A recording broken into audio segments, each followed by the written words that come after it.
Gentlemen, glad that you've all made Vivante, you got a face. This is the first time I've actually seen you as a human being and not a voice. I'm like, he exists. He's real.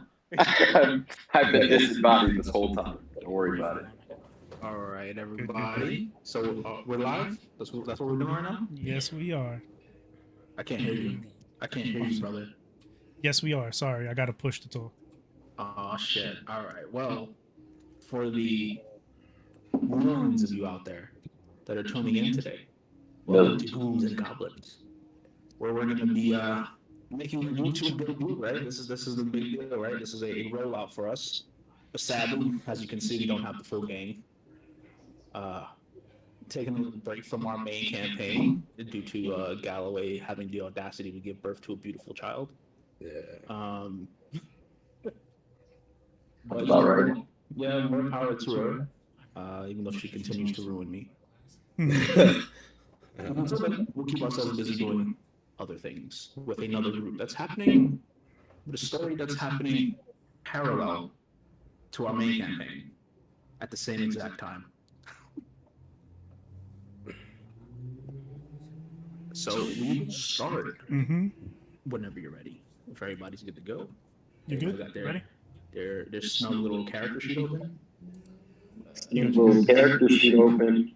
But I dare to ask a late question. Oh no. Here we go. 4K. Oh no. 4K. I'll ask. I'm about to put somebody on blast because I have a question about it. Yo, how much is a potion of superior healing, bro? Tell me. Out of your range. Somebody got it. Somebody has a potion of superior healing, that's 200 gold. Superior. Let that put that back. Either that or greater. Either way, I want something better than the regular. A good greater superior is 800 pieces, if I'm correct. Yeah, I was like, that's crazy, but greater. Yeah, that's me. Somebody got a greater, and I wasn't on the list. I don't like that. But if we could get at that, swing that, because I want that. No. I'll pay for it. No, yeah, I'm sorry about that. Okay. I see what I gotta do now. Look at Harold. So done. Yeah.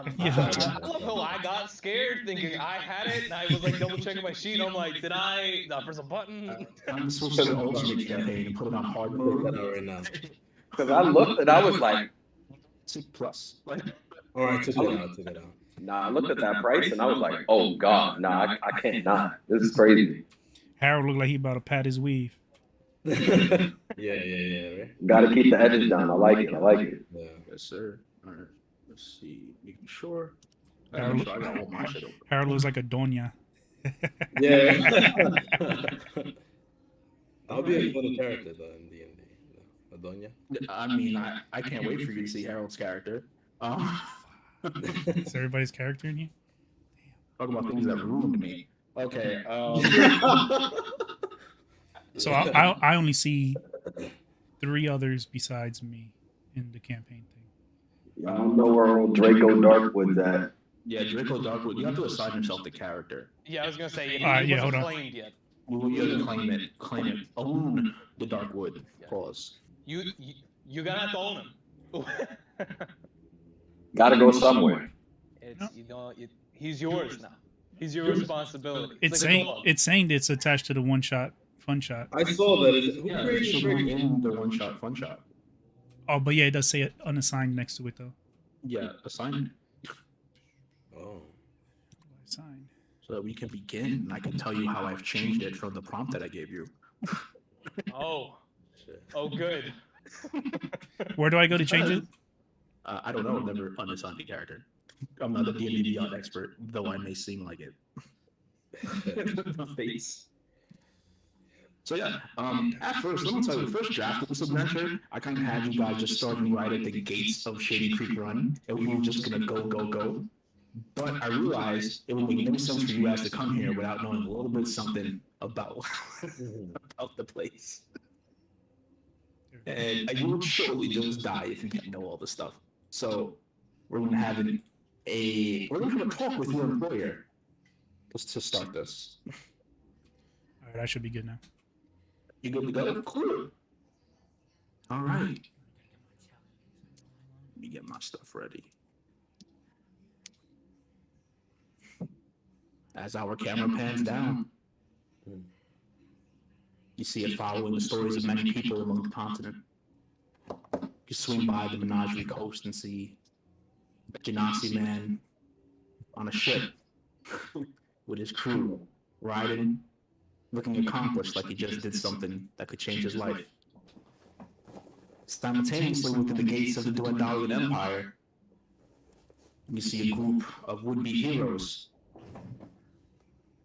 having the light bulb come on and ready to make their way to the capital to change the fate of the Empire and possibly the entire continent itself. But that's not our story.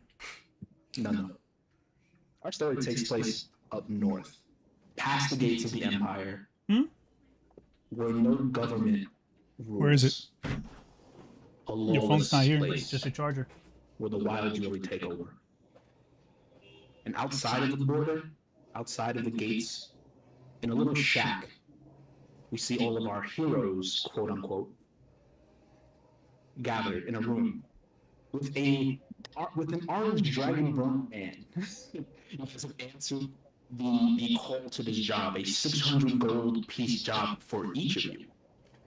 In past mercenary jobs, you guys know that this is usually shared. So for each one of you to get your own bulk prize, it's not only good, it's a way to elevate and change. And you might all have your own different reasons for being here.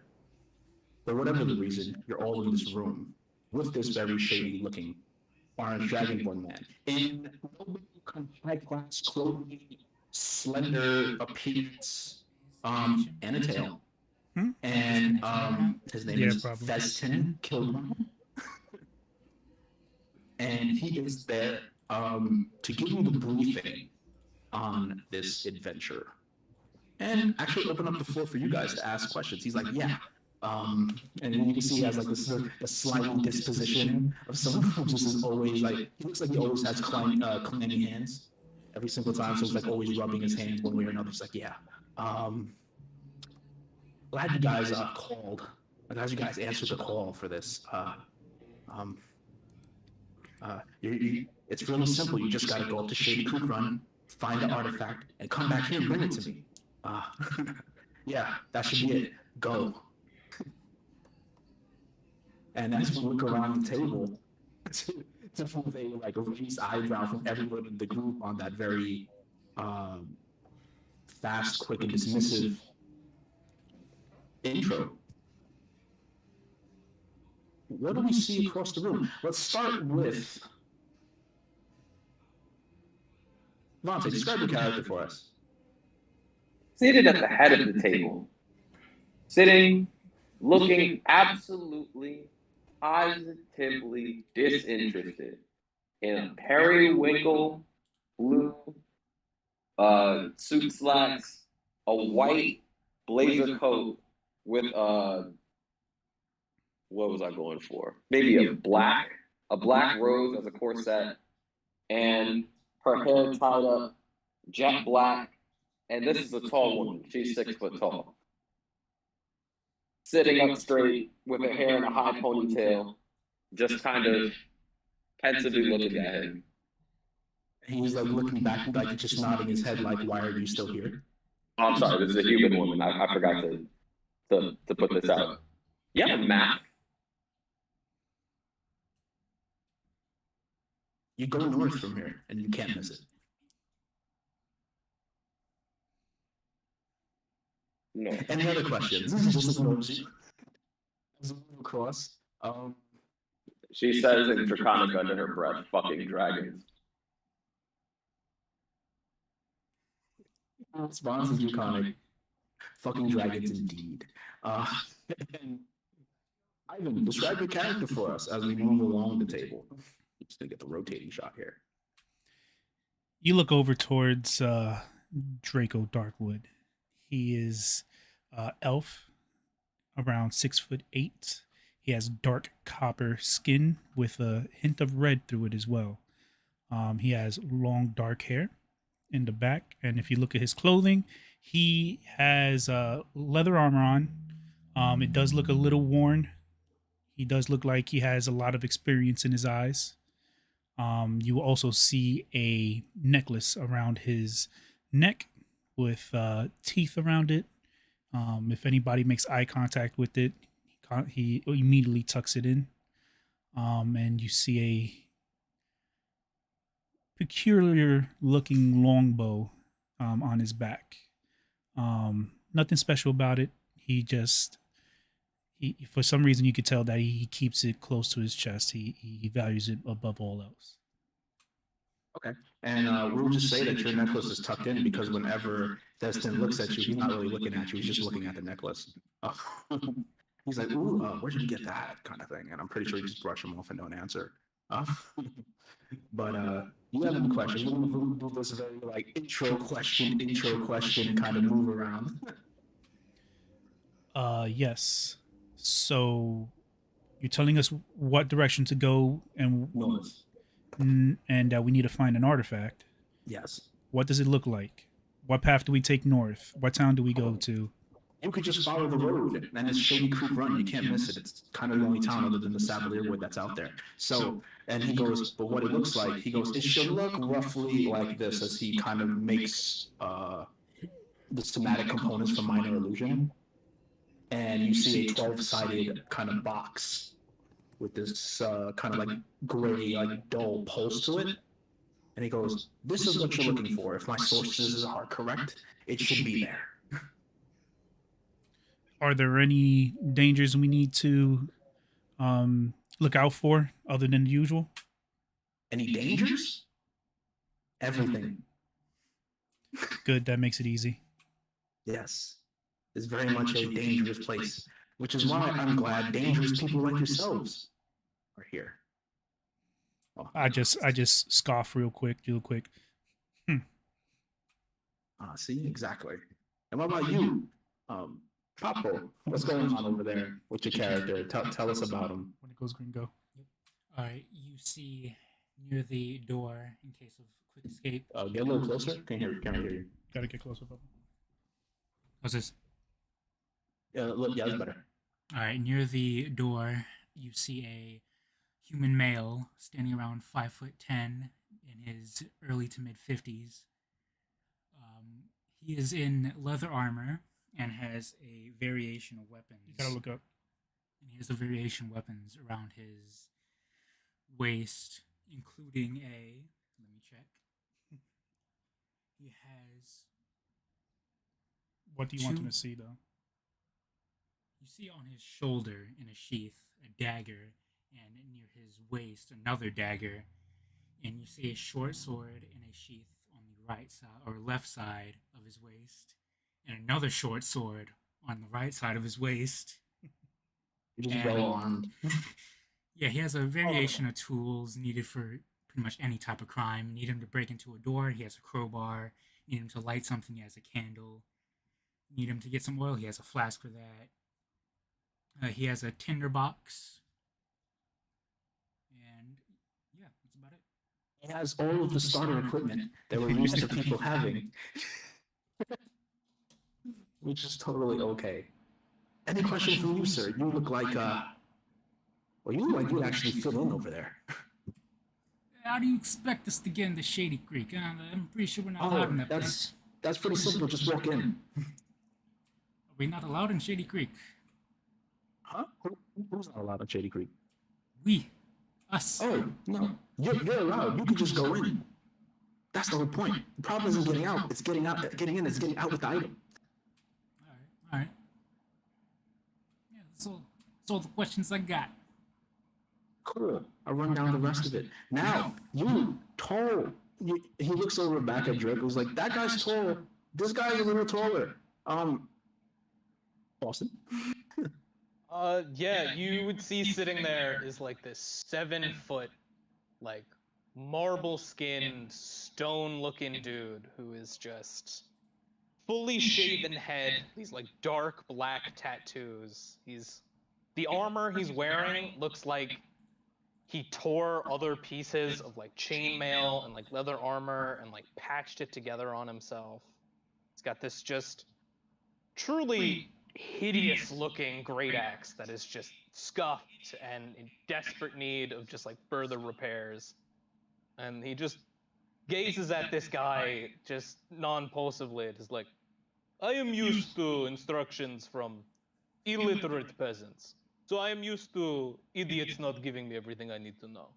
So is this box sitting in the middle of the street, a warehouse, a safe? I would like to know where it is, because I am going to assume you don't need somebody to go get your shopping.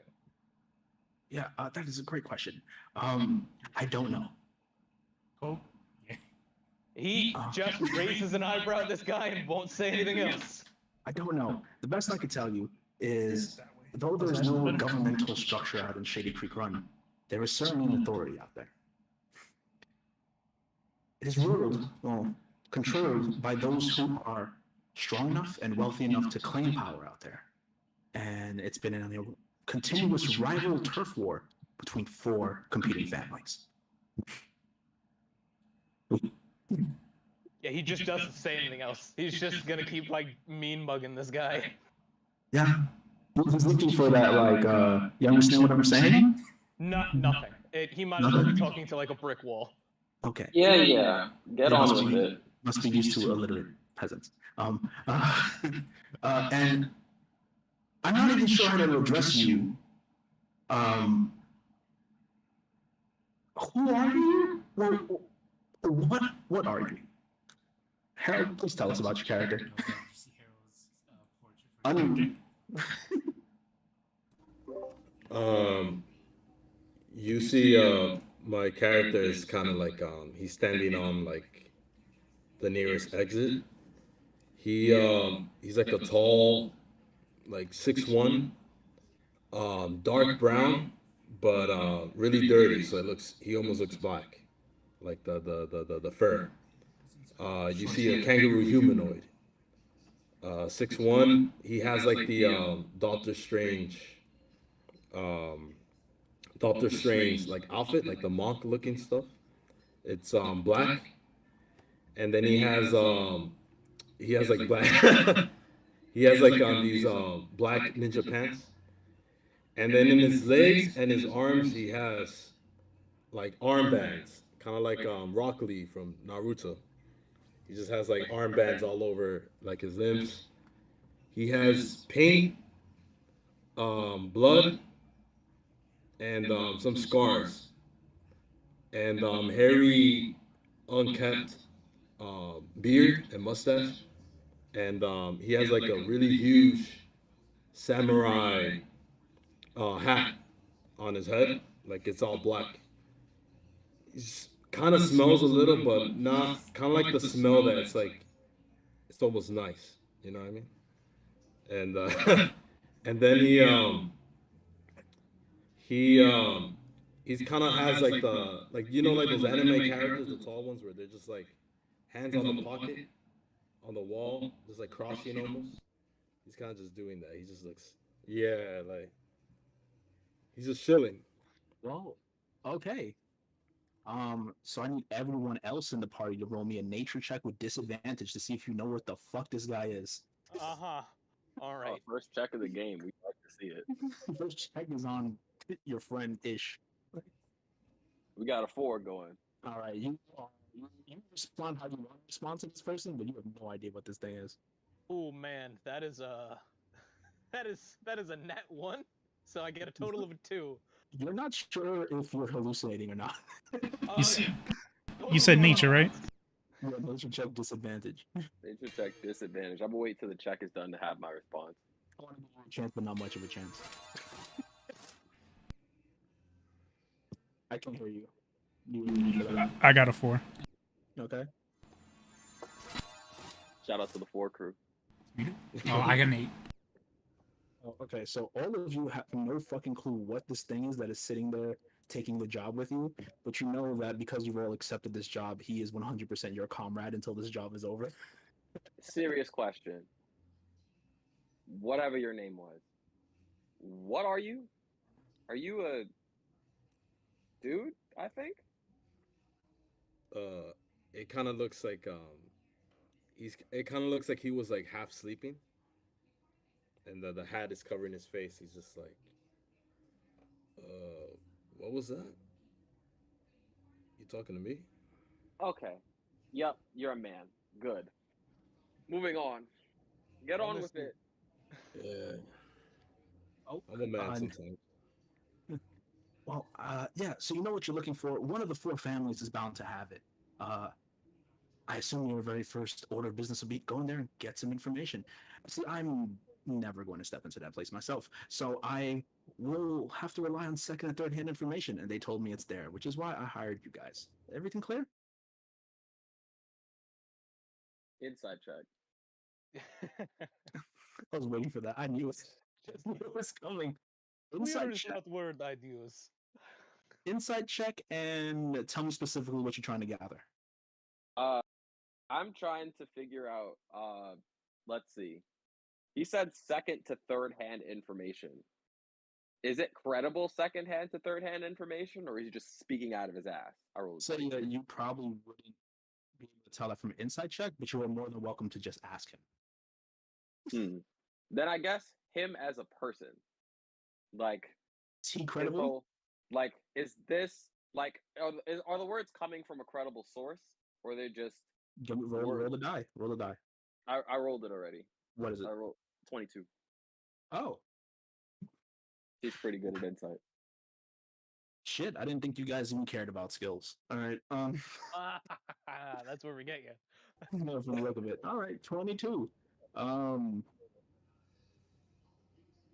you could tell from the way he talks and the enthusiasm in which he looks at things that are out of the ordinary that this man is a collector. And if there is a trail on something that is rare, then he is on the trail of something that is rare. And he has the enough reach to get credible sources from the places where these items head to. So, is he credible? Yeah. Is he kind of creepy and crazy? Sure. Good information. Yeah.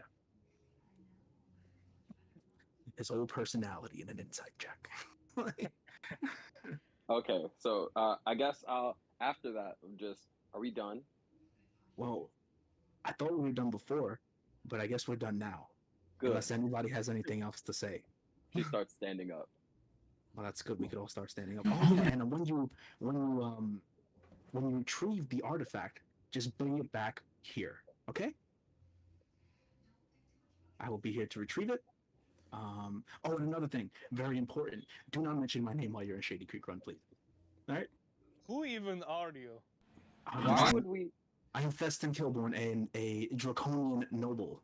Sir, I am see, this is where I played little mind trick on you. I said, "Who are you?" as jest to be like, "I don't know this guy," but then you tell me your name also, which is not. You ruined. It's fine. I'm leaving. Okay. All right. Okay. We missed a joke. That's fine. It was a yeah. bad joke. I mean, It sucked. Terrible. I'm out. Goliath humor is stellar humor. Small people are very funny. They tell these funny words. Anyway, I'm leaving. Cool. So I'll see you here. Please do it fast. I don't want to be waiting here forever. Goodbye. And like when you, I don't know if anybody's gonna say anything else then, but when you leave, you could tell when you came in that you guys were just in like a little shed that was just recently built just for the purpose of this conversation.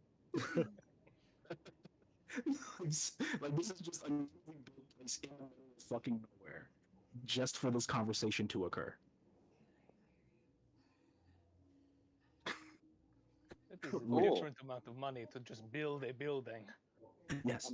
I'm gonna wait for the rest of them to get outside. Yeah, I leave. I'm leaving too. Well then, gentlemen, and whatever the fuck you are, your leaders arrived. I'm here to lead you through this harrowing mission without fail and to make sure that we all get paid. I think, and she says a giant, switching in mid sentence, except for you. I don't know about you. I might respect you. points at was there anyone that understands Draconic? Doesn't seem that way. I do.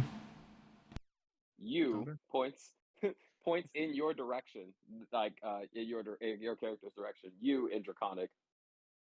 I think you're weak, but you might have purpose for me. And you just all right, stay cool. Don't fuck this up. Any questions?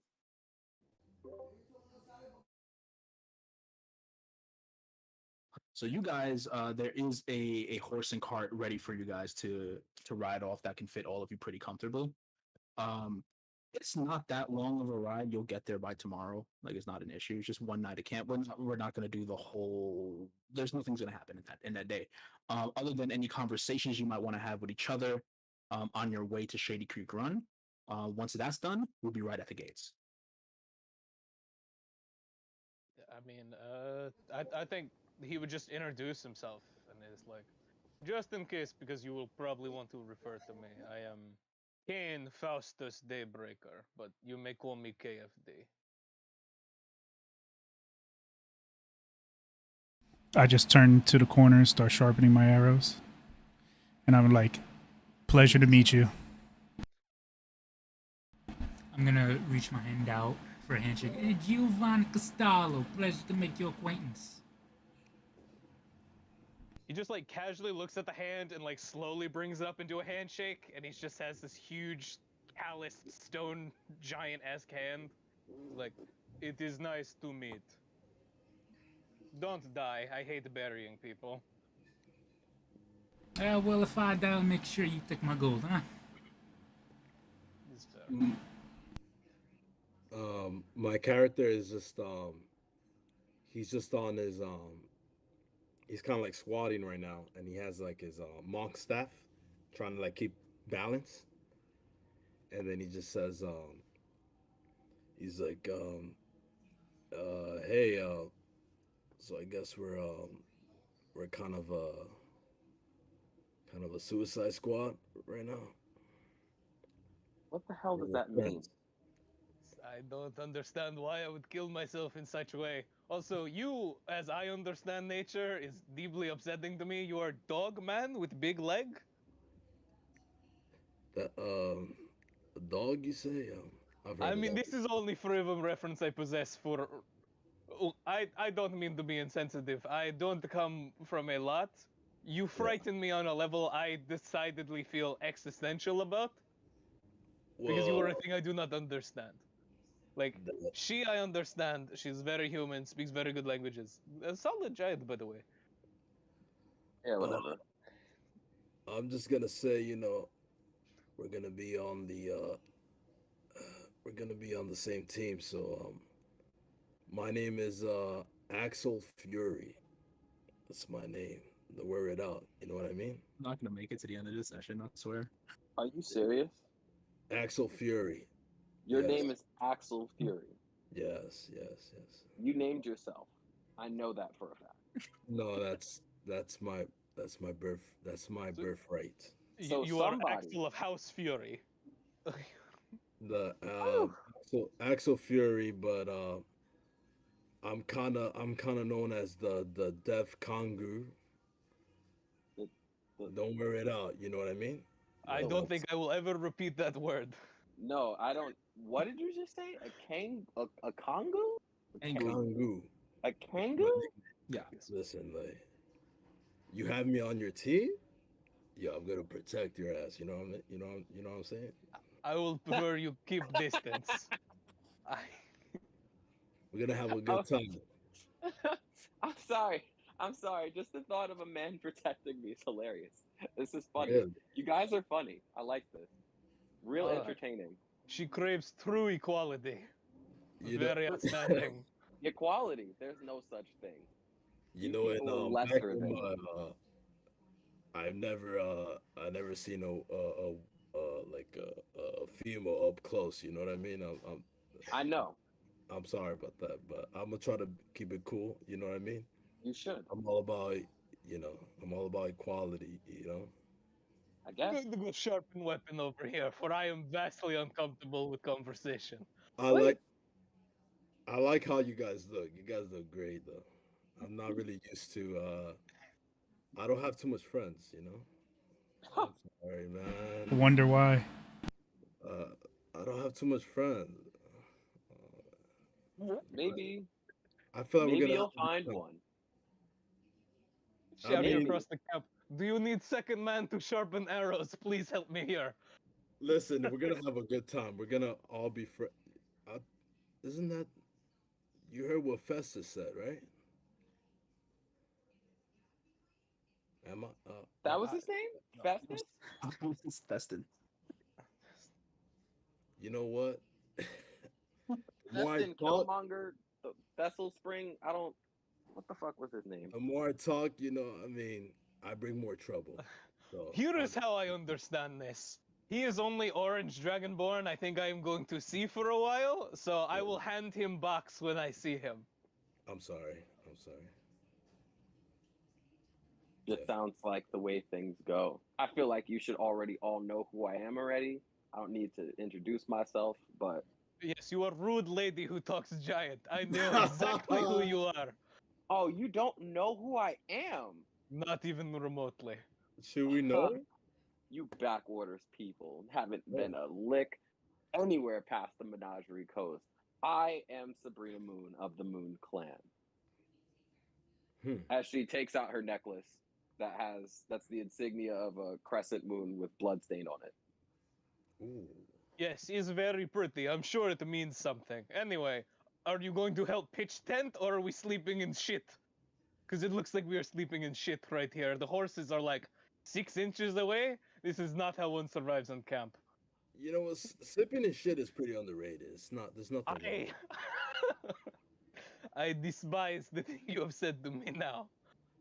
Are you part of a royal family? All right, let's let's all come together. Let's talk about our lives, right? Is that what we're doing? Royal. Honestly, I've reached word limit I usually employ during the day. I need to keep my nice voice, like, centered, so I think I will just Ooh. not talk. You have something to say, my man.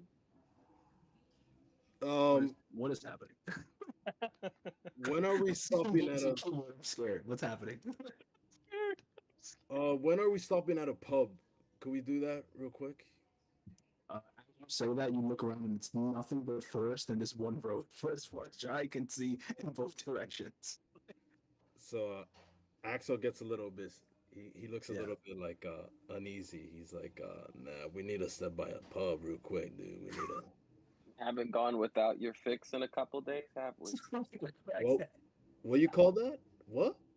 Your Excuse fix? me? My fix? Excuse me? You Should said, I spell that out for you? do you see me as an addict? Is that what you're An saying? alcoholic? Maybe. Potentially. I see it in front of me. An but- alcoholic? What? Potentially. I I don't know haven't said what that you you mean. were yet. I don't know. I'll give you the autonomy to be not that person. Listen, Is that fair? you have me on your team, dude. I'll die for you. How about As that? you should.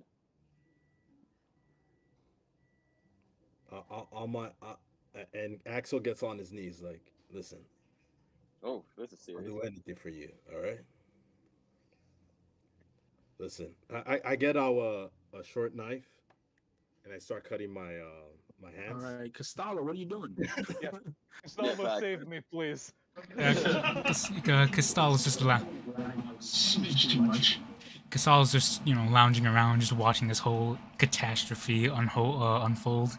He's just like silently just shaking his head while looking at the group. Listen, how about we do a blood oath, all right? Listen, I don't have too much teammates. If we're gonna do this, I need to know you guys are serious. You know what I mean? I'm not touching I'm that. not touching you. I Not do touching blood you. magic, so I'm going to have to refuse. So you should know how serious this is. In fact, I would say it is almost insulting to do it without doing the training I went through. So perhaps we not cut each other before we have to survive in wilderness for next night. You know what? Because you're so beautiful, you know, I'll take your word. All right. Then I just sort of like Axel just sits down on the floor. He's just like tuckered out. He just like plops down on the floor, kangaroo legs out. Yeah. If nobody's doing anything, we will go to the next day. Please. I wanted to add in the fact that she sets up a 2-person tent and goes in there by herself. Just the most extra, because I'm just saying I could get up from this table and just have y'all do a night at camp for 3 hours, and then that sounds like it would be the most entertaining thing in the world. It's just horrified at his teammates. Well, this is what happens when you pick characters y'all don't know each other beforehand. He gets stuck with a kangaroo band that we inserted and created the race for on the spot. All right, whatever. All right, so you guys sleep well that night, and it's back to business as soon as you get up, pick up camp. Everything's ready to go, and by the time you reach about midday, you start to see the front gate to Shady Creek Run. And as you approach the gate, you're like met with the sight of something kind of peculiar, something you don't really see often with cities. While there is a gate at the front, it doesn't extend to all of the border of the city, as if the city is just naturally guarded by the thick forest that's around it. So you don't really feel the need for like a large wall to like gate off the city like most cities would have.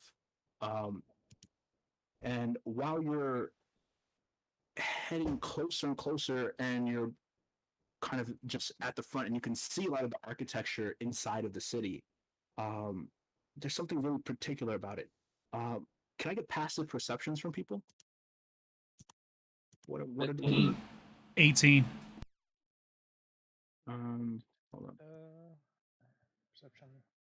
Passive perception is okay. So Draco's the only one to see this. Yeah, passive perception, don't roll perception. Yeah, I was just double checking my perception anyway. Fucking yeah, talk Yeah, so I got passive 12. Passive 12? Not gonna do it. Only Draco's gonna notice this.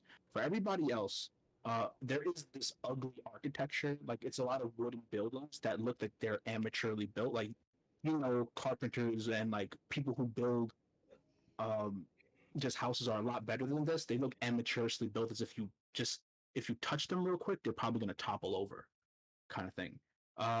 Draco, you know that the look of it being built amateurishly is a deliberate one, as more of a diversion tactic than anything, to kind of lull. You imagine, with the description that you've been given of the city, to lull travelers into thinking that this place is a rundown dump. And while you guys continue to go, you also are met with these 2 cylindrical like watchtowers to both sides of the gate that lead up, and you can see men facing all directions on both sides with rifles in their hands. They're not wearing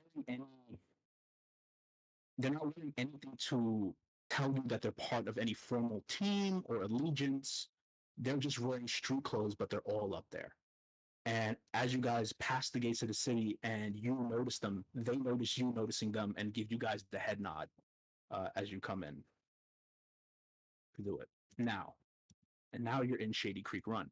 You know for a fact that when you go to a city, the best place to get information is where? The tavern. So your eyes immediately look for the first tavern. And it doesn't take you very long. To the left side of the city, there is an unusually large tavern that also has that kind of keeps the same theme of the architecture of it just looks like it's shitty. And on the sign up top, it says the World's End Tavern.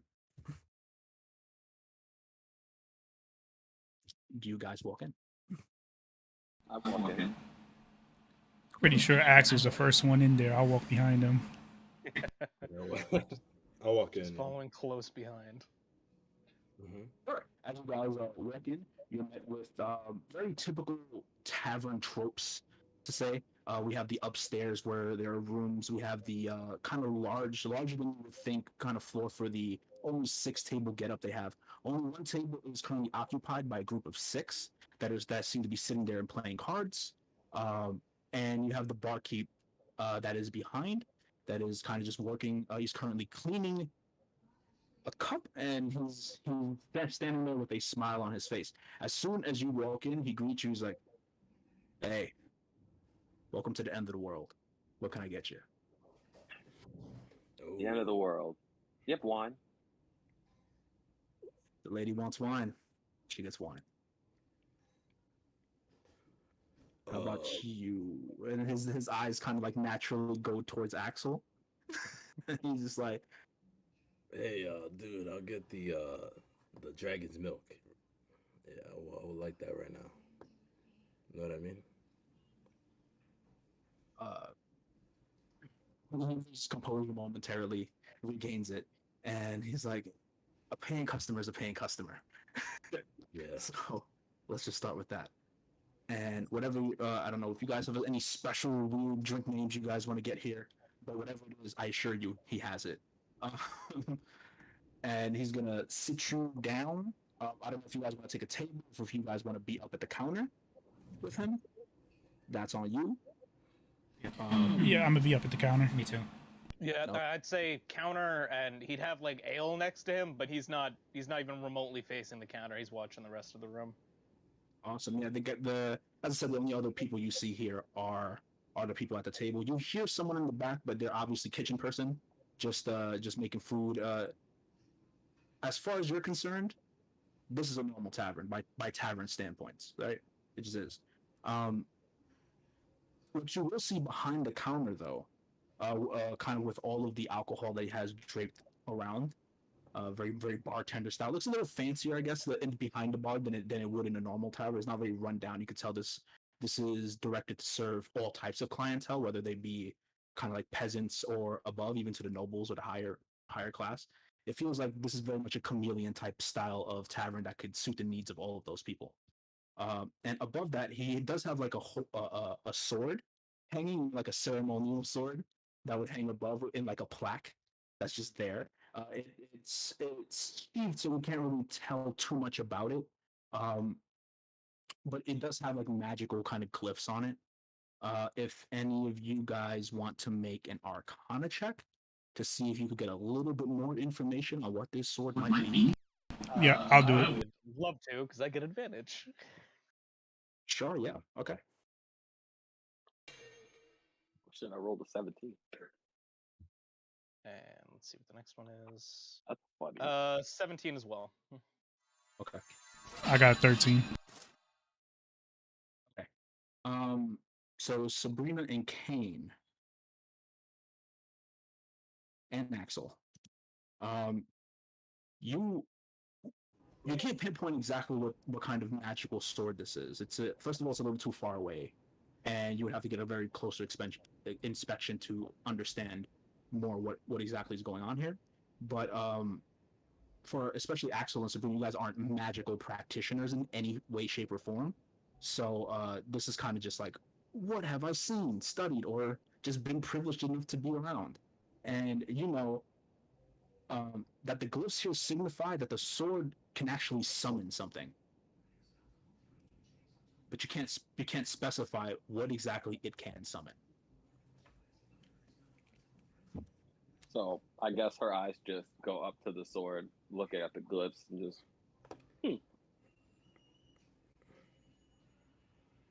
No other words than that. Yeah, that's perfectly fair. So like after he serves you your drinks and you guys are up at the counter, he's just gonna be like, well, I certainly haven't seen this group here. And he's like just referring to you as if you're like not right there, but it's like this group right here. Yeah, you guys are new. He's just like, well, what brings you to Shady Creek Run? Business. And you're Probably in the right place. Plenty of business gets done here. I'm going to keep an ear out, like halfway paying attention to what's happening at the bar, but also halfway paying attention to like anybody who walks by and anything, trying to see if I pick up anything of interest. Sure. If you're gonna do that, give me a perception check with disadvantage if you're doing half-half. Okay. I think in the meantime, Kane would. You said perception, right? A perception disadvantage, yeah. If you're gonna split your attention. 19. 19? Pretty good. All right. We'll get back to that when something pops off. Don't worry. What was King gonna do? Yeah, I think Kane would turn to this guy and be like, "Is there like perhaps an auction house where one might buy and wager on weapons such as the one you keep above the bar?" Oh. You're here looking to buy something? I am here on the behalf of a benefactor who is looking to appraise things, and so I need to know that this is a place where appraisals can happen properly. Oh, if you could be a little bit more specific on what exactly you're appraising, I can point you in the right direction. You asked for auction houses. We have 4 owned by the different families here. So, if you would be so kind as to specify, I can tell you exactly where you need to go. I don't want to do an insight on this guy. Yeah, I do as well. Yeah, Give I'm me like, give me insight. yeah, his phrasing is making me think, Oh, Right, that's not but, nothing. It's a big old 9. man, that is a nat 1. You know, he's had these type of conversations hundreds of times. He's mastered the art of small talk. So you have no really idea whether he's like bullshitting or anything like that. He's just curious. Okay. Sips wine. So, you know we're new, right? As you've already pointed out. Absolutely. I know everybody here. You are not from here. I know. But something else new came in recently. Also, didn't there? Something real dangerous. Expensive, even.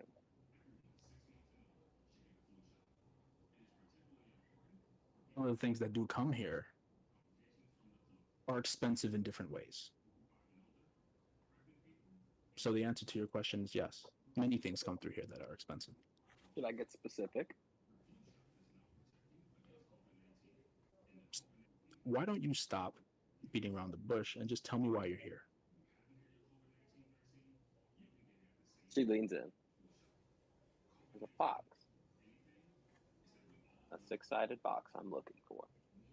12-sided. Um, A 12-sided. box. A 12-sided box I'm looking for. A 12-sided box, you say? See, if you would have just led with this, you could have been out already. I have information. I know exactly where it's at. Where would that be, my fine man? Information isn't free, my man. Even though he knows you're a woman. Yeah, I knew you were going to do that. What's your price? He looks over at the table of the 6 people there. And he goes, in the table, it's 5 humans and a bugbear that are just kind of chilling, playing cards. The bugbear is the dealer. And he goes, see the bugbear over there? Mm-hmm. He hurt my feelings the other day. Oh, did he? Oh, yeah. It would be advantageous for your group if you killed all of them. That's so. The bugbear, right? They're annoying. Slowly takes the longbow off her back. Sharpshooter lines up a shot and fires at the bugbear. Attack and then everybody. I'm also, as I said, using the feat sharpshooter. Hold on, I see him doing this, and I'm going to back into a corner. And I'm so that I have nobody. Like, I want my back against the wall, so I'm able to see as many people as I can in the bar. So this is a bang type of thing. No time to react to what he's doing. All right, So sounds we're good. rolling initiative in the spot that you're at. 14. 14. Oh, that's Pretty sure that misses. well. What's that? 100% misses. Which makes this very interesting. Okay. So as the shot goes, right, before we roll initiative or whatever, Yeah. you're a bitch. So he's like, who's a bitch? And like the arrow comes through and go. It's like on the wall next to him. That one's a courtesy. The next one goes for your eyes. Weirdly enough, as the arrow hits the wall and it does that boing sound, it actually just falls down to the floor, and the wall is unharmed.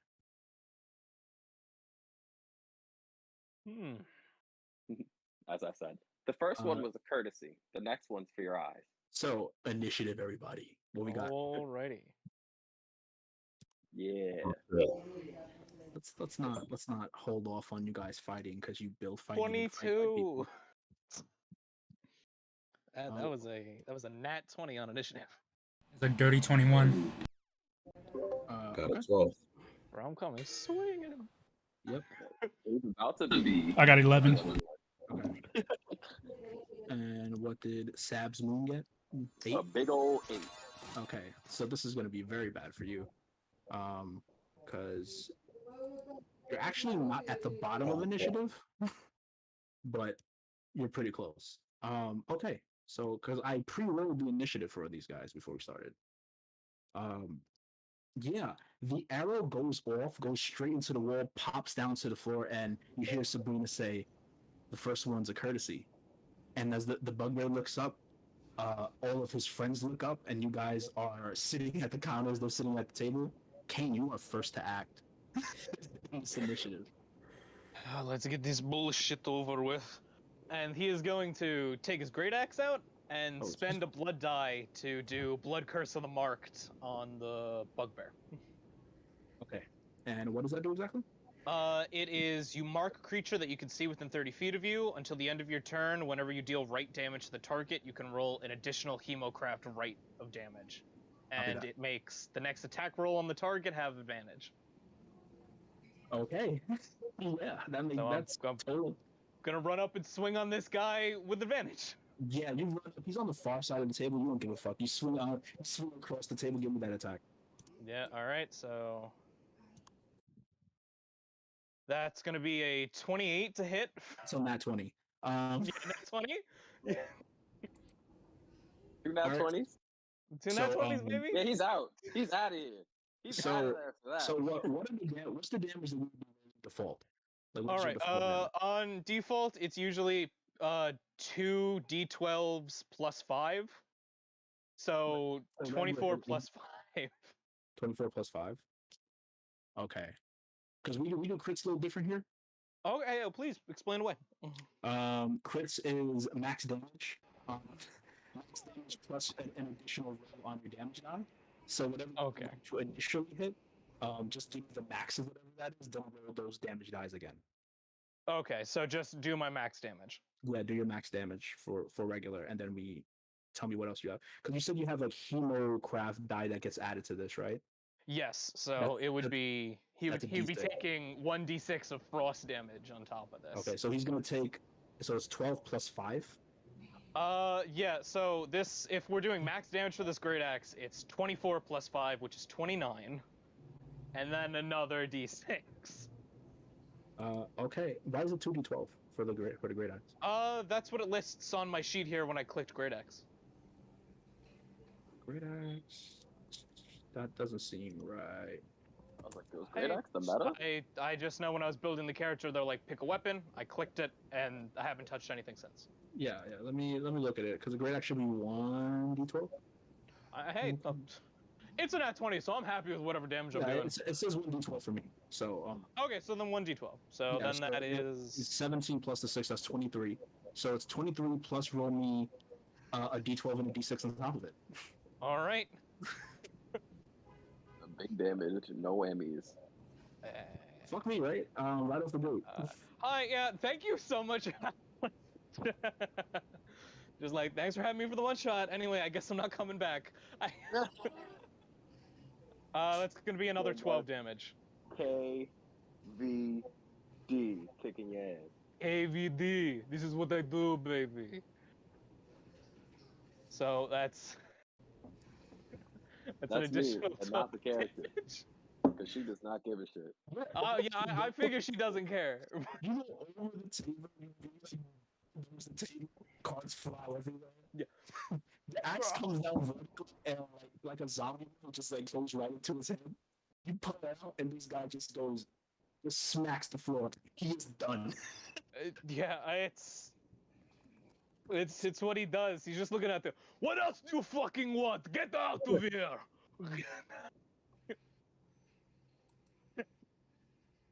Hey, is this a bad time to mention my first D&D characters were all fighters before I became sad elf magic men?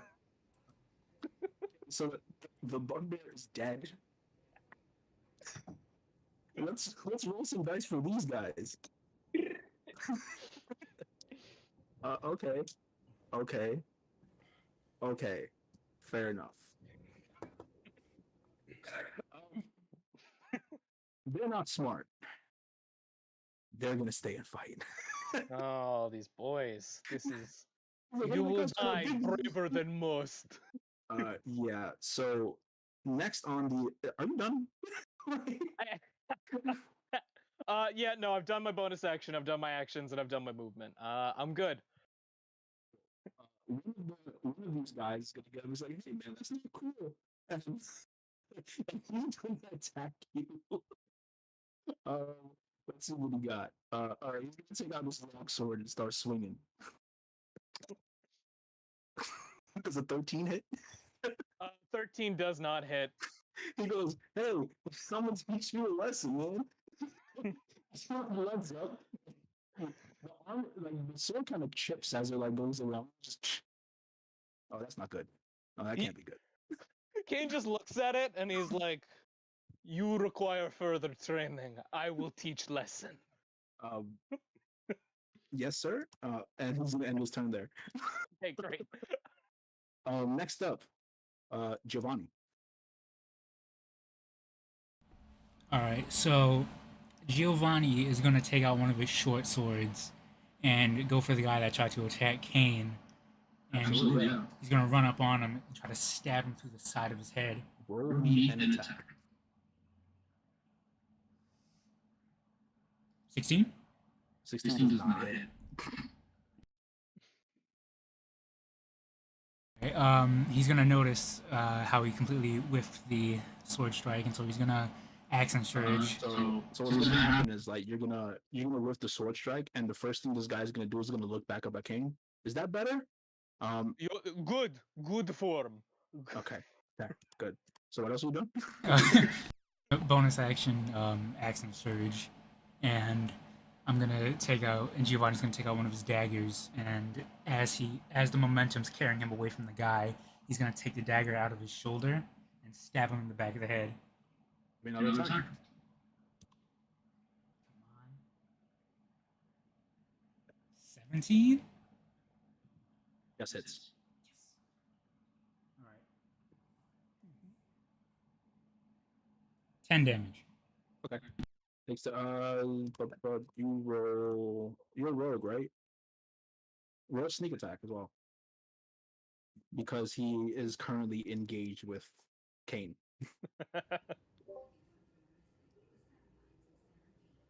He's like, "Hey, I did good this time," and just like a dagger just goes right into his back. He's like, "Oh fuck!"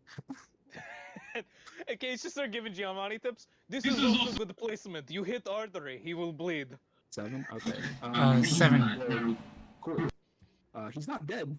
He's looking mortally wounded, but he's not dead. Is that the end of your turn? Yep. Okay, you end your turn. Next, we've been the bugbear. let's remove this man from existence. I'm so mad at that. I'm sorry. Next is says, "Hey man, leave my friend alone." And he looks at Kane and goes, "Nah," and just attacks Giovanni instead. Let's see. Does a 16 hit? Yeah. Yep. Okay. Oh Lord. Okay. What are we doing? Is this man about to be sleeping?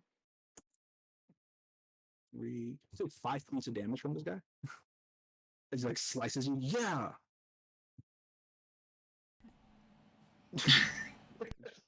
And like that's gonna be his turn. That's what he's gonna do. Next turn is another one of these guys who's also going to attack Giovanni. And that's gonna be a natural one. So he goes, and he kind of like hits you with the off balance trip, like slips on one of the cards that fell that blew. He's just like, whoa, and like his sword's just stuck into the floor. So that's gonna be his turn. Next is Axel Fury.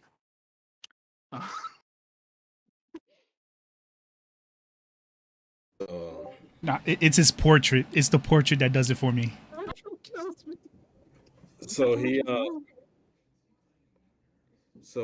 Axel takes out his nunchucks. Okay. They're called nunchaku, sir. Oh, sorry about that. Calls from nunchuck. They are nunchucks, okay? He just starts doing the Bruce Lee. Yeah, he just starts doing the Bruce Lee shit. He just starts showing off. He's like, Performance check. performance check. Performance check. Let's see how good you do I this. got you. If you want to be flashy, the world's gonna see how flashy you actually are. Damn. Natural 20. Yeah. You are Bruce Lee incarnate. So he just starts going like, You are and Bruce then Lee he's incarnate. like, And because that, you get advantage on the first attack. How about that? and and then he just starts going like, it's like, all right, shit just got serious. And then he just starts, he does kind of like a 360. Oh. After the show off, he just does a 360 and just hits. He tries to hit them on their head. Sure. Roll an attack with advantage. Got you. With advantage, you said? Okay. Because we're not 20 performance, we'll give you advantage on the attack. Why not? Okay, one is 10, and the next one is 14.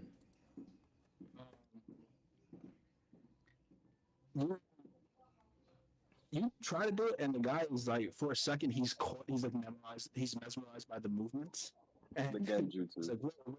And as soon as you just like bring it down to hit, he goes, "What was that?" And he moves out the way. You missed. I don't know. Axel's just gonna be like, "Oh, you're stronger than you look." Gotcha. He's like picking his nose. Like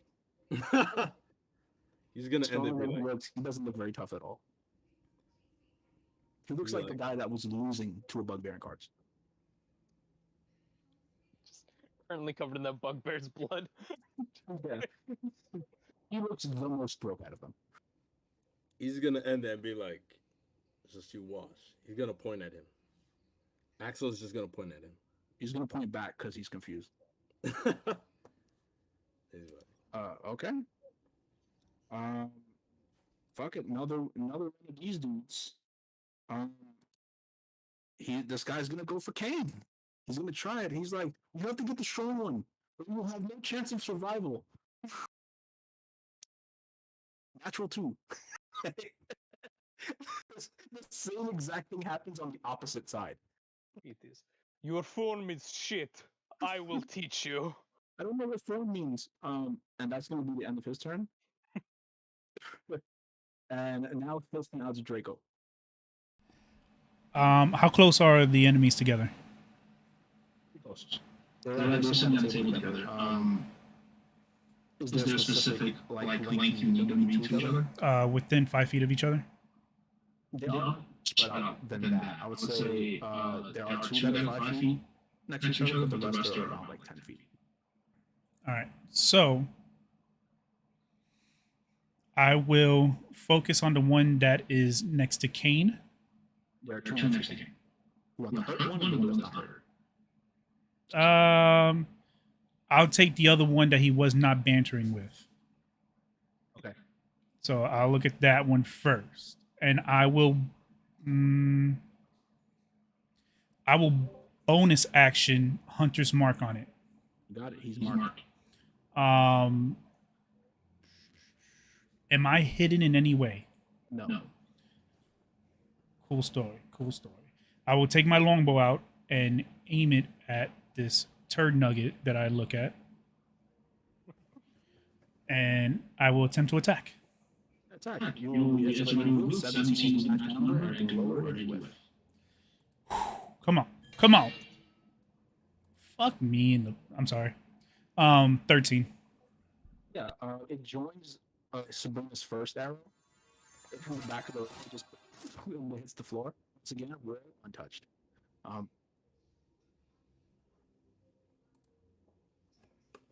So, can you explain sneak attack to me? It's saying that do I need to be hidden in order to use sneak attack? Oh, sneak attack. Sneaking is exactly necessary to block it. But you need two conditions. One, you need to have one of its enemies engaged with it, and you get sneak attack. Or if you have advantage on the attack for any reason, you will proc sneak attack if you hit. But it says I don't need advantage on the attack roll if another enemy of the target is within 5 feet of it. Which is what I just said, yeah. As long as one of the enemies is engaged with them, which is the equivalent of being 5 feet within, then you will still proc sneak attack if you hit. Yeah, all right, no problem. Got it. So I bonus action, I actioned already.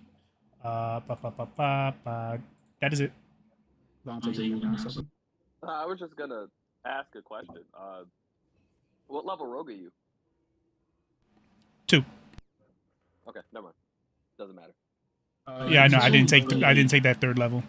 Yeah, if you did, then you would have the bonus action that could give you advantage. No. Yeah, he doesn't have steady aim. I think steady aim is 4th level, if I'm correct. Is it 4th or is it 3rd? I forget. I think so. It's busted, but he doesn't have it. Yeah, so with that, while we're talking, Vontae, it is your turn. Oh, by the way, Vic, are you moving anywhere? Because at this point, you're still like right at the counter. Young Drake, you moving? Draco. Ivan? No, I'm not moving. Okay, cool. So it's Sabrina's turn. Finishes Finishes the cup of wine. Copy. Puts it down. Copy. All right. I don't want to be like that because that shot, like my first one, sucked. I'm not gonna lie. Puts away the longbow, takes out a great sword, and starts walking towards the guy that rolled a natural 1 and his sword is stuck on the floor. Yeah, he's still like actively trying to pull it out of the ground. Oh man, need some help there, buddy, huh? Just give me a second. No fair. You're not gonna hit somebody without their sword. One. I'd like to do a couple things on this. First of all, I want to do Great Weapon Master, but second, I'd like to make it a precision attack. Oh, yeah, go for it. Yeah. So I will roll a d8 before I do this, just to see how much I get. You get an extra 2 on Extra the 2. roll. Sure, yeah. Extra 2, so that. So you just need a 15 on this roll, basically, to get there, and you don't get there. I don't get there at all. I whiff crazy. You whiff. You come down, and the sword hits the floor. And he's just like, that's what you get. That's what you get, karma. Karma is a bitch. And he finally gets his sword out of the ground. He's like, ha, I got you now. What are you gonna do? I'm gonna do my other attack with the exact same thing because Awesome, I'm mad. Cool. So good. Both me and Sabrina are mad at that. Okay, so now it's a 5. So Okay, this is- cool. All right, this is good. 12 is all you need. And I still don't. Oh, I got You 12. still you got 12, but you does that take into consideration the -5? I got 5, so it would just be 5. It would just be 12. Oh, okay, all right. So I was saying like after the Oh, I would Great need Weapon to roll Master, 12. Yeah, you would still need like 12 on top of it. Because right now at this Okay. point you are hitting 12. AC is 17. All right, so you I'm do miss the missing. mark. I do like the tactic of taking fucking Sharpshooter and Great Weapon Master. Why not just go off? Go off Queen, yes. All right, so. But yeah, you missed it. You tried again. He's like, yeah, karma. And then he goes, ooh, a nickel. And he bends down and picks it up. And like you swing horizontal to avoid what happened last time, but you whiff it again. He's like, all right, now I'm ready to take care of you. Is that your turn? She's gonna pause. Go ahead.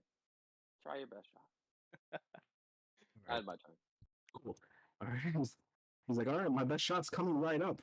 And as he says that, Kane, is your turn. Yeah, so what you're gonna see with Kane is he sees that great sword thing. So it's like one hand he like goes to grab where his great axe is, still in like that stump of the neck that's left in the bugbear. It's like, great sword is good weapon. You just need better footwork. And he puts like a boot on the bugbear's body to pull his axe out, and he's gonna swing twice on the guy who keeps ducking. Okay, yeah, for sure. This one, the guy was talking, she's like, I got you now. And as he's like, in the midst of picking up his weapon, swing at some Still just picking things up. All right, so first attack is going to be 16. And you see him like step forward almost to try to like hit Sabu. He's like almost in motion because it's like 6-second round. So this progression of it is very slow. And he like just gets out of the range of the attack. Ugh. All It's right, like, cool. and It's like it's windy in here today, isn't it? Thanks. 17. And like on the backswing, you just chop him. Yeah, it's just like full whiff the first time. He's like, "Oh, I missed," and he just goes back to hit on the backswing. Some So damage. that will be 15 damage, and Okay. then we add our d6 to this.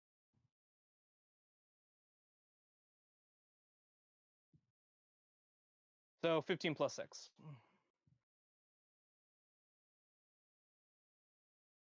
Okay.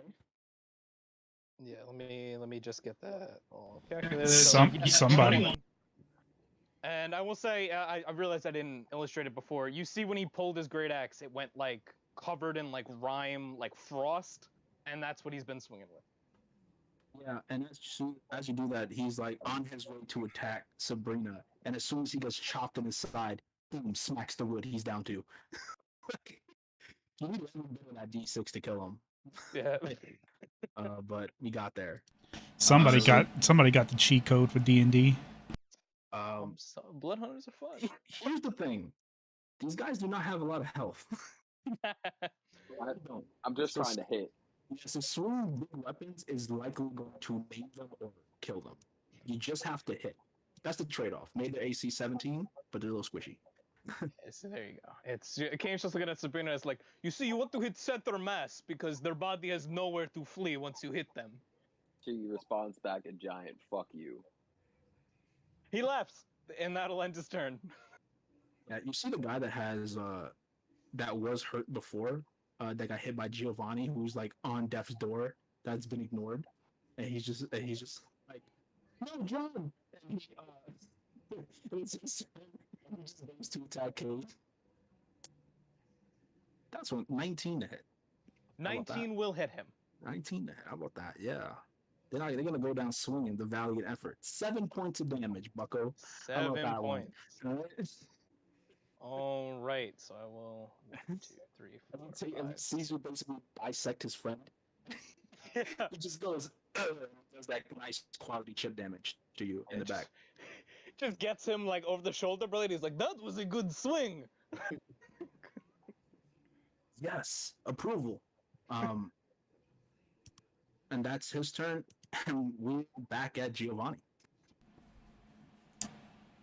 All right. How many guys did you say there were? Well, there was 6 at the beginning. No, we're down to 4. Oh, all right. 3. Yes. All right. So the guy that And he killed two of the dudes. so the guy that's engaging Kane is Think is so. he still alive? The one with very low health. I mean, yeah, just attacked him, so he is still alive. Yeah. So I'm gonna run up on him with my short sword. You're right And- next to him. Oh, all right. But so I'm just gonna take my short sword and do a really exaggerated spin to try and elegantly decapitate him. Attack.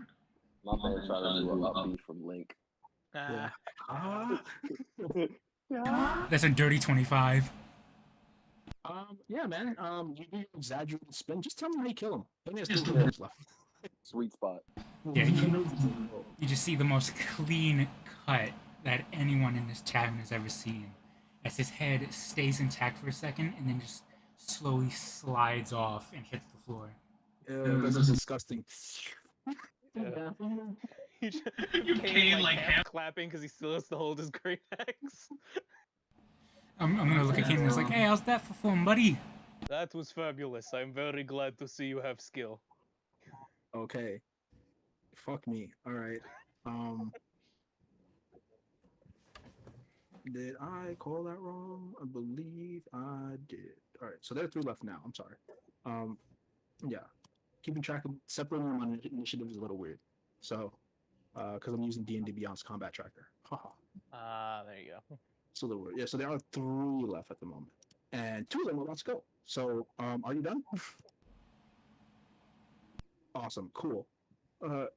You can see these 2 guys kind of just look at each other and they're just like, I mean, we have to die here, right? They're just gonna start swinging.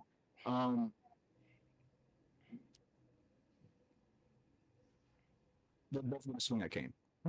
Yeah, that makes sense. That Yeah. tracks. First one is a 17 to hit. 17's a hit. Okay. And the second one is a 7 to hit. That will not be a hit. Okay. So you see them like they pretty much go at the exact same time. They just scream out coordinated attack, and like one goes high and one goes low, and like the guy who goes low is the one that hits you, and he deals. Oh shit! Okay, 10 points of damage to you. Whoa. Okay. Kane's gonna stop being a nice guy. This is why you block your toes, kids. Watch your ankles. Chunklet, I was watching. He like tries to slice at your Achilles. He's like, "This is the only way we can get him." And then the guy up top just completely whiffs at the same time. It's just like that sliding off of your armor has become such a common occurrence in this fight. And like their swords just go shoot up, and it's like whoa, like recoil back. So that's gonna be better for their turn to decide to do that because they You need a better form. I'm going to fucking kill you. please don't. Please don't. I have a family. I really don't have a family, but just please don't. And as he says that, Axel Fury, it is your turn. All right. You said 3 guys are left, right? 3 guys are left. Yes, 3 guys are left. 3 guys are left. All right. So I see Kane getting hurt, and then Axel is gonna just take he's gonna grab his hat. Yeah. And then he's gonna be like, all right, Bo Dempsey, do that voodoo that you do so well. And then he's just gonna like throw it to one of the guys. He's gonna throw his hat, his samurai hat, to one of the guys. Yeah, cool. So straight out of Mortal Kombat, this couldn't be more Kung Lao if he tried to do it. Give me an attack with bow. An attack with what? With bow. Got you. Oh man. Next time I'm gonna ask for a really cool wacky weapon. Yeah, I'm gonna have to be out there now. Ask him to refill a boomerang to a samurai hat. That is a 28. That's a natural 20. All right, Yeah. So Oh my fucking goodness. what is the damage on bow? What does he do? What's the damage on bow? Gotcha. It's hit is A+, and then damage is 2d4 plus 5. It's 2d4? No, Yeah. okay, it was supposed to be 1d4. It's only calculating 2 because you roll a crit. All right, so 1d4 That's plus fine 5. last time. Oh, that's what yeah, happened with me. yeah. All right. So it's give me a D. Just roll me a D4, and it's gonna do 9 automatically plus whatever you roll on the D4. Okay. Roll a d4. Got you. Yeah, just roll a D4. See it? Dorito chip. That's a 2. Sure. So 11 points of damage on that hit. Yikes. Okay. And I kind of want to do Oh, and I'm gonna say right now that as soon as the you see, I have to describe this. As soon as you see this hat fly through the air and it connects with one of these dudes, one of these card playing dudes, right? As soon as it makes contact and leaves this mark, you see Axel pull back his hand, and as he does, the hat flies right back to it. yeah. All right. It's real. All right. And Hell yeah. I guess that was cool. is it possible to do an extra attack? Have extra attack at level 5? So I know I do. Yeah. I got you right now. no, I'm almost like 86 to 90% sure they do get a second one. Comes your daily dose of read your character sheet. Yeah, he Yeah, gets yeah. 2 attacks. He gets 2 attacks. Yeah. You can do another attack. All right. So I'm gonna do another attack to a separate person. Okay, so And, cool. So he takes bow, it flies off, comes back, and on the rebound he does it against somebody else. Copy. Yeah. All right, so Really- roll me another really- attack. Really drunk like though. You're not drunk. All right. Got you. Slipping like full motion. It's like the hat is an extension of me kind of bullshit. There. That's another 20. Another natural. Yo, Yeah. what is with y'all, man? Yo, where are these rolls with our other campaign, Harold? Yeah. Right. Facts. This man His getting. character is so out there that the dice are like, we gotta give it to him. I spent helping him make this character. I mean, it's biting you firmly in the ass. It's screwing my character development crazy right now. I should have hit something. It's she really talking big game back there when you have the instructor and the kangaroo going to work. On his own, as crime stabs, and it's just, Sabrina's like, I'm better than everybody. Can't hit a fucking thing. Roll me a D4. D4 got you. Yeah, it's gonna be 9 plus this D4 roll. Crits hurt, and they should always hurt. No, 11 points of damage to the other guy. That's a 2. Yeah. All right, so fuck. All right, I'm gonna say, for the sake of the narrative of this fight, that you chose to damage the 2 that Kane did not mark for death. So yeah, bow comes back and you have completed. You have a bonus action, movement. Anything else you want to do? As soon as it comes in, it comes back to Axel. Uh-huh. He's gonna put it back on his head. Yep. And you and do he's this. You gonna- do the brim. The brim thing. Yeah. When it comes back. And he'll be like, he's gonna be like, flawless victory. Yeah, kind of thing.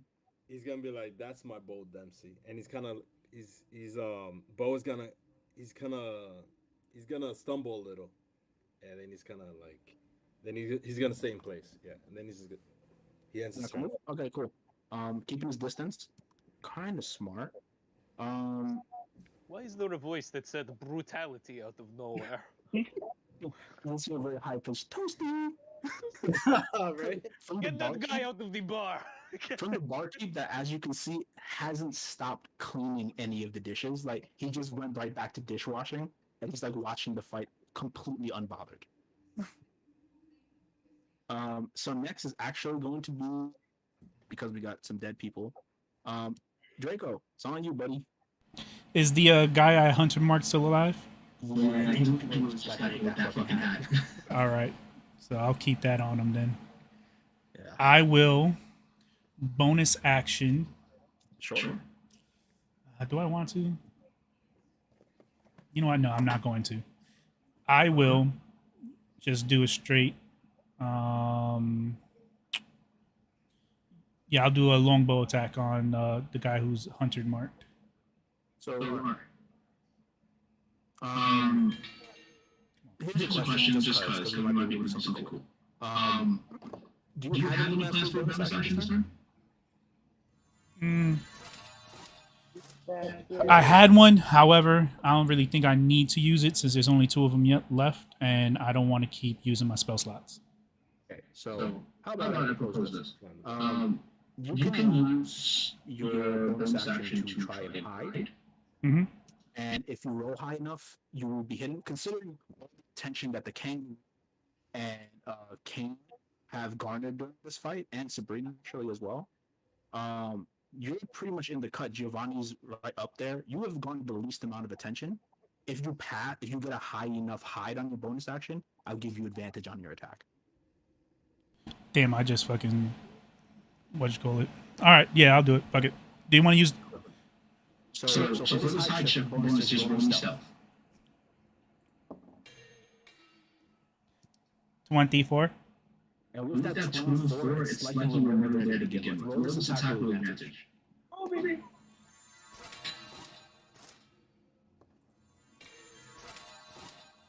$19 and 14. 19 hits. Got it. And that's not going to create my sneak attack either, right? Yeah, he's cool. He absolutely is going to proc sneak attack. So, remember the two of them is just the extra d6 damage. Yep. Plus the extra d6 from your hunter's mark. Plus whatever your damage is for your longbow. So let's get that going. Okay. 7.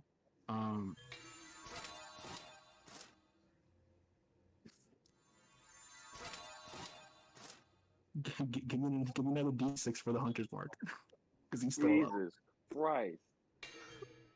Oh my God! And oh my Lord in heaven! No, I just sent all together. How do you kill him?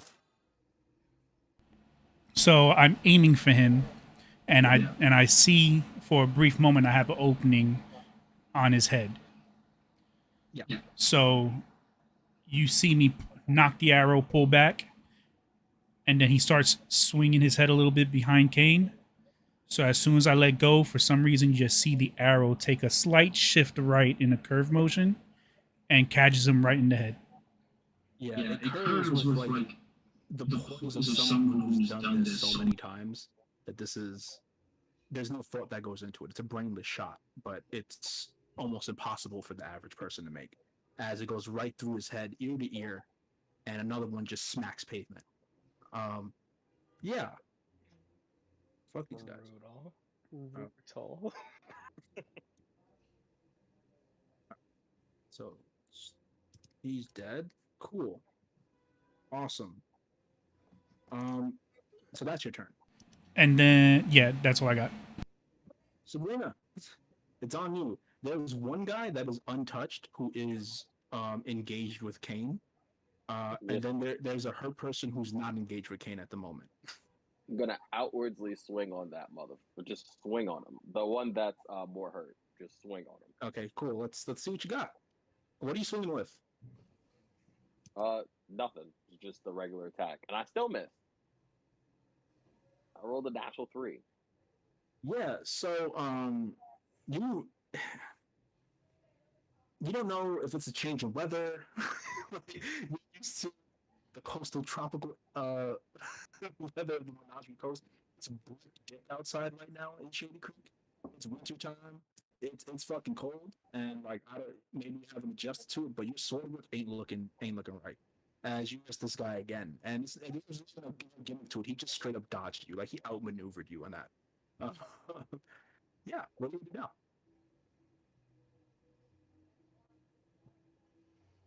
This one, full 10 count. I'm great weapon master in it. Just this is all narrative right now. I tried to just go back to basics for a second. Fuck that. I'm just gonna go with what I know. Hitting shit as hard as I possibly fucking can. Okay, cut. That's a mega miss. And like on the backswing, he just dodges it again. He's like, I don't know about the other ones, but this one's easy. She's gonna put away her sword and walk back to the bar. Why are you gonna take an opportunity attack? Oh my god. This is not saying. Let me show you how easy it is. Does a 13 hit? A 13 just misses. I'd like to use my a reaction. Could Yeah, I do go for it. that? Yeah, go for it. And repost this motherfucker. Yeah, go first. Yeah. Oh So you can my fade the God. away. He stabs you with the sword, and like it misses, and then you turn back around to hit him. What do you got? And I miss again. And you just one more time. I was like, "Whoa, good job!" But you have no aim. All right. Fuck you. Give me another beat. Give me another wine. She sits down at the bar. Yeah, you see, bust open the wine. He's like, a paying customer is a paying customer no matter what circumstance they're in. Bullshit. It's just Kane from the background. I shall help instruct you after I am done breaking these people like twigs and fall. Just flips you off from the bar. Starts drinking to end her turn. Yeah. Okay. Copy.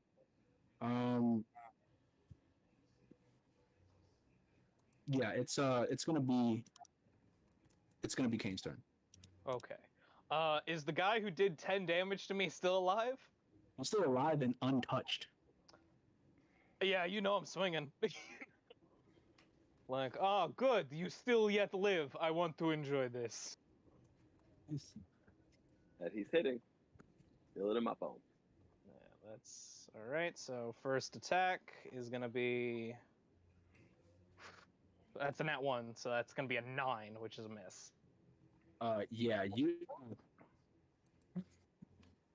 How do you find swing at him? Because whatever it is, it's really bad. You know what Yeah, happens? I got you here. This newfound confidence in this man that he went you before.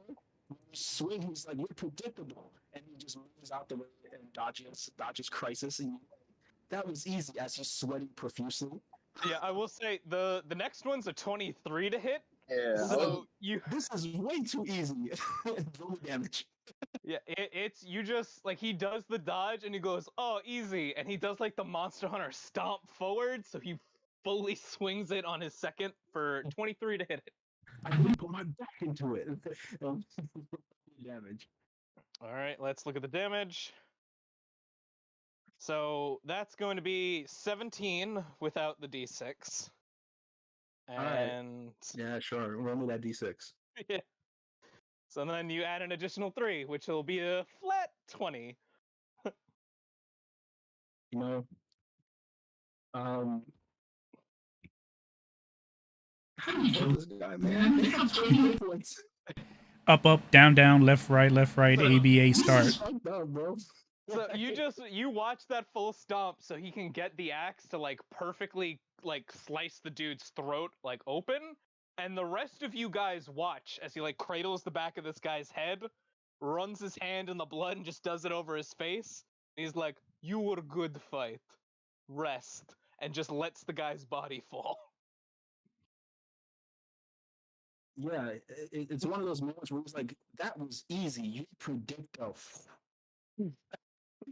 And just like that, he didn't exist anymore. Just bloody handprint on the face, like, "This is good bar."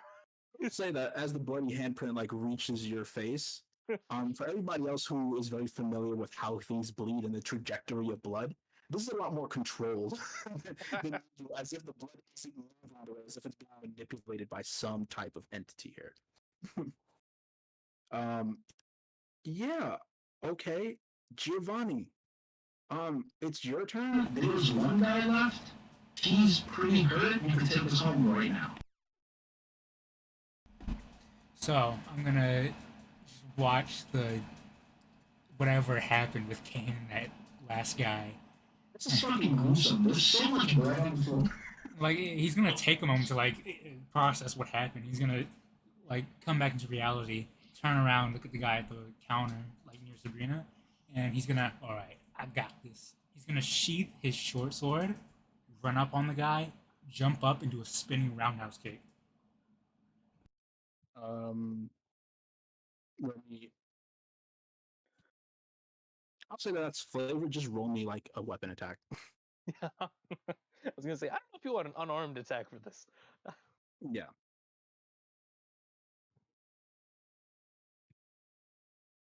That is going to be a 9. Yeah, you spin around and you miscalculate and you just like go over his head and it's just air. It's Yeah, impressive it's- how spectacularly you failed that. It's old age. I'm 53. Yeah, why are you running around? It's My like God, that changes my view of this character instantly. your arthritis is kicking in. I'm Just saying, imagine like a guy in like his early 30s where he's like, yeah, I'm good, I'm mafioso. 53 is wild to me. it's just a made man out on the streets. Like, He's just what are he's you just a doing? dude. You're just man. This gets So us. you missed that for sure. Anything else with your turn? All right, I am going to.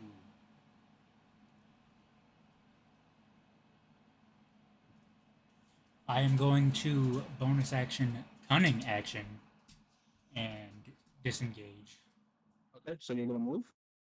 Yep. All right, where are you going? Uh, Like I'm open outta space. here. You guys have just been like crunched up into this this room that Like- King kind of brought us into. when Giovanni does the kick, he had a really bad cramp in his back, so he's just gonna oh god, and he's gonna take a seat out of a chair in like a corner of the room. He's like, Okay, I so guess he goes, I'm gonna just say like he goes like 15 feet away, like in stride, he like grabs the head of a chair and like puts it and just sits down. He's like, "I'm back, I'm back." Oh man, if I was in my prime. things aren't know what they used to be. That is more than fine. If that's your turn, then we go to the very last bandit guard who was here. And this guy, you know what? Let's not gonna be Giovanni. It has to be Kane. just from position, it has to be Kane. All right, so what exactly is happening? He's just gonna do what he's been doing. That's taking his long sword, and he's like, if I kill the big one, they'll all run away. Doubt it. That's a 9 to hit. That is not a hit. He swings with the might of someone who thinks he's gonna do something, and you just hear the clink, and he just like recoils back. He's like, he looks out at all of you, and he's like, I am fucked, ain't I? This Immensely. This is bad. You see the barkeep back? He's like, really bad. Ooh, it sucks. And up next, Axel Fury. The one guy left. Partial shirt. You have the ability to take us home. Mr. Double at 20. What are we doing? Wild. You said one guy left. One guy left. It is a bloody mess in this bar. So Axel Furry is gonna have like a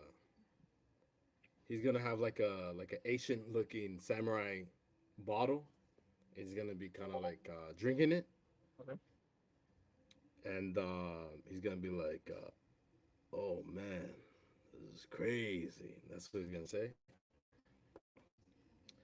And then he's gonna do a headstand flip, but with like his hands like behind his back. Okay. Yeah, he's gonna do That's a headstand. cool, but where is the attack in this? So he's gonna do a headstand flip, and then he's gonna do like a John Woo type of kick towards the last guy. Give me an attack. Got you. I need an animator. I Exactly. need fan art of For Axel Fury. today, Just And commission of this party specifically. no, I need something longer than this. That isn't even. My son said head spin, John Woo drop kick. Like I don't where'd know you what get the type of momentum? Where'd you? precise amount of lucha shit. He just did it.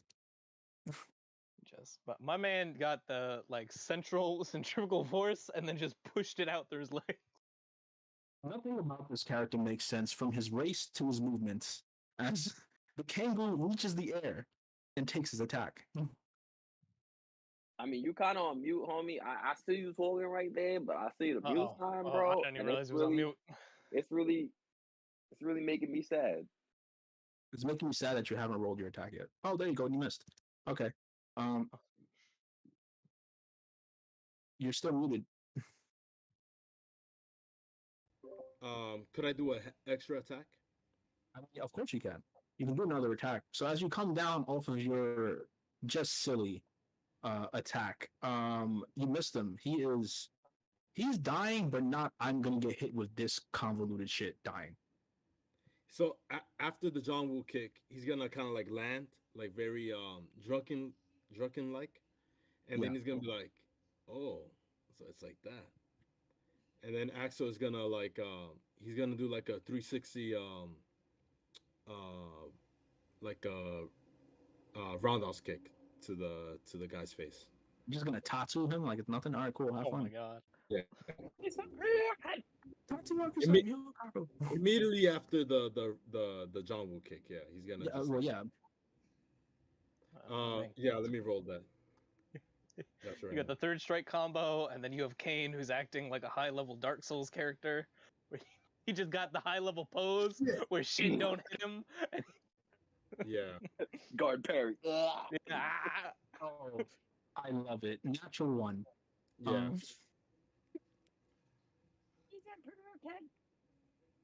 What everybody else sees. Here's the thing. What Axel thinks he does is 360 kick into this guy. What you guys see him do is the 360, but there's like no forward momentum, so he doesn't go anywhere. It's just like in place. So you see this unrealistic twirling 360 in the air with kangaroo legs flying everywhere, but it just doesn't move. So the guy doesn't even have to move from where he's at, and it's just. Like, My man did the training mode. I'm gonna try a Tatsu motion out. It didn't move. you spun his model in the gallery viewer. That's what happened.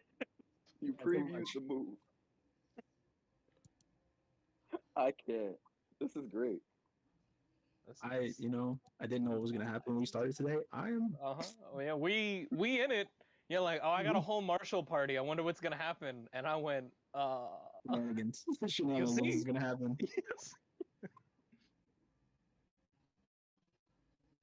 Yeah, you're done unless you want to take a bonus action attack because you can't do that. He's kind of just gonna. He's Axel is just gonna end it right there, and then be like, he's gonna point at his beard. He's gonna be like. Then he was like, and he's just gonna end it right there. The guy confused is just gonna point at his beard. Because like you're just confusing everybody, so they're kind of mimicking you in the way that's just like, what is he doing? Should we be doing this too? I don't understand how this fight works. Should we Yeah. like follow him? Like Draco, for the love of God, can you kill this man?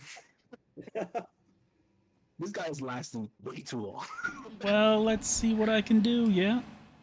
Person's sad that's taking over the party. I would say you can move your hunter's mark over to him because the guy who was hunter's mark before is dead. Then I shall do that. Do I need to use a bonus action for that? It's a bonus action to move, yeah. Then I didn't. I didn't have a bonus action available. For this time, or just for this turn? Okay, then yeah, I'll do it now then. Hunter's mark the little turd nugget. Yeah. I will again do a longbow attack. Before we get any farther, because I'm just out of curiosity, what does you casting Hunter's Mark look like? Can you give me some type of visual accompaniment of how you're going to mark your target? Will do. So what you see whenever I cast Hunter's Mark is place my left hand over my chest, which is over the necklace. I do a quick prayer. May my arrows fly straight and hit the mark. And then you'll see him or the target glow in a hazy red. It looks like a light coming from behind him if you were to look at the enemy, and he just stays glowed until either he's dead or the hunter mark is moved. So You see that red like hazy kind of light move from the dead body onto the last living person. And what you also see too is the lines and breaks in my skin that have that red tinge also light up as well. They just get a few shades brighter. Okay. I will. Come on, come on. 18.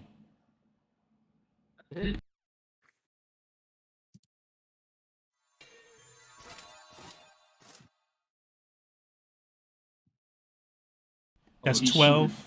He's super duper dead. How do you kill him? What you see is as soon as you see him shine red, you just see a very swift and quick elven man just pop to the left to pretty much flank him, coming around Kane's enormous body. And then he looks as if he's about to strike Kane from behind.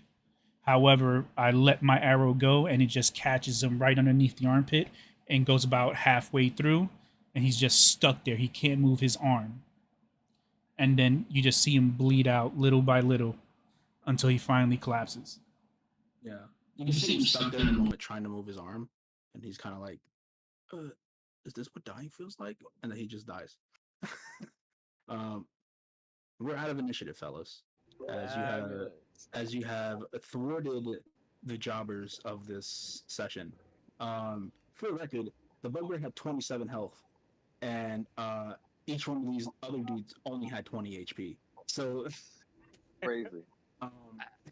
We come in strong. Yeah, this is a nice quality chip damage. That's all they're here for. Yikes. As you guys are finished, you see the barkeep. He goes, "Yo, come out." He calls a guy from the back in the kitchen. Comes out with like a push broom, and he starts like sweeping up the dead bodies. So as that's happening, she was like finishing her sentence at the bar. So I don't know. My missus notwithstanding, that kind of sucked, but job's done. Yeah, job is done. A deal's a deal. Before the janitor can clean up the bodies, I'm gonna move as quickly as I can towards them and start like patting them down, search for any gold or valuables. Investigation check, please.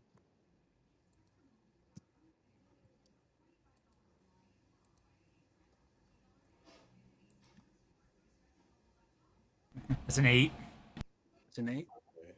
It's like as you're looking through the pockets, the guy doesn't stop pushing them. He's like pushing, trying to put his hands in the pocket. He just keeps pushing the leg. He's like, I have a job to do. Wait, watch out, watch out, watch out. So like he gives you an ample opportunity to get your hands in to see what's in the pocket. As he swoops it, and kind of swoops it into the back room. Giovanni's just gonna, he's gonna take like a broken piece of wood and just, at the back of the guy's head. Give me an attack.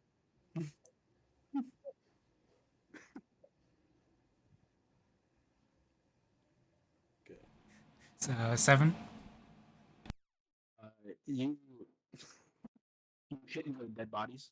He's pushing. You just the bugbear whose head is like sliced open just gets hit in the head again, and you see the piece of wood that you threw kind of get lodged into his head as well, into the spot where the axe hit it, and the guy just in stride just keeps going. He's not stopping. Yeah. As you see the barkeep in the back, like, yeah. Are you just gonna? You're very much a wine person, are you not? Yeah. All right, whatever. So, where you want to go, you're looking for a box. Yeah. The Udalot family. Those are the people you want to talk to. And what I mean by that is,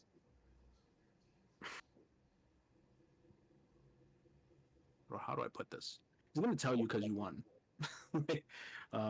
It's just like, how is he going to phrase it?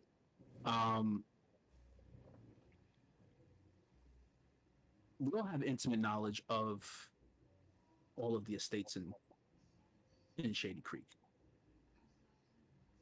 but we're kind of at a standstill. Life here is pretty weird. We're all just looking for reasons to kill each other without getting repercussions. So I can lead you. If you go to the eastern side of the estate, the Udalat estate. You'll be in the area of where you need to go for that. Is that good enough information? Is there anybody that we can talk to?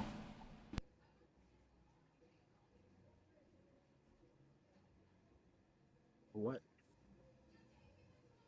For any further information we might need.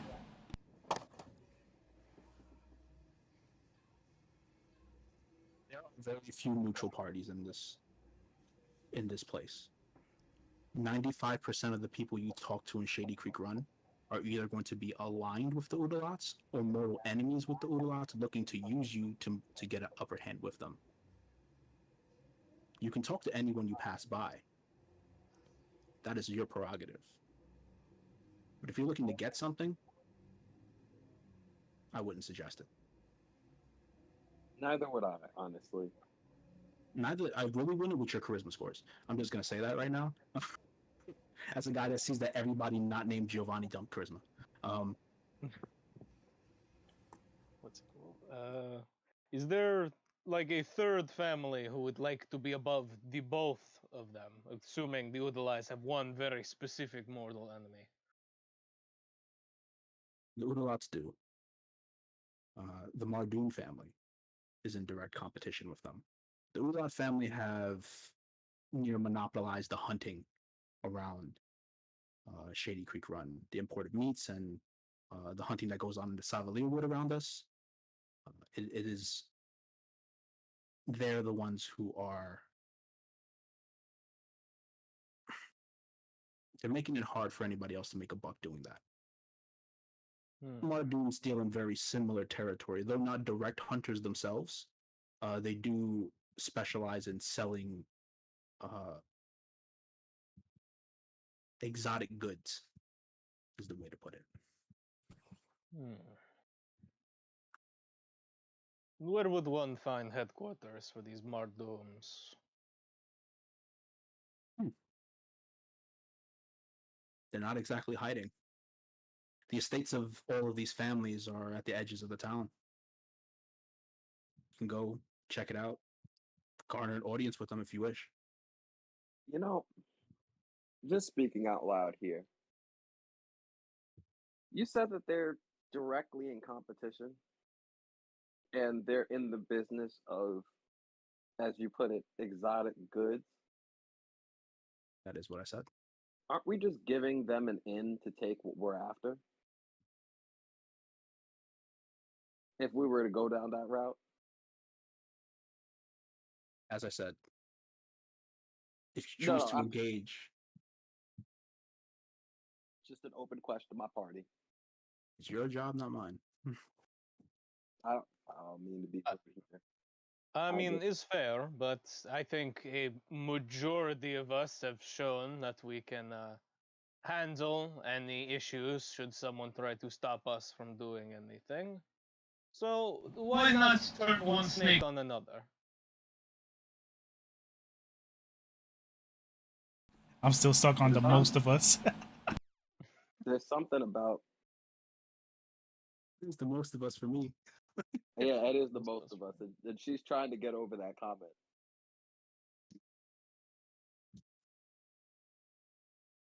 That notwithstanding, I don't want to get double crossed here. I mean, we could just kill them all. Is also a good plan.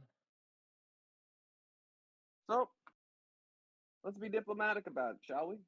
How we feeling? Mardoons, or we stage a heist?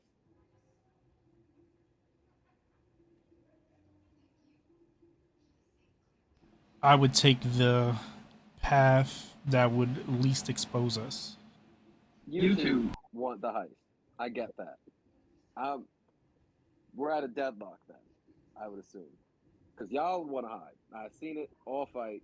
Y'all want to hide. And I've seen it. You probably want that heist. I feel it in my bones. And you two, about that action. You get in there and you kill people. So what's it going to be, boys? Welcome to GTA heist mode. Let's get it.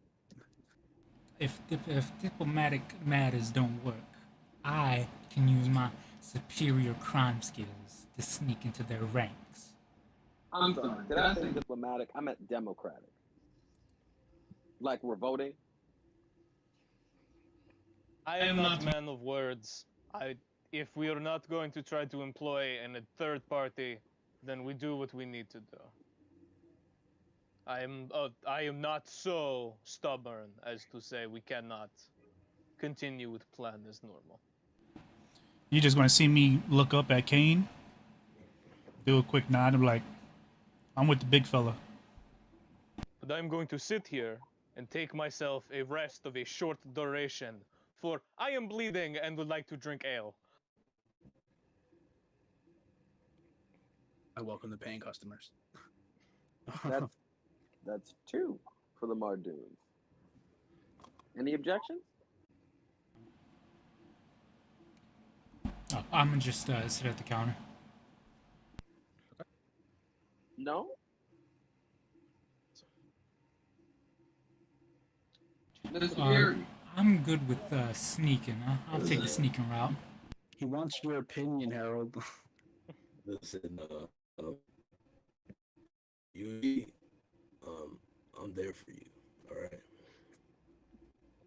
Oh, God. Why did I even ask? Miss Senior Moon, citizen, how you feeling? senior citizen. Not you. Giovanni. I'm good with the sneaking route. I could do many methods of sneaking. I could do regular sneaking. I could take one of their uniforms and sneak in as like a regular old Joe. I could do many things. Platinum steel. It's like the only one that can like be good at both. Okay, good. I feel like we've just made a vote. So, you said you wanted to rest? I do wish to rest. And you Sabrina can takes out a absolutely book. take a short rest. You can absolutely take a short rest in the That tower. makes sense. All Not right. an I issue. am gonna burn 2 of my hit die to get back some health. Absolutely. And as you're taking this short rest, the barkeeper is going to introduce himself as Eldrin, is his name. He is a human man, and he is going to give you very detailed information on where you need to go. He's like, yeah, if you really want to be seen, you just go back there, out here. And he's just like, it's like running plays, football coach. And it's funny. In the middle of that, Sabrina takes out a paper from her bag, and the pen out of her hair, holding her ponytail together, starts taking down this information. And he probably like spends about, like, I would assume like a half hour of this hour long short rest, like just giving you the exact, kind of just montaging you through, like how to maneuver through the city if you want to be least seen. And then from there, he's gonna leave the janitor man, who's also the kitchen man, who's just clean, who's like been mopping up the blood from the floor, and he's also he's gonna take a head at the bar as Elgin's gonna leave the bar while you take a rest. He's like, I have things to attend to. I'll be back soon. If I'm not back by the time you leave, good luck. Don't die. It's very easy to die here. And on that short rest, let's take a couple minutes break. Get some water, use the bathroom, do what we got to do because it's a pretty nice stopping point because it's time to steal some shit when we come back. Oh, my Yo, leg. I don't know gotta about say, you guys, but that first half was fucking lit. Woo! That was awesome. We are mad lads. Yeah. The energy, just keep the energy. The energy is here, and I'm feeling it. So yeah, let's take like 10 minutes.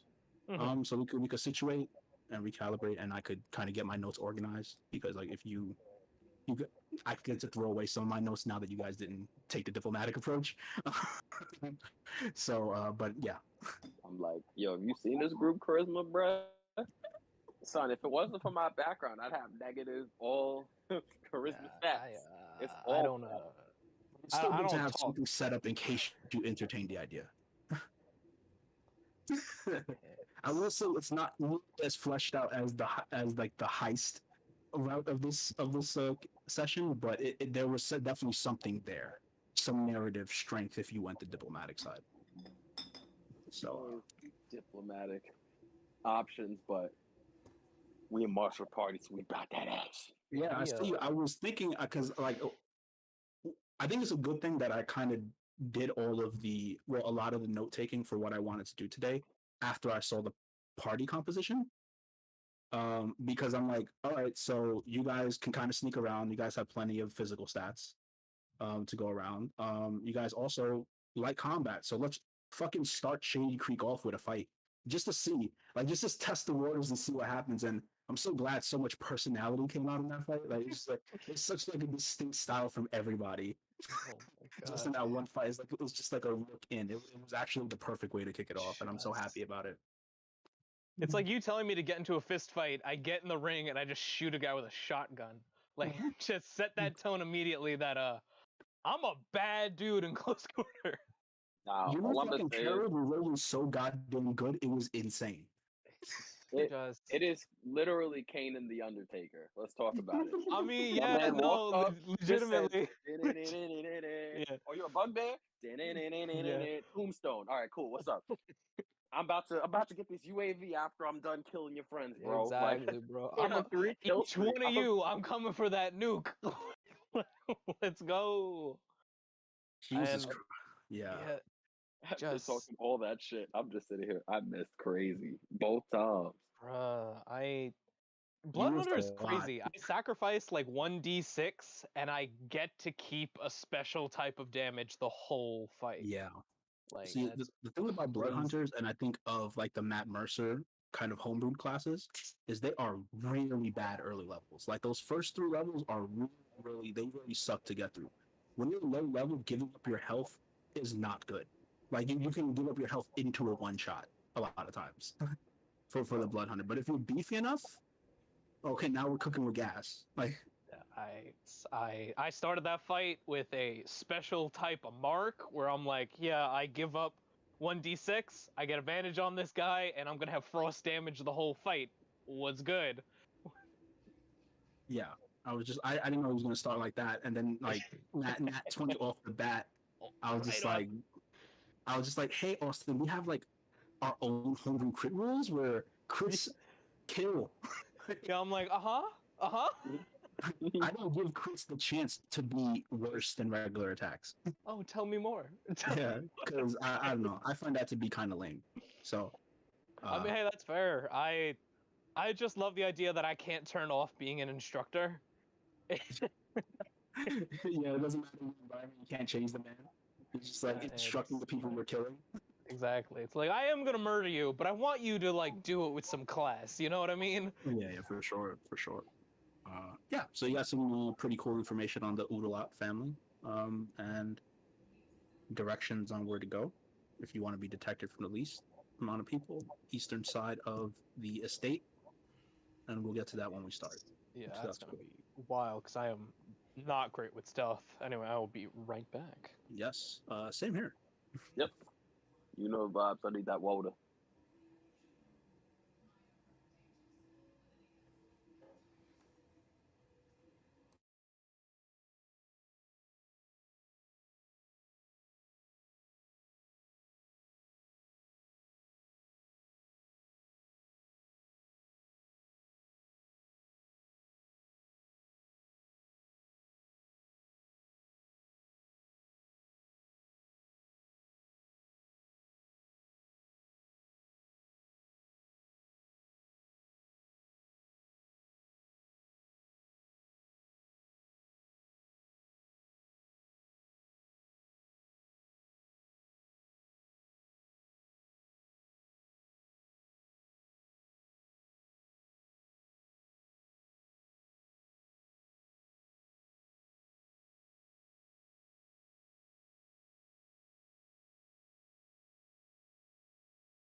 Yo, yo,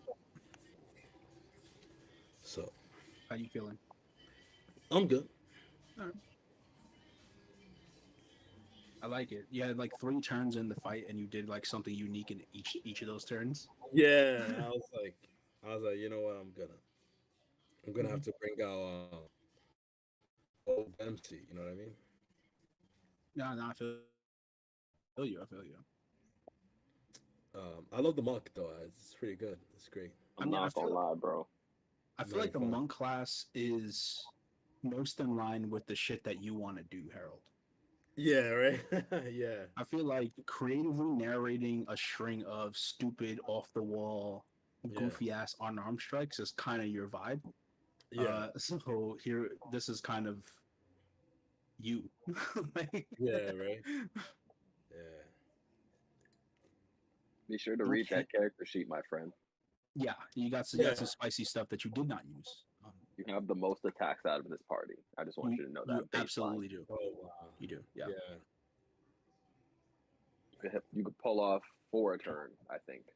Yeah, with key points if you haven't used them yet, but yeah. yeah. Definitely. Yesterday I was looking up sort of like the monk class. Hmm. Got not like disappoint. I was like, yeah, it's a lot. You could either be you could either do like real bad or like real good with the monk class. Yeah. Yeah. See, this is funny because like this sneaking into a place part of the session is the reason why I wanted you guys to be available to like buy adventuring gear in Yeah. case like there were like niche things that could help with situational scenarios. True. And I didn't want you to just be like locked into starting equipment, especially when you're level 5. It would be kind of Hmm. weird. Yeah, I'm having a lot of fun. Yeah. I'm just so like coming from somebody that's trying to make a character that's really something that stands out. Hmm. You've made a character effortlessly that stands out. It just stands out more just based on first the shit that you did, and second, but more importantly, the character behind it. Because that man is a ball of chaotic energy, and I don't know how to deal with it. Yeah. Yeah, that's usually how it is, right? It's the personality that carries the weight, right? So it's like whatever personality is behind the swing determines like how the swing is like perceived by everybody else. So, all right. So just let me know when you guys are ready to start rocking, and we'll enter the next leg of this adventure. We're ready over here. Yes, sir. I is ready. Awesome. I'm all set. Cool. All right. So as you finish your short rest, did you rolled your dice to heal up, Austin? Yes, I'm all the way back up at full. Awesome. Okay, so we're ready to rock. As the hour finishes, about like 5 minutes before the hour finished, Elgin comes back into the bar, takes over again, and he's surprised to still see you here because he doesn't know that a short rest is 1 hour. But he sees you off. He's like, "Have fun." And if anything goes wrong, you could always come back to the end of the world. Which is my favorite tavern name. And you guys go. You guys know to keep out of the square, like the center of town, because what he tells you is that those people that were up top on the watchtowers are called taskers. That's who they are. The thing is, nobody in Shady Creek wears visible insignias to determine their loyalty. Everyone is incognito all the time. You either know or you don't know who's with who. And that's kind of a like a non-spoken rule even by the rival families that are holy quarters. Like you either know or you know. Like you see somebody, you know whether they're affiliated or not. So he said, "Go for it." Could I take that? Could I like take down the like exact like what they're wearing? What those guys are wearing? They're not wearing Yeah. any uniform or anything. They're wearing street clothes. Like street clothes that. Okay, let me form this into a question. Say if I wanted to make a disguise or something, is there something that's like known by? No, it is purposely left out. Any clothing that might give away a disguise would mean a disguise will be as good as what you're wearing because everyone is just wearing whatever the fuck they want. There is no consistency in it. Good. It's a very usual tactics. Don't work in a place where everybody is constantly using those tactics. So yeah, you guys can make your way on like the outskirt, and you pass by a lot of the shops that are here, very humble type of shops. You see that even though this is pretty much like a lawless place, almost equivalent to the Wild Wild West. Like, yes, I put two wilds there. That there is a sense of normalcy and actual like normal living days for people. Like, you see people just walking around like you would in any other city, unbothered, which is like maybe from the outside point of view, knowing all the stuff that Elgin told you, maybe doesn't sit right, but it is what's happening. And as you guys get further towards like the wing of the city, you see this fucking ginormous, almost like a castle looking estate. And while the city itself doesn't have any walls, this shit does. It is completely walled on all sides. And as you are coming across, are you planning to just go where Elgin told you to go? On the far side, you'd have to like wrap around, like and take like an L shape to go around this castle looking estate that you have kind of clocked as the Udalot estate. Just making sure we're on the same vibe, because if you are, then we could just go. All right, cool. If you guys follow his directions, yeah, you guys follow his directions. And who left us? That was Austin. Apologies, that just stopped for a second there. Yeah, you dipped. Okay, so as you guys were kind of like scaling, you guys are kind of like riding the wall, trying your best not to be seen. At this point, I need a group stealth check. All right. Ooh, gotcha.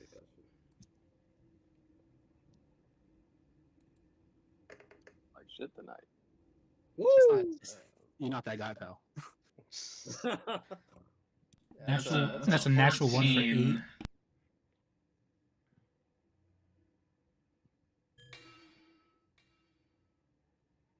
23 for me. Okay. That's gonna help. We're not really doing the number of passes and fails. It's just a group number that I'm taking to see if you guys pass it. You guys think you're doing pretty good. Oh, it's the worst. You guys think you're doing pretty good, and you eventually creep up on the spot behind the wall that you know you have to climb over to get into the estate from this spot. What do you do? Kane, I want you to boost me over the wall. I mean, yeah, sure. You know what? Before we do any of that, everybody give me a perception check. Okay. Just so you can get a little bit more information about what might be on the other side of that wall. And this wall is 39. Natural 20 for 28. The natural one. What I is got going on with these dice? I got a 12. It's perfect that Darko is the one that got it too. Nice. 23. Yeah, this makes sense. This is all like this all tracks. So that's everybody. Copy. Darko and Axel. You hear. First of all, you recall that Elgin spoke about the Udalots having the monopoly on hunting here. That also extends to capturing and domesticating wild beasts. On the other side, you guys hear sounds of very familiar animals that you can hear walking, especially with that natural 20. I'll say that you hear an owlbear stomping on the other side. And because you are an elf, my friend, you would know for sure the sound of several brute dogs that are running around on the premises. You also hear humans and the sounds of like rifles as they like move back. You can tell people are patrolling on the other side of this wall as well. So you have clocked at least one owlbear, several blue dogs, and several human beings that are armed with firearms on the other side of this wall. So I will ask one more time, what are you going to do? I relay that to everybody in the party. There you go. There's a lot of dangerous stuff on the other side of this wall.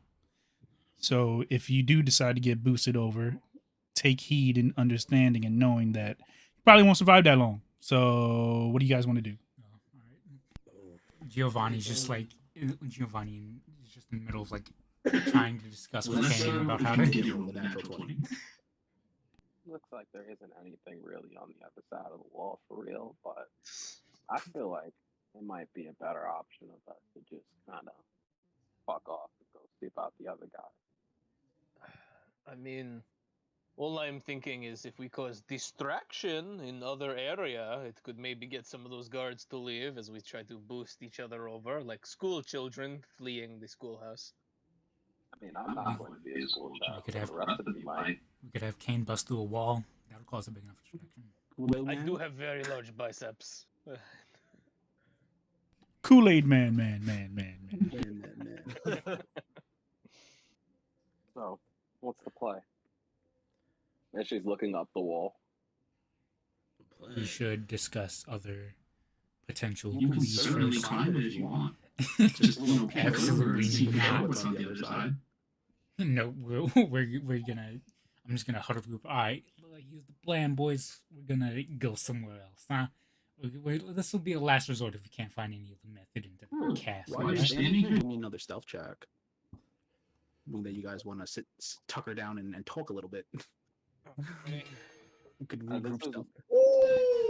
28. This is not why I wanted this. is Dirty why I 24. wanted, like, yo, what's the play? What we doing?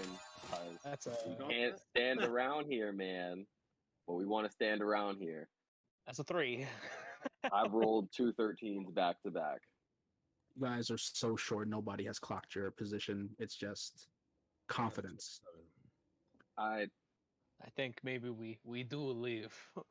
My mother has a saying: "Don't shit on the pot. Make a choice." What we doing? Mm-hmm. Why would you ever shit on a thing that you used to cook? Choice. I got a question. Are you guys ready to rumble? We need to find another way in. We're leaving. Could I look to see if somebody's looking at us? You have to climb the wall. Okay. Could I like take a peek with my ear? Be like, Oh, anyone you listening? can hear them as suddenly there's footsteps, but after like your short conversation, she's like, "Wait, did you hear something?"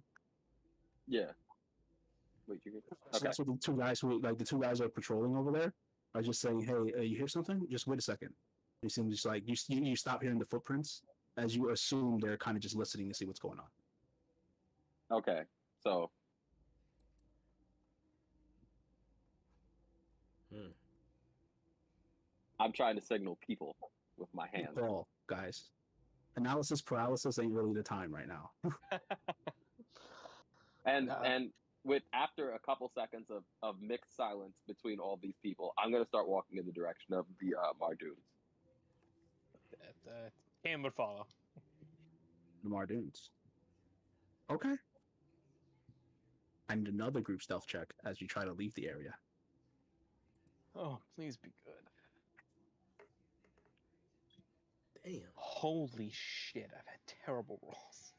You had terrible rolls. I Listen, got 18. my terrible rolls continue. Dirty 23. I've not had a good roll this entire campaign. 27. Oh no, except for the insight in the beginning. I am good at fighting. The two low rolls are just too low. How It fucks how up the high big- rolls quite a bit. how big is the wall? Roll's about 40 feet high. 40 feet high? You want to try to jump it?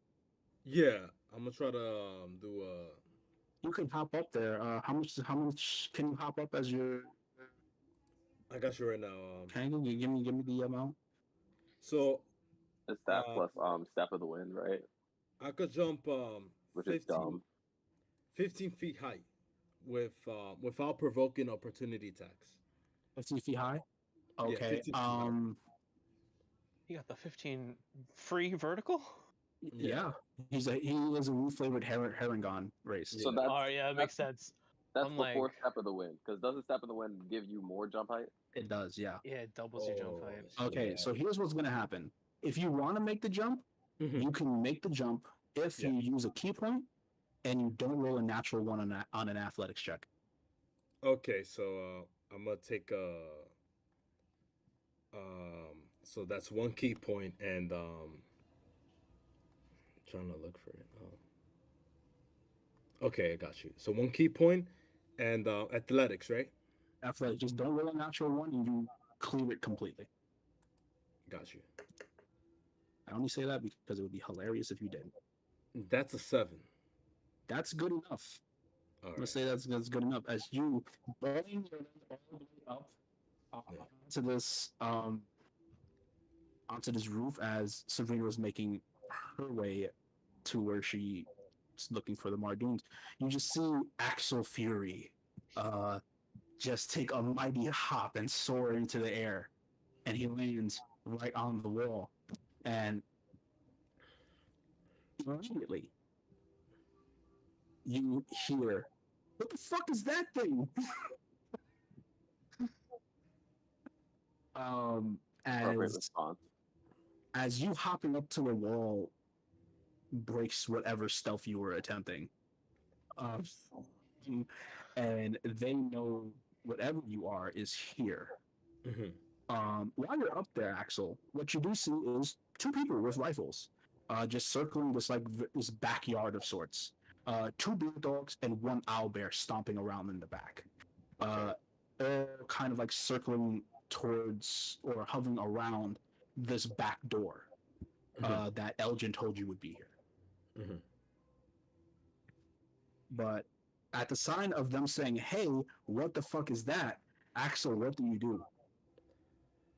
I sort of so Axel is just gonna like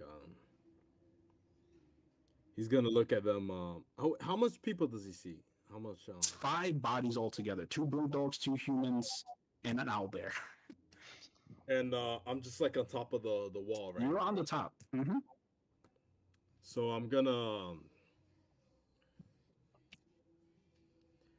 I'm I'm just gonna be like, Axel is gonna be like, hey, what's up? And then he's just gonna like, he's gonna drop down so that he falls back with the rest Okay. of the group. So that's a whole lot of things for you to do. So as soon as you say, "Hey, what's up?" they're gonna take shots at you. Gotcha. You don't get to hop up, say what's up, and hop back down before someone goes, "I'm gonna shoot this thing dead" because he looks crazy. So, that's 100% a miss. That's going to be a 10 to hit. 10 to hit. Yeah. So I'm just gonna my armor class, right?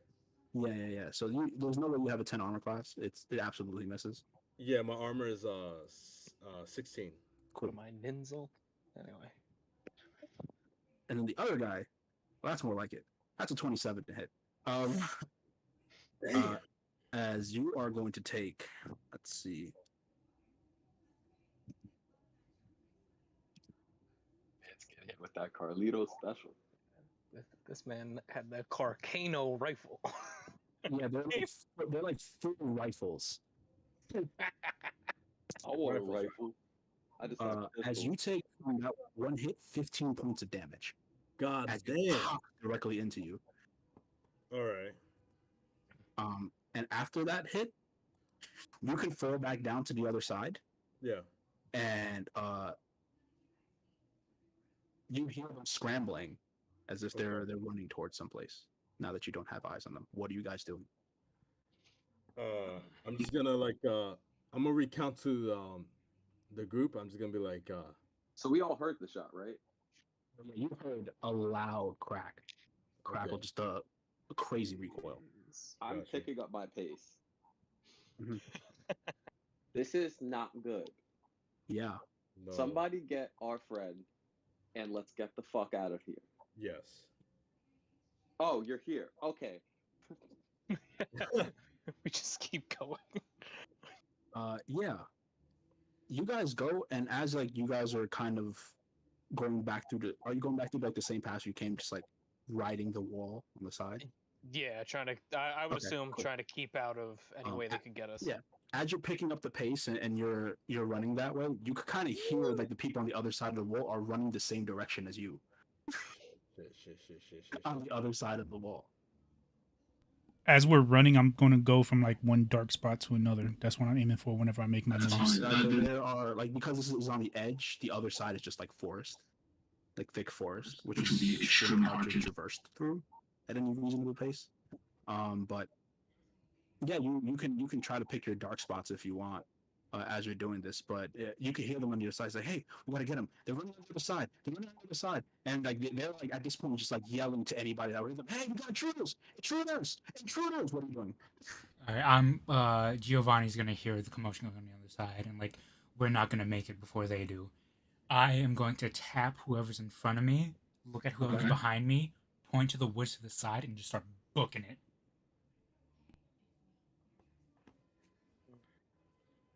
I follow. It's smart. I mean, no reason to refuse it. Yeah, you guys can absolutely do this. Yeah. This forest is thick as fuck. I'm just gonna say that. The shrubbery is really hard to maneuver in.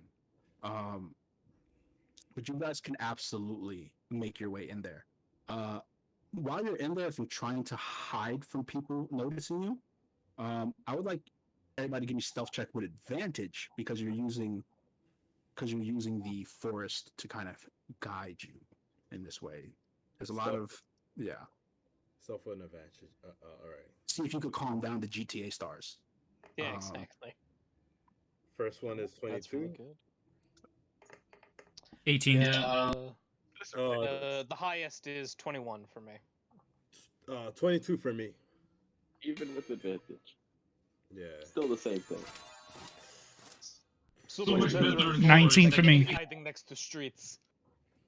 Okay, so you guys are you guys just trying to run deep into the forest, or you guys trying to find a place to hide so you could so this can blow over? Just a spot to recollect. All of us just to chill at and listen and see what's going on. Yeah. As you kind of stay down and you all find size appropriate places for you all to hide. Behind the boulder.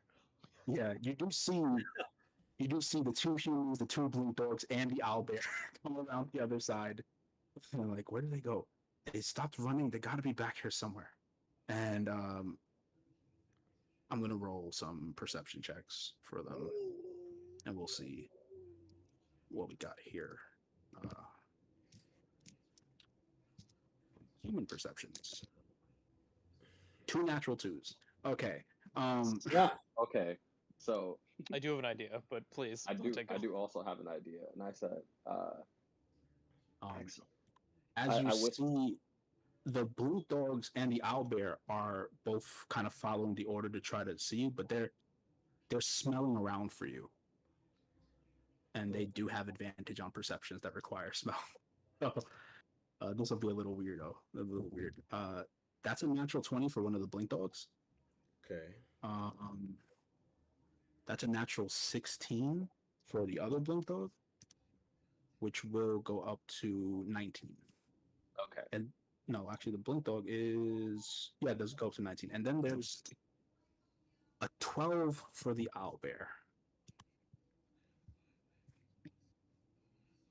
I'm going to say. Oh, sorry. You go ahead. No, I was like, as these people led by that blink dog that rolled the natural 20 are getting suspiciously close to your group. The sniff, the slow, the prowl. Okay. And after a while, as they like run into the forest, they're almost like right on top of you, like it's just looking. And there is a point where that blink dog knows he sees one of you. Okay. Who is he closest to? The blink dog. I'm going to roll for that. I got a good survival. I want to pull like a Rambo First Blood, where I just drag one of these dudes up into a tree. Okay, we could get to that. Don't worry. All right, yeah, no worries. 3. I rolled a 3 on the die. I'm going to say a 3 is that he's closest to Sabrina. Do I see it? Oh yeah, you guys have picked pretty good spots to see the oncoming pain that might be happening. You guys, but you have to react right now. So Okay. that dog sees you and is about to do something. You see, I smile as I see it, and I say, "Actually, you wanted to distract. Who wanted the distraction?" As I swing down on it. You swing down on it. This is funny. I'm gonna give you like a weird surprise round on this. Okay, it's hilarious. So you swing down with the blink dog.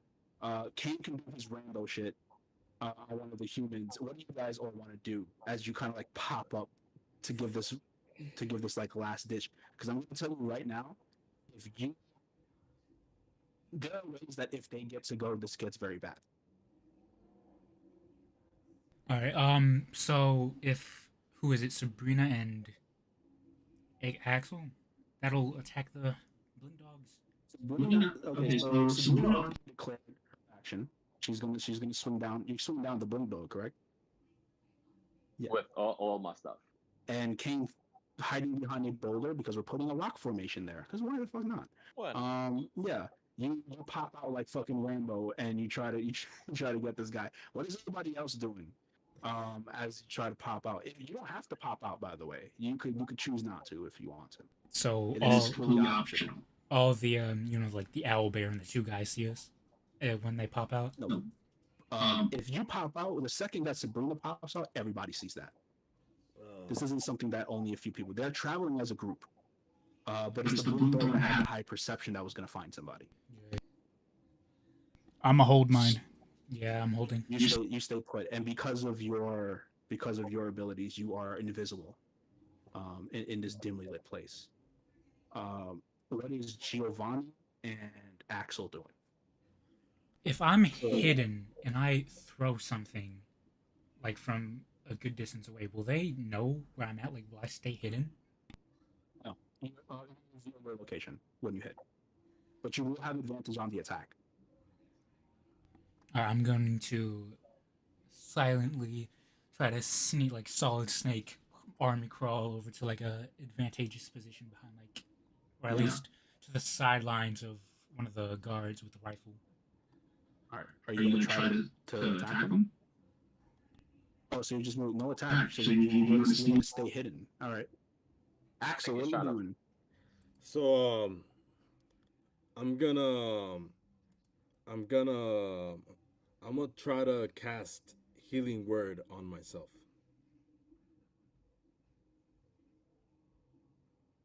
You have healing word? Yeah. This character is so full of surprises. Yeah. Where did that come from? Yeah, I have healing word, yeah. I gotta check that sheet because that sounds hilarious to me. How? I have an idea of how Axel's gonna do it. We're chilling, and you reach into your bag, and you're like, Oh, yeah, I yeah. got that EpiPen. I'm he good. he does have Oh. he does have healing word because he took magic initiate.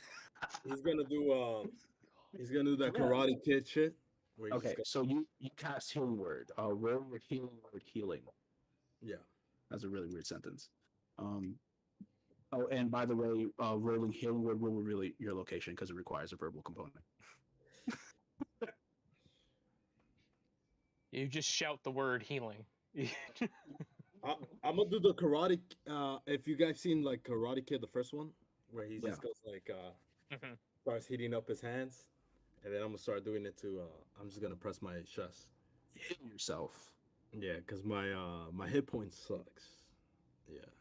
Yeah, and as you say heal, and everybody hears you, resolve the attacks from King. Did you do a roll attack? No, I didn't get to. You said do I roll an attack?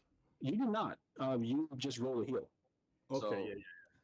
I on this attack, great weapon master, precision attack. I'm trying to make sure I hit. Okay. So Fair enough. let me roll It's d8. it's not going to be hard to hit these things. It's a 6 on the d8. Sure. Fine.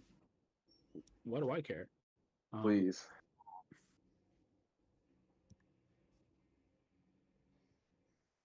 This Now campaign's done, Vontae. boy. Now This campaign's Vontae. done, boy. It's over. Um. I saw the 19, and it almost looked like I was about to get what I wanted, and then the game said, "No, So a you natural don't get it." one. Oh, Which no. is I will tell you right now is the only way you would have missed that.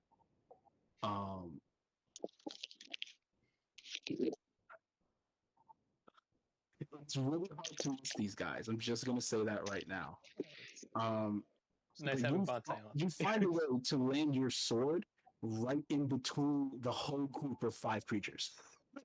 You find a way to engage with all of these guys at the same time. Okay. And then at that moment, you hear heal in the back, and everybody's face goes to you. King, what are you doing? The Kane is gonna like peek around from where he's at, and he's gonna do his 2 attacks with advantage to just cleave this dude in the throat and like pull him back to try to like hide him from his other compatriots here. Yeah, go for it. Yeah, go for that. Yeah, I don't add anything else to it, but it is advantage. So first one is a 24. Now it's gonna hit. All right, we'll do the damage. Just 12. 12. Not enough to kill. Yeah, but it's me like trying to like get him away from his friends, so it's he's with me behind the boulder. Yeah, you definitely rattle. You definitely rattle him. And because everybody has gone, please roll initiative. Okay. Now that we are actually going to be in initiative. Because this went so bad, so fast. Oh, I don't have good initiative though. And now I Oh. roll 19. I wasn't even looking at Discord, but hearing that is funny. Okay. Too busy trying to tug this guy, and I have a Well, 5 on that's initiative. another nat 20 for Axel for Fury. So What is happening? he's gonna put that out there.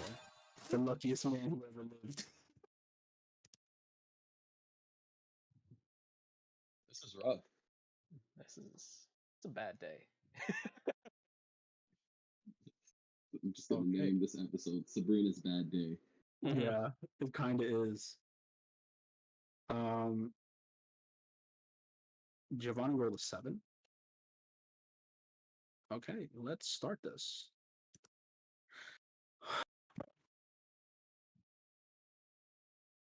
Okay. All of that goes down.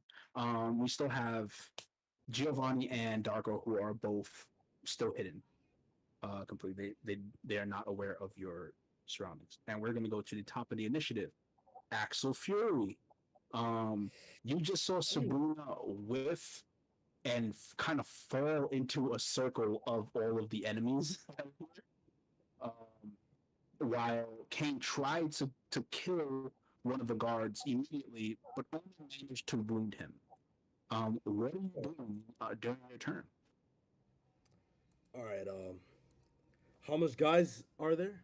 There's 5 altogether: 2 humans, 2 blue dogs, and an owlbear. And I will keep saying that.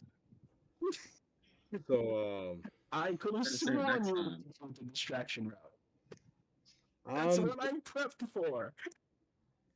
I'm gonna try. But hands all day, I'm here for it. I Is get it to pilot an owlbear. I'm happy. is it possible to attack 4 of them? With 4 different attacks, 4 different attacks. you absolutely can. Dang. 100%. Nice. I'm gonna do that. You can do that. You can go up and just wop all 4 of them if you want. Are you going to add anything to these attacks? I feel like I have to say it. Yes. I'm going to add the shillelagh towards it. Okay. I If you think do that's shillelagh, you can't do 4 attacks. yes. Shillelagh takes up your bonus action, and your bonus action, you can do shillelagh with your bonus action or do 2 unarmed strikes with your bonus action. You can't do So- both. Okay. Oh, I can't do 4 attacks with shillelagh. Not in the same turn, you have to activate your shillelagh. And that takes your bonus action. That will take a bonus action. All It right. takes your bonus action to activate, yes. Is it possible to hit 2 guys a normal attack and then the other 2 guys with a shillelagh attack? No. It'll have to be 3 Bonus people. action would be activating the shillelagh, and that's all you would get with the bonus action.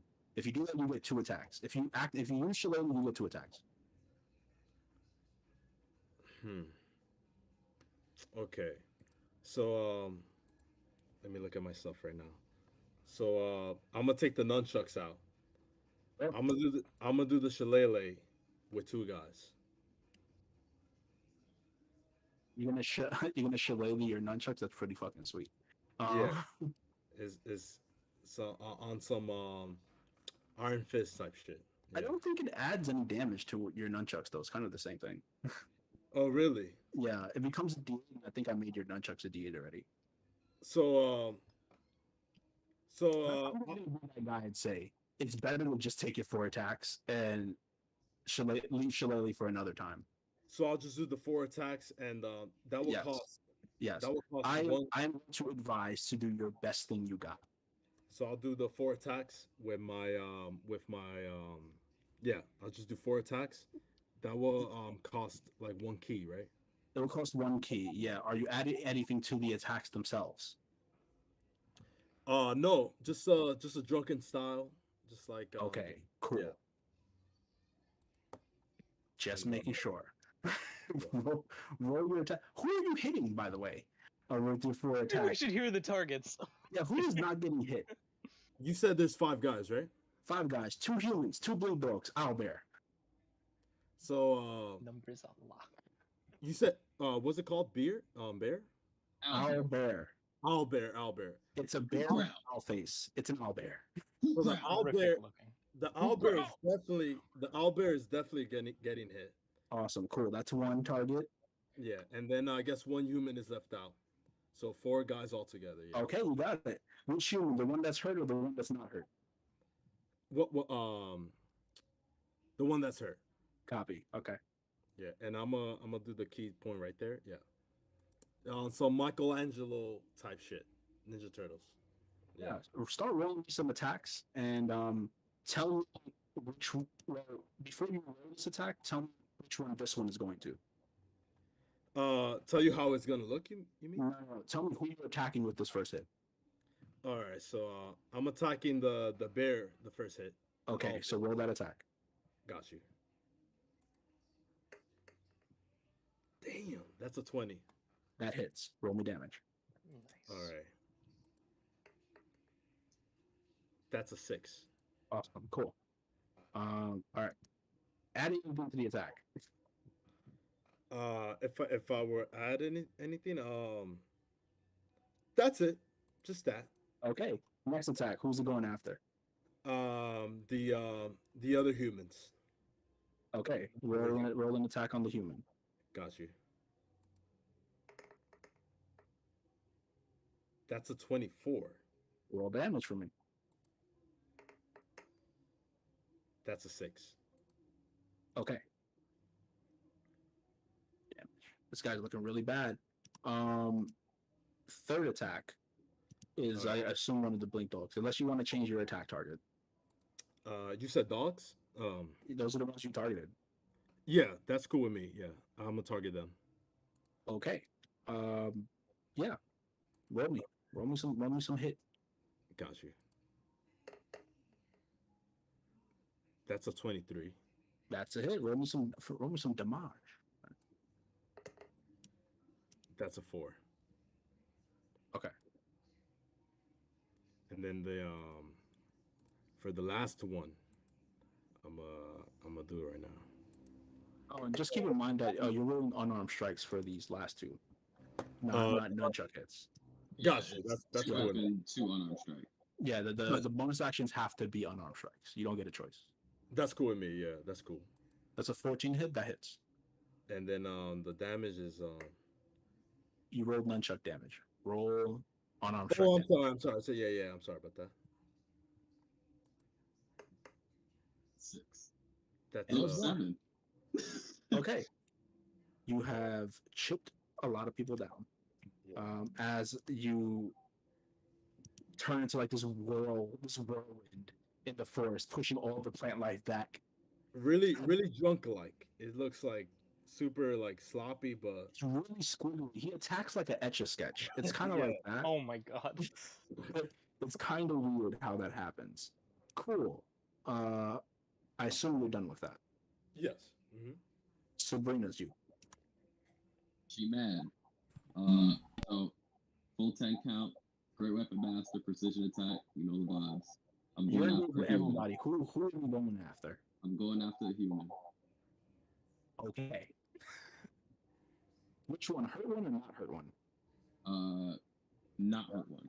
Copy. Roll me that attack. I got a 6 on the D8. Okay.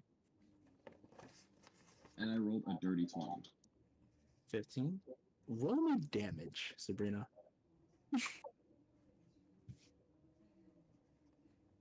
I'm gonna re-roll a D6 because I got a 2. I have great weapon fighting. That's fine, yeah. So it's a 4 and still 2. So 4, 2, 9, 19. 19. Okay. Sure.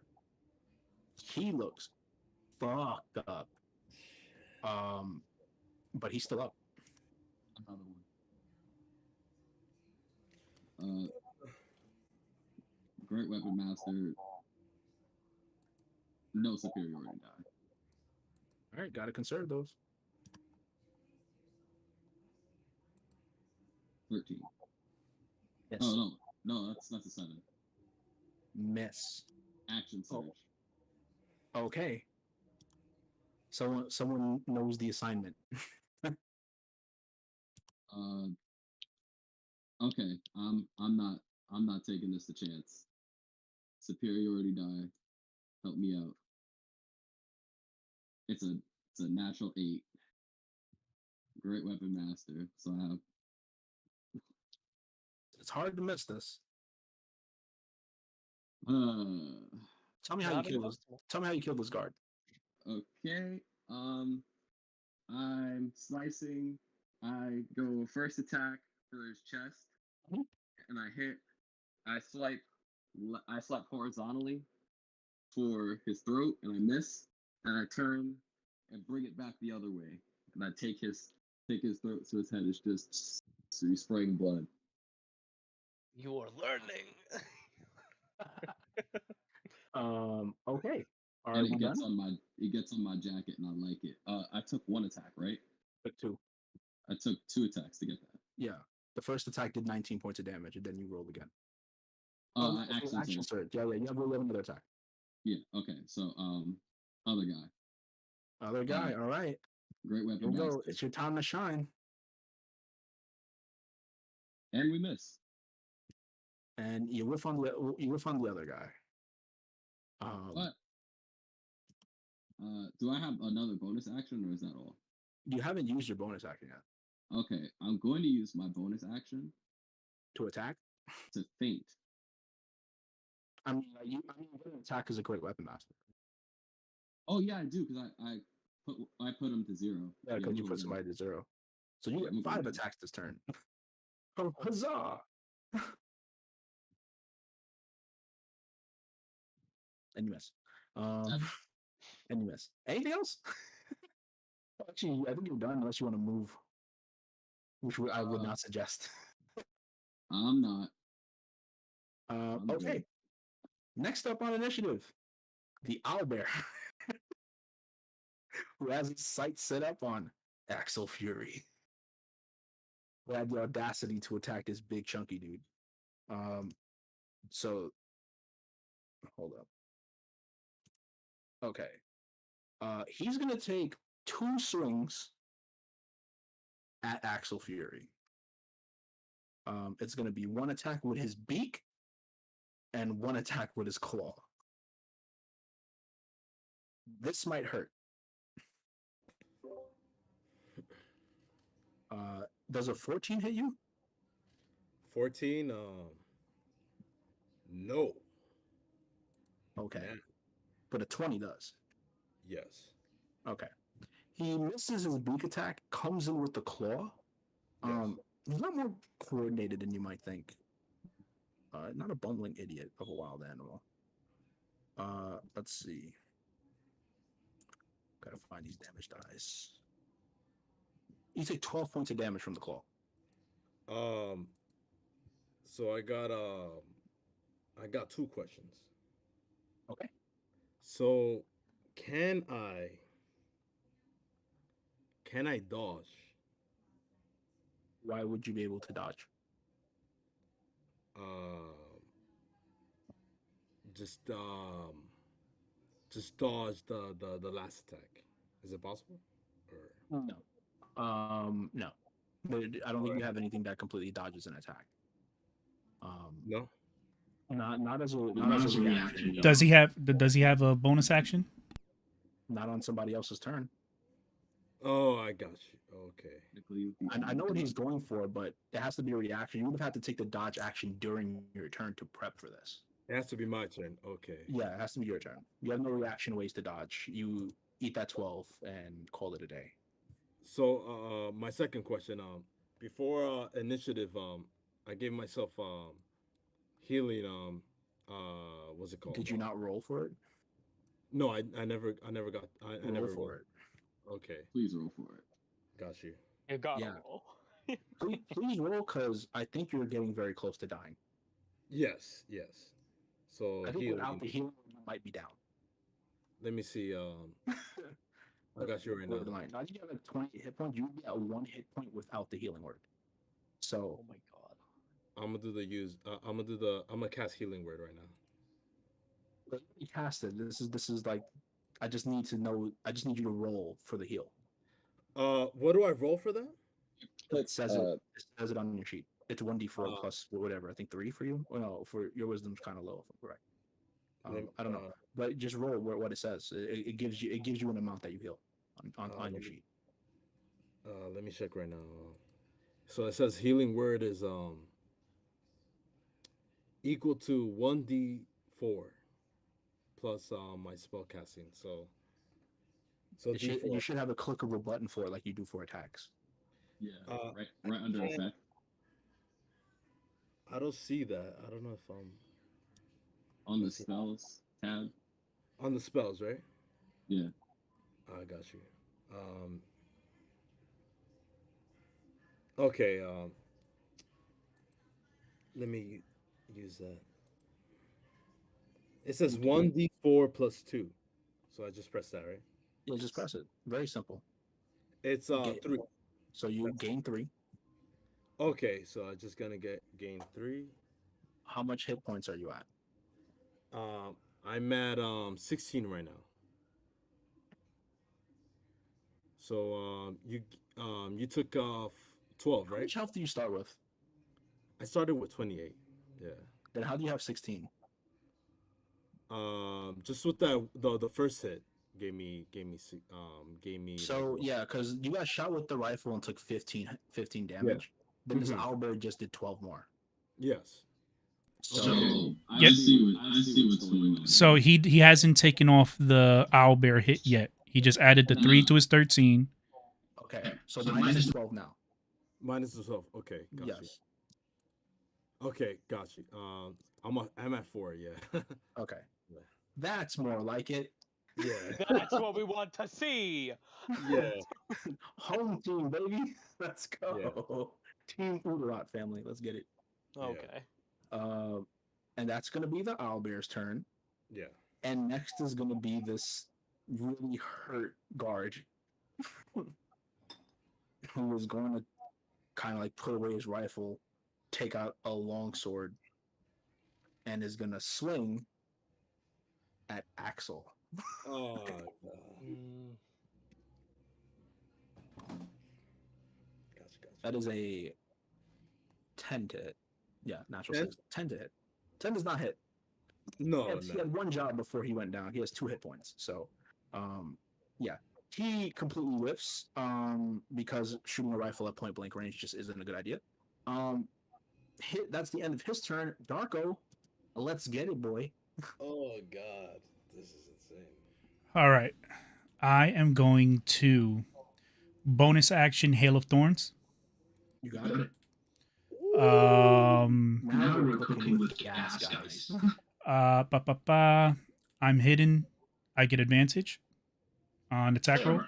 Sure. So that will also my sneak attack will work too then, right? Absolutely. All right. So I am Anyway, but yeah. how close are they clustered together? They're pretty fucking close. Who's the middleman? Who's the middleman? Yeah. Sabrina. All right, so which one of the enemies is actually clustered in between everybody? I would say it is the guard. It's one of the blink dogs. Okay, so I'm gonna aim the blink dog that looks like closest in the middle of the cluster with the long bow. Yeah. What's the range on the Hail of Thorns? To the things that have to roll dex. Hail of Thorns is 5 feet from the what you call it. Okay. So Hail of Thorns is in the next time you hit a creature with ranged weapon before the spell earns it Rain of Thorns, blah blah blah blah blah blah. The target of the attack and each creature within 5 feet of it must make a dexterity saving throw. Yeah. I rolled a 13. A 13? Yes. 13 exactly hits the blink dog. Yes. So damage will be if I get there. Damn it! All right. So dex save from blink dog, guard. I need to add dex save from everyone. And Sabrina. So that so funny. so that's 11 for the longbow damage. Okay. Sneak attack. Add 1 to it. Add 1. Okay. Yep. And then my Hail of Thorns is an extra 9 damage. Okay, so Hail of Thorns is what everybody doing dex saves. Yep, and if you pass, so if you pass, it's half damage. If you fail, it's full damage, just for the Hail of Thorns. Okay, so the blue dog that you hit point blank will die either way. Okay. So what's the DC? 13. 13. Okay. So Sabrina passed with a 16. So she takes 4. 4 points. Yep. Don't look. Let's see. It's a natural 3. That's a fail. Okay. The guard, like the dude there, is going to die whether he passes or fails either.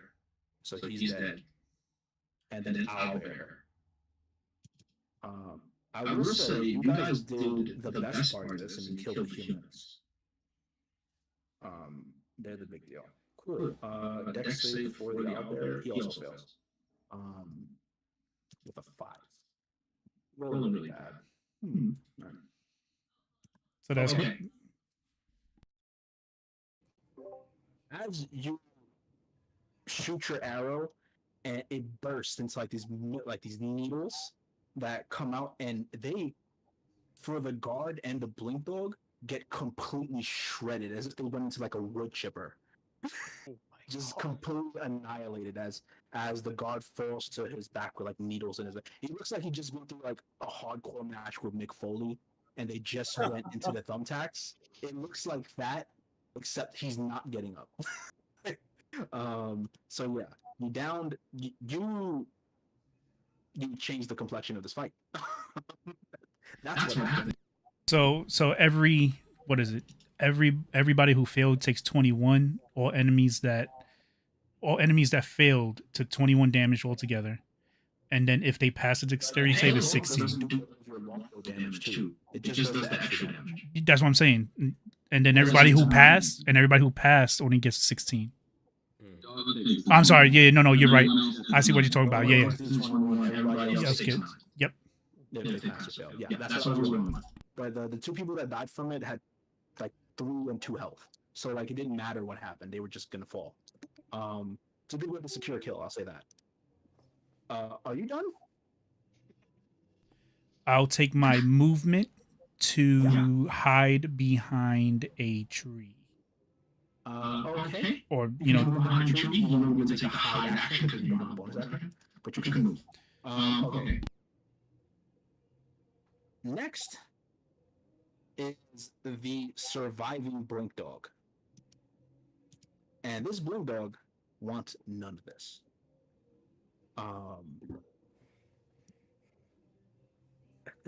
Sorry, guys. The blink dog, in a second, you're going to see it and teleport. And it's going to land up 40 feet back in the direction as it is trying to run for help. It has the ability to teleport 40 feet. That's why it is a blink dog. So he is hauling ass, taking his action to teleport and moving its full food away. It is 70 feet away from you guys now. Oh my god. So I have my back outside of the forest near the wall of the estate. Can I quickly say something in the midst of that? Axel, it's on you. I'm pointing at the dog. Axel, it's on you. And I would say this: the dog has 9 hit points, and there's still an owlbear standing right in front of you guys. How? Your turn. Not till the top of initiative. It's not your turn. It is actually Giovanni's turn right now. Ooh. All right, how many? Giovanni has gun. Oh yeah, can I like steal the gun from the dead soldier? Like you can steal a gun from a dead soldier. How would I use it? You're not proficient in firearms. All right. But you can absolutely take the rifle. Oh, yeah. All right. After this fight's over, you best believe I'm gonna sell those. So it's like equivalent to Batman rifles. So Oh, How how many many? 2d12 plus dex damage. Oh So- my god. Ooh. Get me proficient now. I'll go take a 10 eggs course. So can I get like an exact number how many hit points the owlbear has? You're like kind of mumbling. I can't hear you very well. Yeah, take center stage. Step up, young man, because Give this him is his seat. this is an important round. I'll say that. Because if this is close enough, good things happen. All right, can I get an exact number on how many hit points the owlbear has? No. All right, so I'm going to gain a bit of confidence after seeing how good my team's doing in the fight, and I'm going to. How many people left? It's just the owlbear, right? The blink dog. Tall ass. All right, yeah, they're the only two left, right? Yeah, correct. Yeah, blink dog's 7 feet away from you. And to run at the blink dog in this thick shrubbery will be difficult terrain. All right, so I'm going to take a short sword, and I'm going to run up on the owlbear and stab it in the eye. Give me an attack. If you hit, you add your sneak attack because there are plenty of people engaged with it. Shit. 10? Luckily, you can attack. As the owlbear. Wait, hang is on. unfazed. I'm hidden. Since I'm hidden, do I get an advantage on something? Oh. You get advantage on this. This On is attack? the first time popping out and showing himself to the world. I get an advantage on attack, so I can roll again, right? Yeah, you roll again. Oh, thank God. I will say AC for the owlbear, 13. Let's go. Dirty 21. That's a hit. Give me some damage. Give me some damage, guys. That hail of thorns saved your ass. That's a 9. And I add my sneak attack on it too, right? You add your sneak attack, yes you do. I had to blow someone else to rub my hand like this hurt from dropped. Devontae handed up 7. 7. Get out of here. I think that's Lucian on here. Devontae senses the momentum shift and just like gets up on his chair. All right, you do 16 points of damage. This owlbear is still very healthy. Oh. All right, yeah, that's all I'm going to do. Yep. Owlbear turns to you, Giovanni. If that's all you're gonna do, then Kane. All right, so we're. EXE has now downloaded. We're at the bottom of initiative. Yeah, I mean, I didn't do well with the initiative. You rolled a 5, and it's a lot of people. Firstly, I'm gonna do my bonus action to bring back my right. So Okay. I gotta roll with D6 of damage against myself. Copy that. Yeah. So, The Alistair effect. Yes. of course, it's a 6 when it's hurting me. Okay. Oh, yeah, absolutely. Take that 6. Take it So on the yeah, chin. I'll take that 6. So you watch Kane like reach over to a ring on his hand and like twist it, so like Yeah. a razor blade comes out, and he just like holds his fist, and as he like drips his blood over the axe, it becomes like frosted crystal, so he can get his frost damage back. And then he's gonna take his 2 attacks on the owlbear. Let's go. Give me those attacks. With your damage, you have the chance to kill him this turn. All right, so If you hit both, so first one's a 26 to hit. that's 100% going to hit. You double its AC. Yep. All right. So here's the damage, and then I'll roll the d6 to be added to this. So 12 plus 4.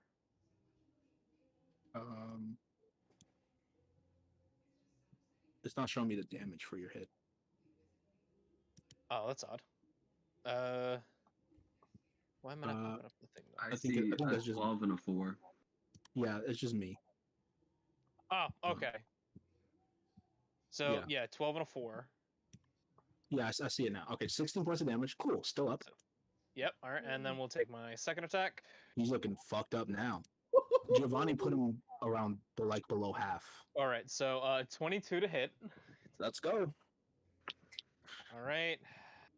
Overall slashing. And then that's going to be a 14. And then we're going to add this d6 to it. So another 4, so 18 in total. Give me the kill shot. So, like, Kane, he drips his thing over his axe, and then just like a lumberjack, just like takes this thing's head off. Yeah.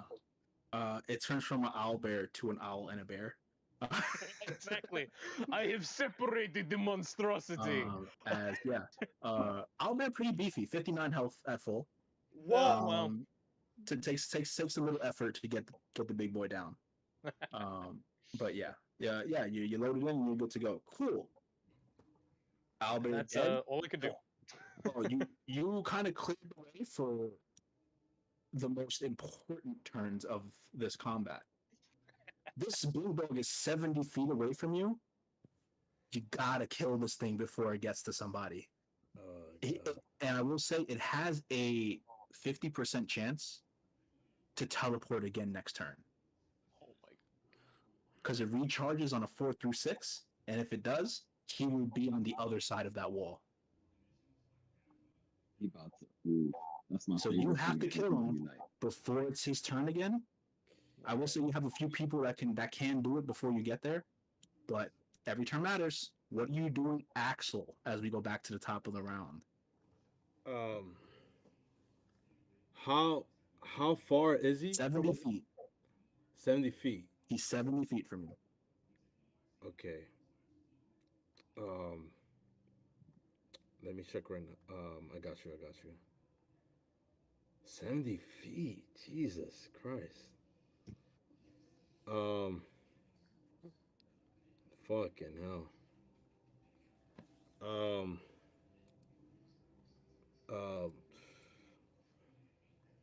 70 feet.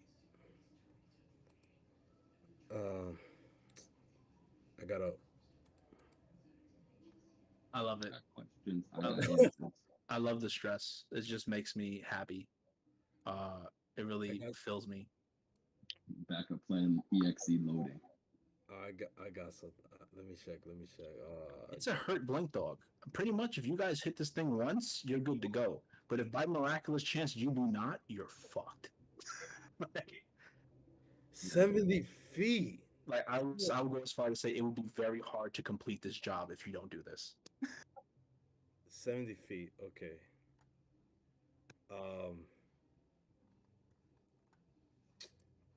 You got to give me something. Yeah. We can't stay with nothing for that long. If No. you need advice, I got you, but Like you have a lot of movement. Yes. You have ranged attacks. You have darts you can throw. Plus your movement. You can do some stuff. I want to move, if it's possible, 20. So I want What's to your move. movement? I want to move 20 feet close to him. What's your movement?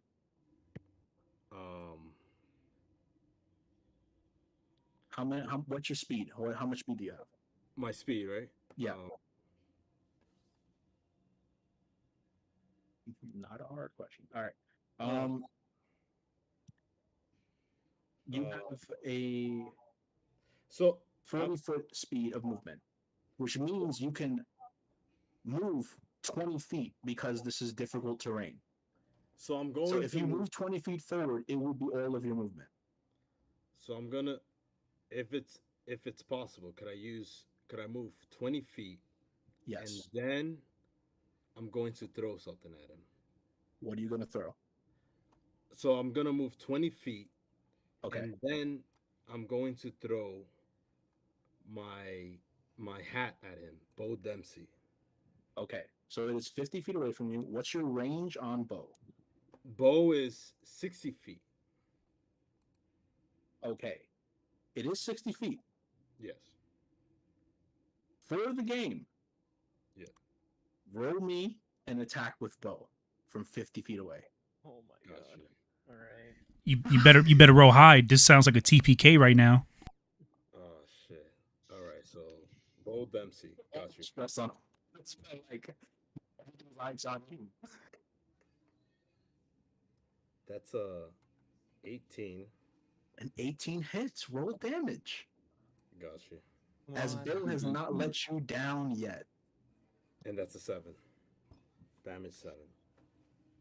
As you're running, you get your running start with Bo, and you flick it off your head.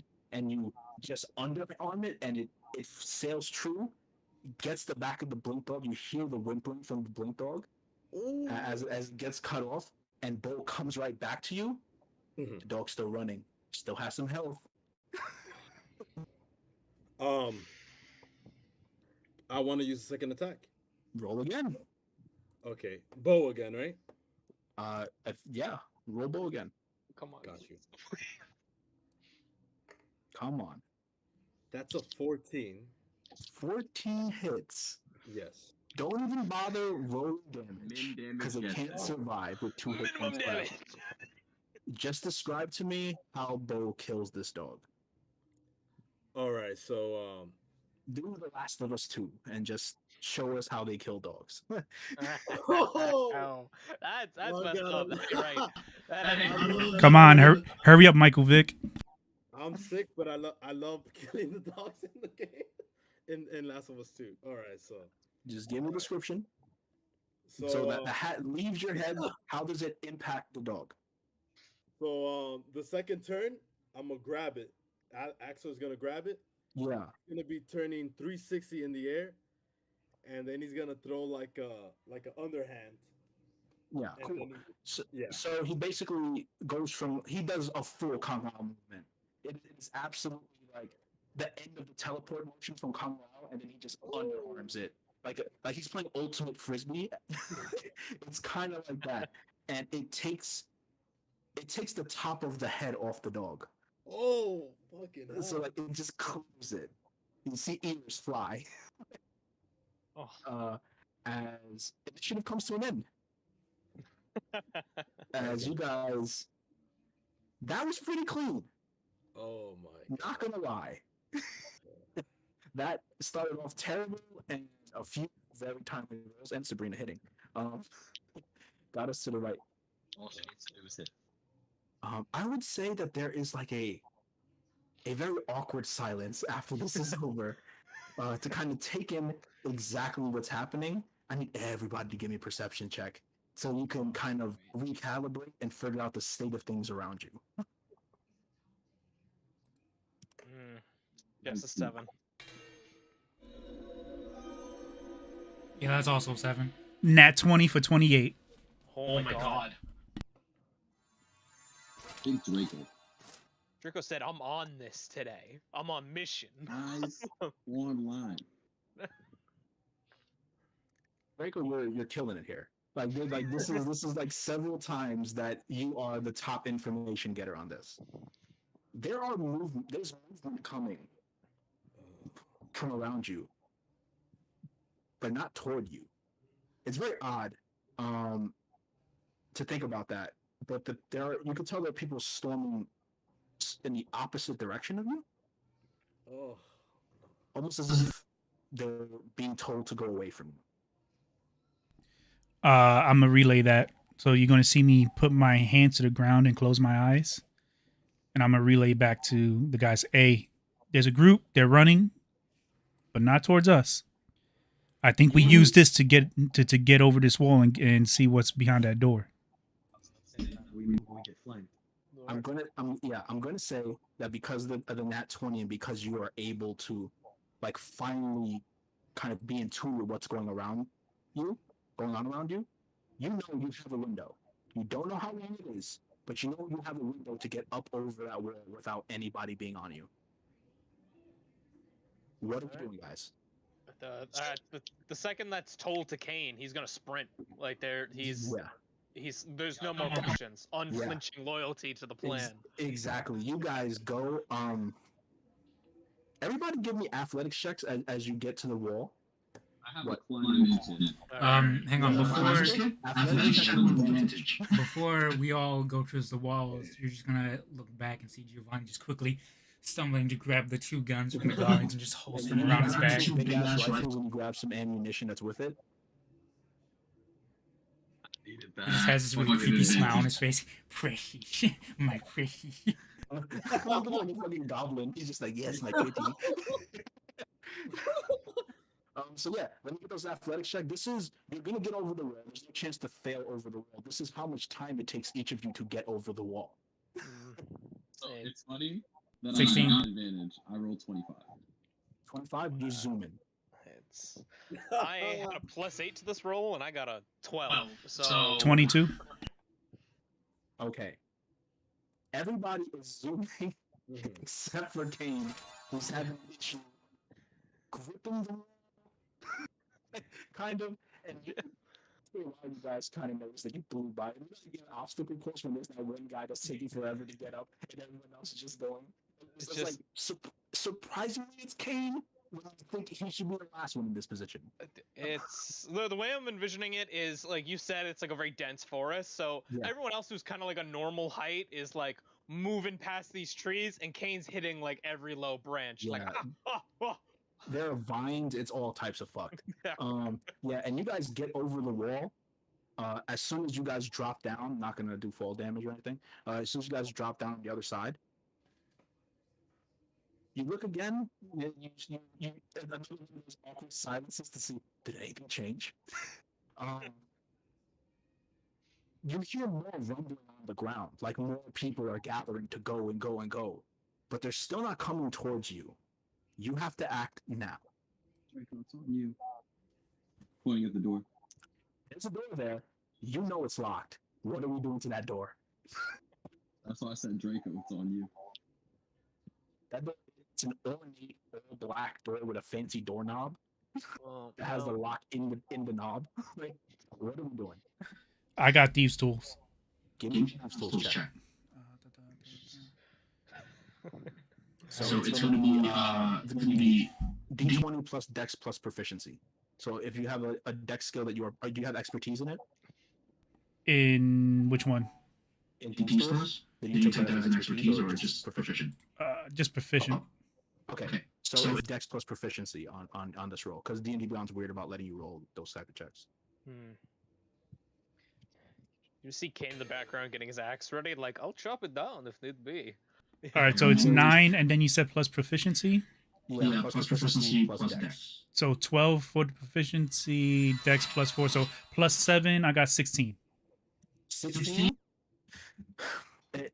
For a few seconds, you guys get worried because like this is taking an uncomfortable amount of time that you guys don't think you have. And Draco, you're kind of like stressed because there's this time that Zoe all of a sudden, and the door opens. You know the layout here. Eldrin is very thorough with where to go, and you guys are moving. There are 3 doors in this first hallway here. You see like portraits of like Udot family, kind of like hunting big game hunter poses for like the entire family all around. There's a left, middle, and right door. You guys know left door is where to go, is where you need to go. All right. Give me are we zooming? Are we going stealthy? What are we doing? What is the vibe here? I'm stealthy, so you see me just kind of posted against the wall with my back towards it as we're moving further in. Be cool. What is everybody else doing? You're gonna see Giovanni doing the same thing as Draco, except he's trying to look all casual just in case. Okay. Here's the big question: who's opening the door? I'll do it. I'm the one who unlocked it. I'll open it. All right. I'll be right behind him. I mean, I'm right. Kane's right there. He's like weapon drawn, ready to fight at the drop of a hat in case they run into guards. I'm gonna post up on like the side of the door. So anyone who's stealthing, give me a stealth check. Anyone who's readying for stuff, let's just do it from there. Because once this door opens, things will change. I'm definitely doing stealth. Yeah. 22 for stealth. You got it. Cool. And 9 for Giovanni. Giovanni. Cool. Giovanni thinks he's more stealthy than everybody as he taps his shoes on the floor repeatedly. Okay. Kane, you open the door? Who's opening the door? I am. I'm opening it. Okay. Opening it and being stealth? If you open it, you're breaking stealth. Okay, so Does anybody else want to open this? If he wants to stay in stealth, then Kane could open the door easily. Okay. You open the door, and as soon as you open the door, you're met with like these glass cases of almost sprayed up as like a museum of sorts, right? With just different treasures everywhere, as if it's displayed as a very self-congratulatory. This is 100% boasting. As soon as you enter the door, give me an Arcana check. Oh, perfect. I have advantage on these. Yeah, that's why. All right, so. See how it's stressed in the corner over there. Yeah, I'm definitely gonna need it. So a 14 is my highest. 14 on your is your highest. You know there is some magical thing about this room. Because as soon as you break the threshold of the room, it takes over. Mm-hmm. But you don't know what it is. Yeah, I think Kane like holds out a hand like behind him, and he's like, "We all need to step very carefully. I don't know what it is, but they've enchanted this room somehow." Hurry up and get the fucking thing, boys. So, are you all entering the room in your stealthy and non-stealthy ways? You guys all feel this same. As you enter, all of you make Arcana checks. I'm going to say for free, you're going to know something is magical here. But if you roll high enough, I will tell you what the effect is. What check was that? Arcana. Oh, Monte. It's a bad day, man. It's a bad day. I'm just happy that things are balancing.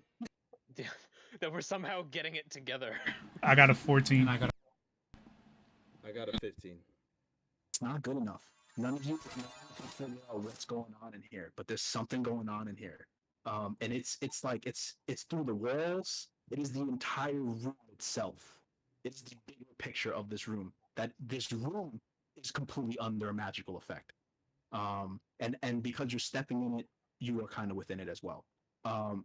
As you look on the far side, where you think there is a trunk that looks especially ornate, like a chest that looks especially ornate, on the side, not actually posted up with the rest of the artifacts and goods that are here, which are mostly like heads of exotic animals. Look at the head of an adult bronze dragon that I just have here, because why the fuck not? And things like that. Do you guys make your way towards this chest on the opposite side of the room? And this is a very long hallway, because Kane asked about auction houses. You know, there's a very big hallway where you keep these kind of things. This would be the equivalent of that. This is not a small room. Okay. I'm gonna. Do you have a specific location where the item is? You don't know. So we just know it could be in here. He said that if you wanted to find this would be where they kept it. And you know that because it's so boastful about like what they have, and looking around to all of the presentations, you don't see anything that fits the description of this box. So the only other thing in here is that chest. It's a massive chest in the side. Yeah, I mean, I think if there's really nothing else in these glass cases, I think Kane would try to very carefully make his way over to that chest. You're making your way through the room. Everyone give me a perception check. Alrighty. Before Kane can, like try to touch or anything, I'm gonna stop him, take one of the rifles off my back, and try to touch poke the chest with it in case it's like booby trapped in the chest. Give me perception checks first, and then we'll get to it. Okay? We'll resolve that as soon as I get the what's going on. We're doing it. We're hauling. It's sense of urgency time. Let's go. Dirty 21. Nice. 10. Nice. I rolled a 2. Yeah, you guys fucking suck on this one. Perception check. Cool. Oh, you guys rolled really low. This is fucked. Okay. You're confident with that perception check, Giovanni. Especially because now you're using the rifle to hit it. Everything is above board here. Everything is above board. That perception check's gonna fuck you so bad. All right. Can we unlock it? You can certainly try. I'll thieves tool that bitch. It's gonna be a much higher DC than the door outside. Roll. Question: you over there? other rogue with proficiencies. Do you have the same thing? Are you just proficient in thieves' tools? He's a rogue. He's proficient in thieves' tools, and he has Give thieves' tools as him well. the fucking help action, please. It is better when Yeah, we work I'm gonna help. together. I'm gonna help. Okay, you guys start working on this together. So Okay. you can each roll a thieves' tools check, or one of you can roll with advantage. Yes, I like this. So Somebody- whose fault is it going to be when things go wrong? So we're both going to roll, no advantage. Okay, both of you guys roll. I like that. I like that a lot more. But let's put the team on our backs. Let's do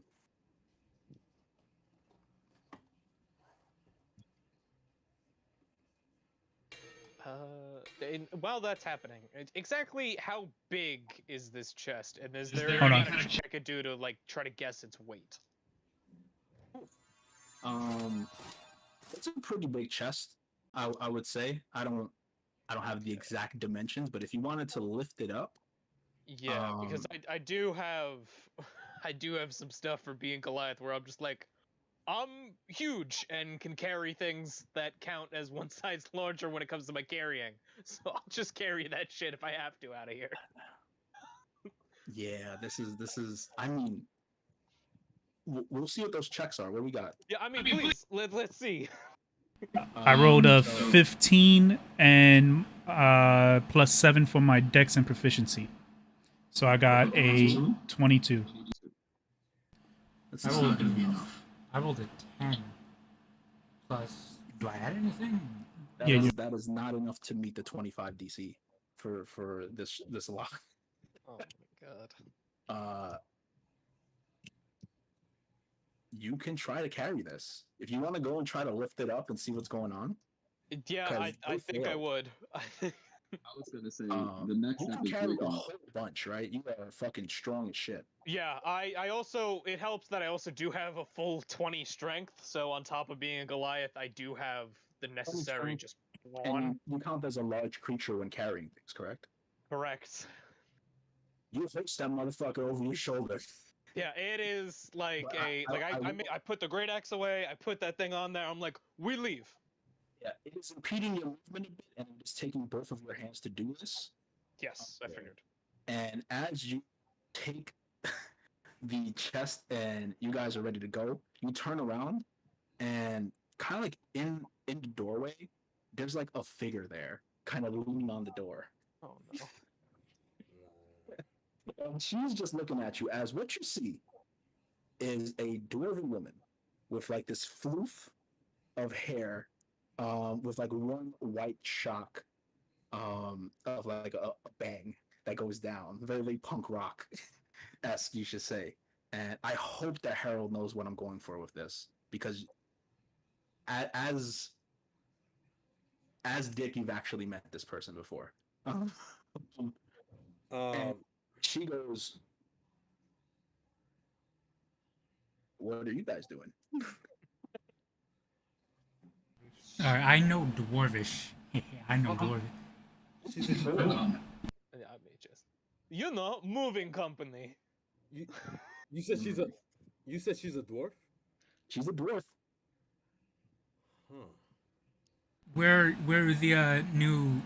You see, madam, we're the new trainees that just came in last week. We're supposed to be delivering the chest to the new building down the street, the new warehouse. You see, I forgot my permit at home. All right, I can go get it if you want me to, but we're on a really tight schedule, and our boss man won't exactly like if we're late, and if he doesn't like that we're late because of you, he's not gonna like you. So, you know, how about we just ignore this whole thing that's happening and we get to the warehouse? Yeah, you know what I mean? I like you. Anybody else want to give a bad excuse?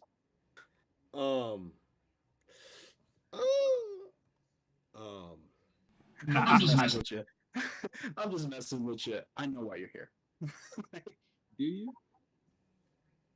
I just didn't expect Fez 10 to bring some idiots here. Crazy. Why are you in the Oodalot house? I just told you, we're your new trainees. Yeah. Him can answer. What are you guys doing in the Uberlot house? Anyone want to answer? Well, you know why. You know why we're here. Why don't you tell us? Yeah. Oh. Well, I'm more worried about what sent you here. What? Yeah, I sent the information. Let's just put it like this. I'm the reason why nobody's following you. My name's Julio, by the way. We gotta go. Nice to meet you. Yeah. It's fine. So, who sent you here? Captain Thule.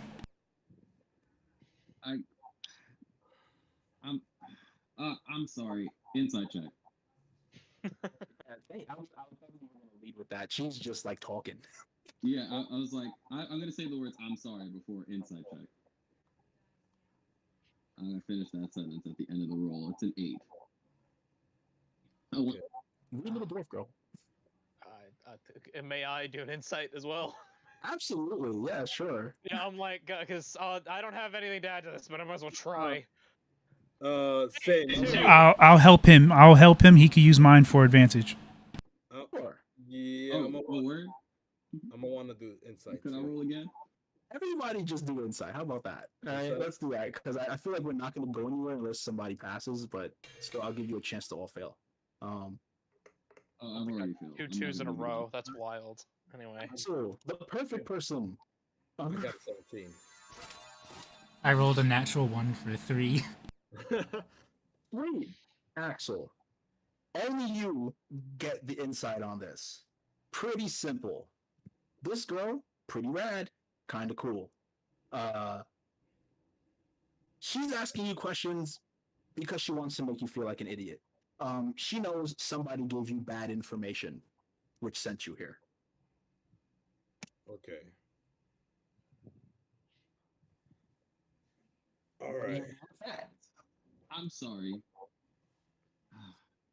Uh, You helped us. I should help you. Axel's just gonna be like, hey, you know why we're here. You know what I mean? We're all on the same side.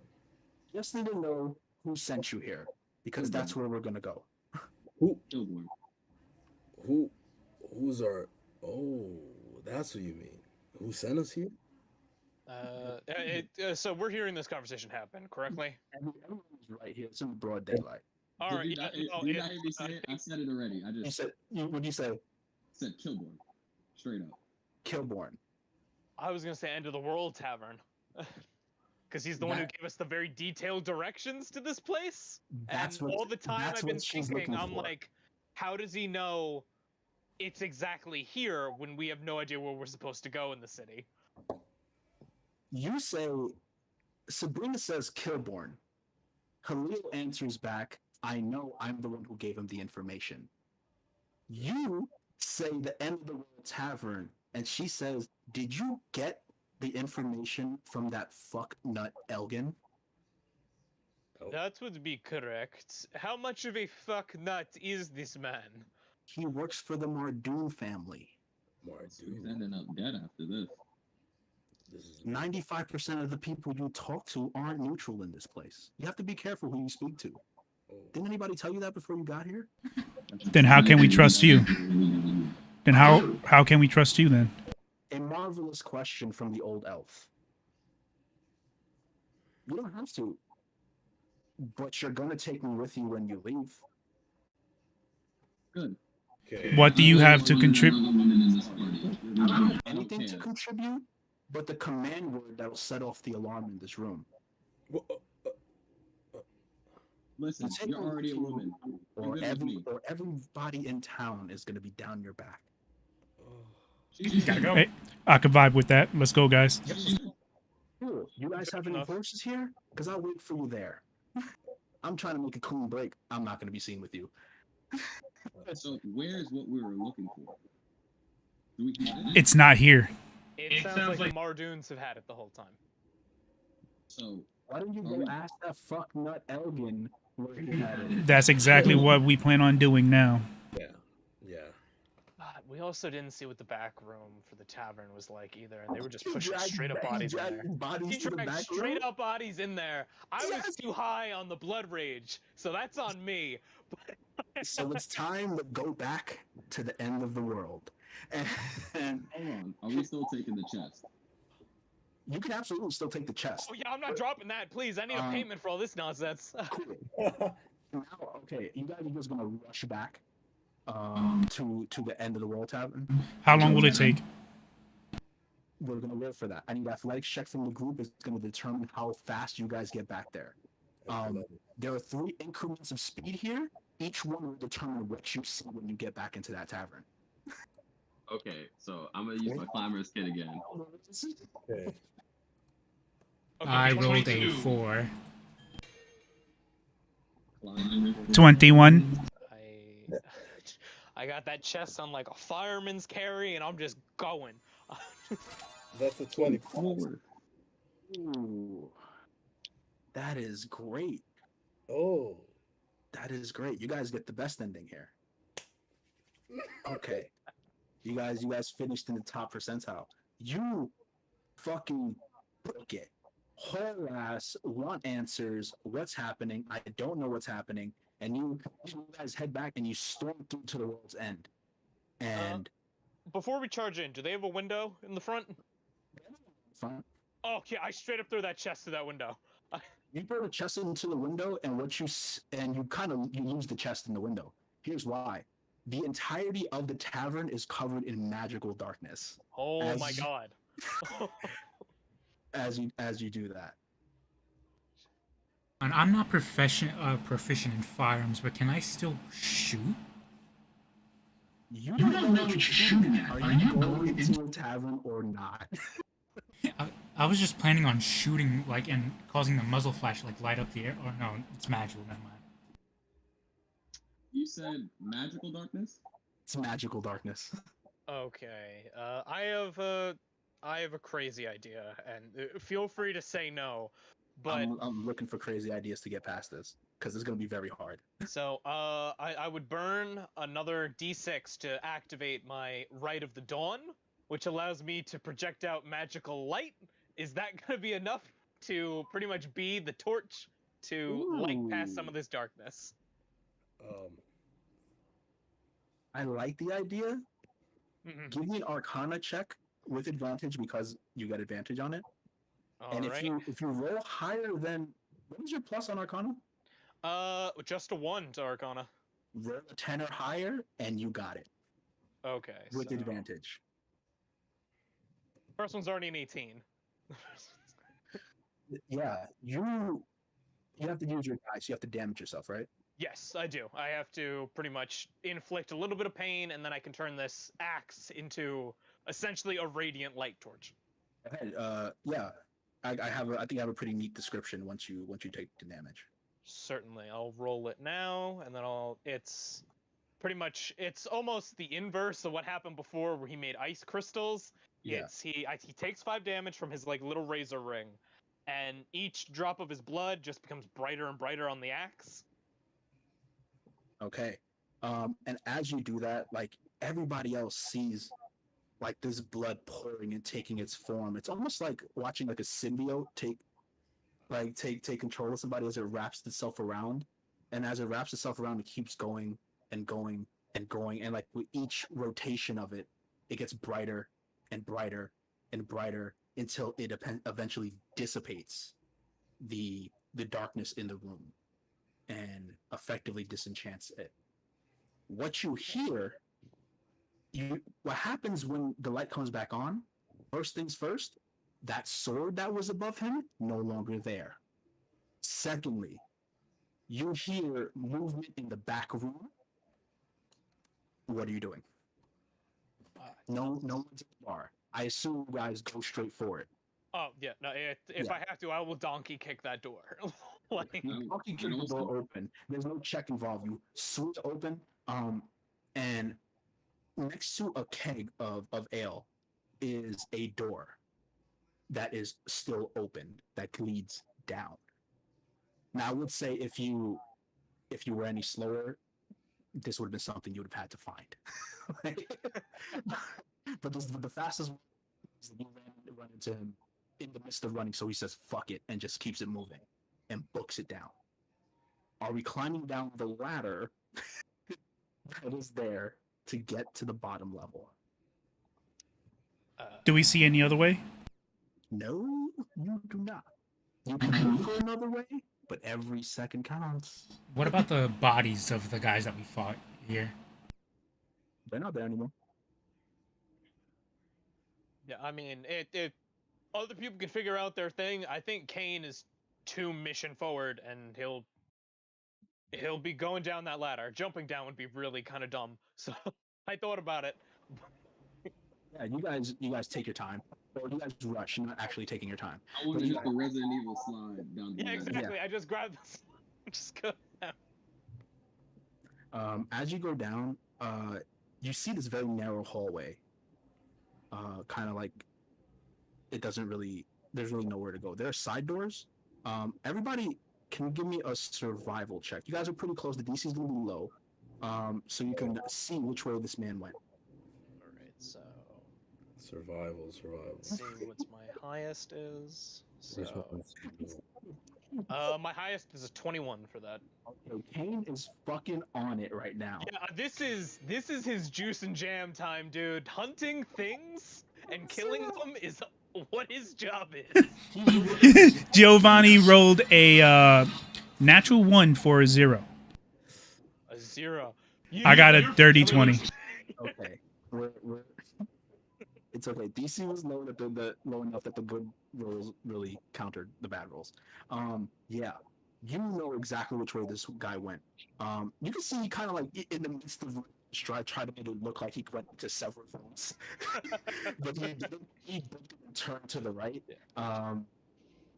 You guys, and I'm just gonna assume you guys just follow. We're in full dash mode. Everybody is kind of just going, "Hey, what the fuck?" When you turn to the right, you see him running away. He looks back at you and gives you a smile, and he just keeps it moving. It's full Terminator 2 running, like perfect and efficient chase. Not only are we running, I'm gonna be like, "Hey, Fury, do some monk shit right now, please."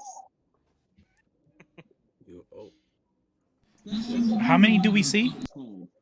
It's just him.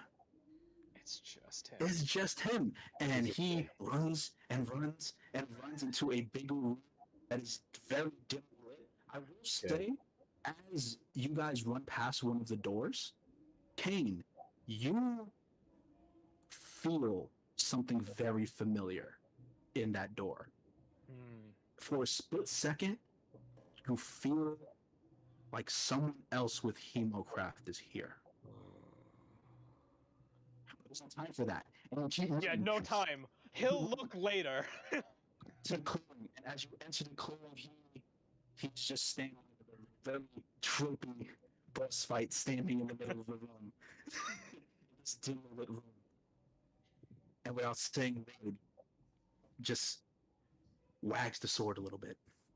And two creatures are summoned immediately in the room.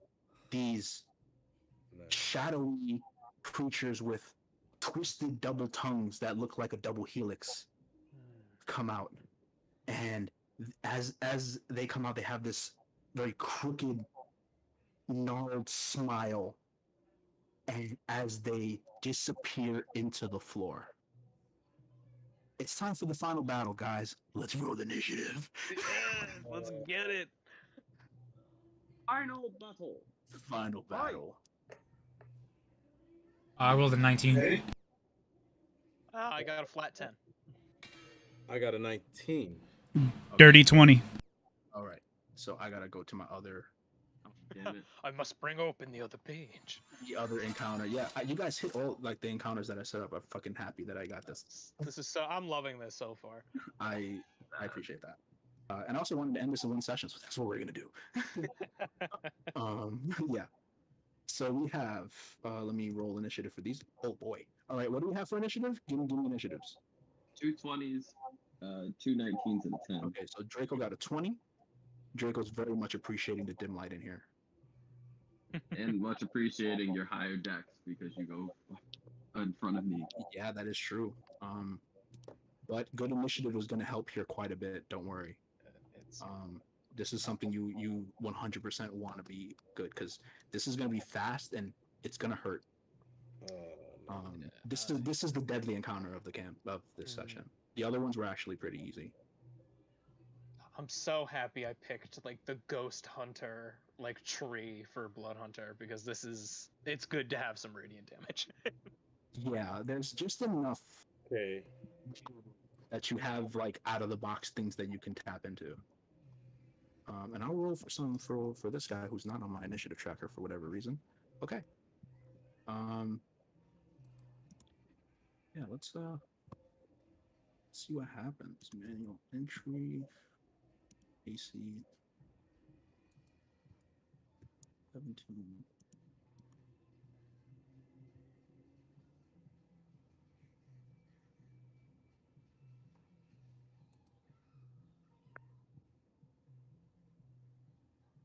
Okay. Hey, boy. Oh, this is gonna be so fun. As the shadow creatures dip into the ground and get lost in the darkness in the room, we start with Draco. Top of initiative. Elgin stands there wielding the sword that summoned these creatures, and he looks at all of you and says,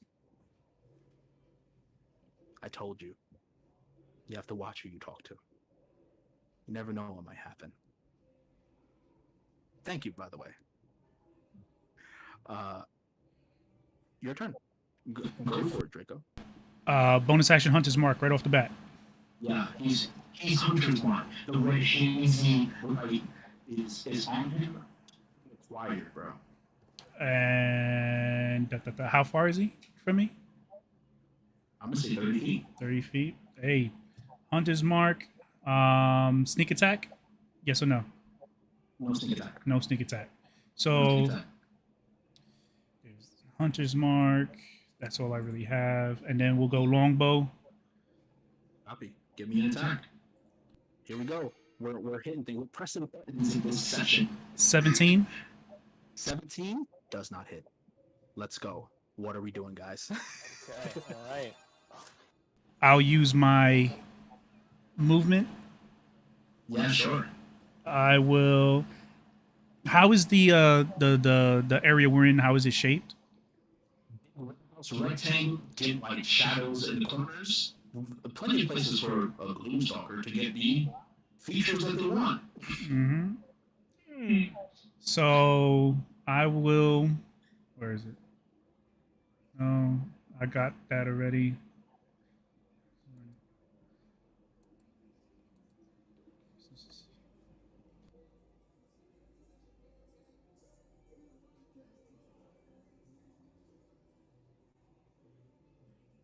Can't wait for my monsters to go. I'm sorry. You know what? I'm just going to move. No, honestly, take the time because, as I said, once they start hitting, you're going to realize why this is the final fight. Can I use Mask of the Wild? What is that going to do? You can attempt to hide even when you are only lightly obscured. You can use your bonus action to try to hide in the midst of this warehouse. I already used a bonus action. You can sure, and you attack that you can. Yeah. You need some type of economy to be able to do it. Well, this says no. It says Mask of the Wild, no action.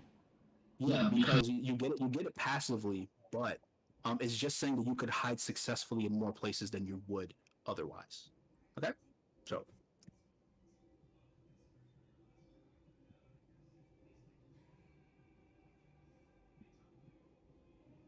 Yeah, I'm done.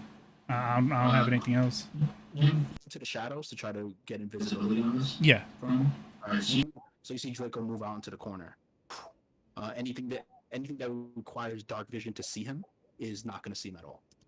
He's just going to disappear. Sabrina, your turn.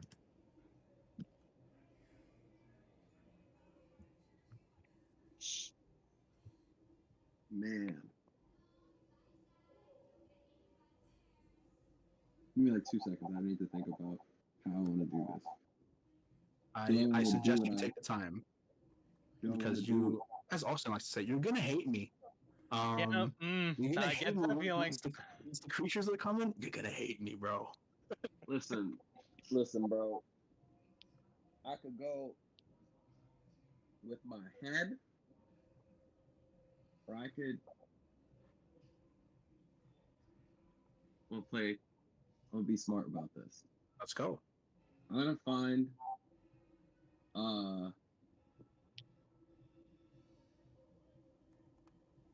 whatever direction Draco ran in. Yeah. I want to go in the other. Copy. So you guys split up like this. Yeah, that's fine. And I guess I want to move 30 feet away so that I'm like backed up from him. Absolutely, yeah. And I'm gonna line up a couple shots with my. We'll say 30 feet from the entrance of the room gets you like hugging the wall on the corner. Okay. So like each side from the entrance is going to be 30 feet. So you have one corner, Draco has the other corner. From the corner that I'm in, I'm gonna line up 2 of my shots with the crossbow. Give me those attacks, please. Both will be with sharpshooter. As expected. That is a 13. Miss. 13 misses him as Elgin stands there and uses the sword to just chop your arrow in half. Another one. That's a definite miss. And he does it again. Just. You can't even beat a barkeep. What are you doing? Thought you could make it here in Shady Creek. No react. No response. It's business time. Of course, there's no response. I'm gonna have my turn. But actually, are you taking a potion as an action? Taking a potion is an action with me, but you do get max healing whenever you take it. So yeah. Then we good. That's the important part. Yeah. If that's it for you, we are at Axel Fury. Elgin stands in the middle of this room. 2 shadow creatures fell into the floor. You have no eyes on them. Your friends are each on opposite corners to you. What do you do? You said there's 2 people left? No, I said you can only see Elgin. I can only see Elgin. You can only see Elgin, and there are 2 shadow creatures that you have no eyes on in this room. All right. Hey, Jay, I think you skipped Giovanni. Did I? Yeah, Giovanni had a 19. Didn't Axel have a 19 too? Axel's high. Yep, never mind. I'm looking at his for the survival check like an idiot. My bad. Yeah, they're tied. Don't worry. So I'm if it's possible, I'm gonna go to Elgin. Yeah. I'm gonna go for shove. You gonna try to knock him prone? That's cool. Yeah. That's fine. And the way I'm gonna do it, Opposed athletics checks, my friend. Athletics checks, okay. Opposed athletics checks. DC 18. Got you. That's a 12. You try to shove him, and he pushes you to the side. Okay, so he pushes. What are you doing? If you came here to die, just say so. All right, so I wanted to take my my next action. I wanted to actually try to heal myself. No. No, it's not. With an action or with a bonus action? With a bonus action. You can take your bonus action to heal. Yeah. There you go. Do you have a slot to do so? I thought you could only cast that once because it's magic initiate. For the magic, right? Yeah. It's. You've already used it. You cannot heal yourself. Yeah. Okay. So, scratch that. Yeah, I can't do it. So, I'm gonna try to. I got you right now. I'm gonna try to bunny hop 50 feet away from him. Copy. Cool. Yeah, and then Coward. Yeah, Okay. definitely. Yeah, I'm gonna try to do 50 feet, and if it's possible, can I use an attack for dodge? No. No, that's not possible. You took the attack action to shove. So that I was can your already attack. use it up. Then use Okay. your bonus action to hop. You have no action or bonus action left. All right. And your movement's done too. You're done. Okay, so I just jumped 15 feet away. Yeah. So that's one. We lost Vinte. Oh, Enzo. Let's laptop died. What happened? Something died. I thought you changed cameras. Oh no, I just my headphones ran out of battery, so I switched to my other ones. And then when I put them on, I didn't hear anything. I was like, oh, this is bad. So you're done. You're 15 feet away from him. You're done. I'm 50 feet away from him. Yeah, correct. Giovanni, your turn. You just saw this exchange. Axel made no headway. He completely flubbed. No one's been able to hit this guy yet. He's just standing there. So a 17 didn't hit him. 17 does not hit. Was it close?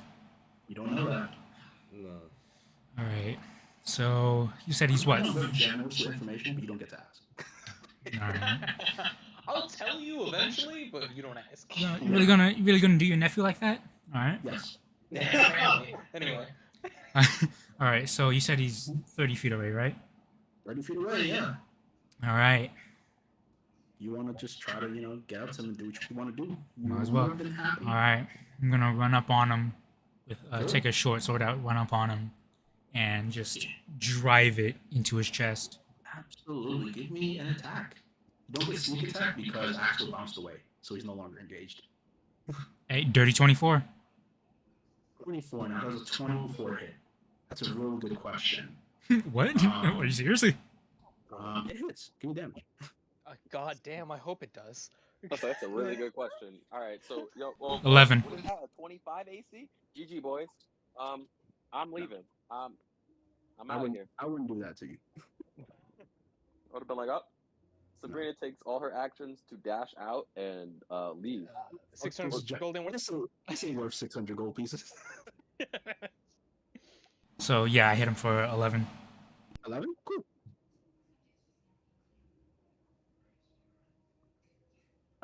He turns towards you, the first to hit me. Okay. He just doesn't react to getting stabbed in the chest. He just turns. Oh, all right, that's pretty good. Good looks. Good looks. Yes. I'm thinking about how we react, and yeah, that's kind of it.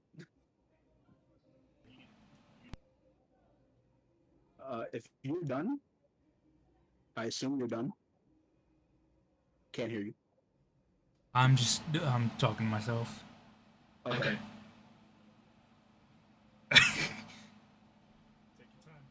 You're done. Okay. That's fun.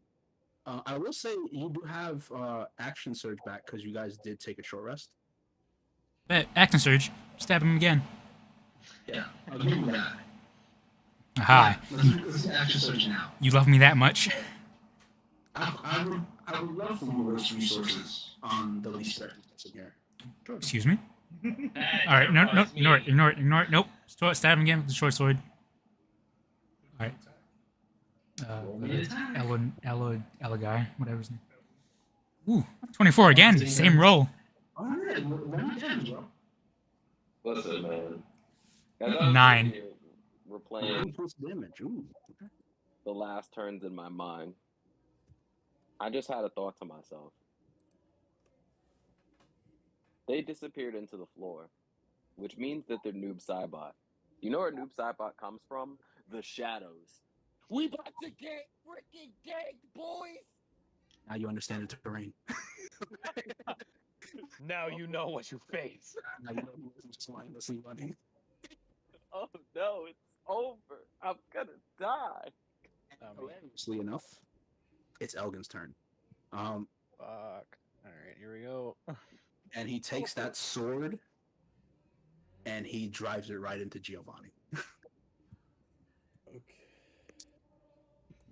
There's a 17 hit.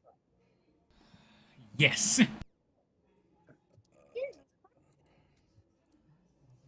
He takes 6 points of damage. Oh. I said he was the least threatening person here. And that's his turn. Okay. All right, that action. makes me terrified about these shadows. I messed up. And as he hits you, up from the shadows, behind you, Giovanni, comes one of these shadow creatures. As it rises, I need you to give me a Constitution saving throw. Nah. I think I understand. Oh my Lord in heaven. Oh. Not the stun effects. Somebody decided he liked stuff he saw in the Thay session. 19. Of all the DMs I've played with and watched. What do you roll? Giovanni got a 19. You pass. As the stench of this creature does not overwhelm you. I've But smelled you start worse. getting attacks on you. So let's see how that goes. Dirty 20.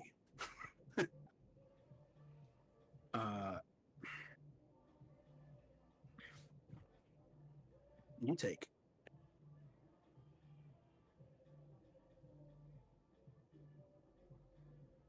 Ooh, okay.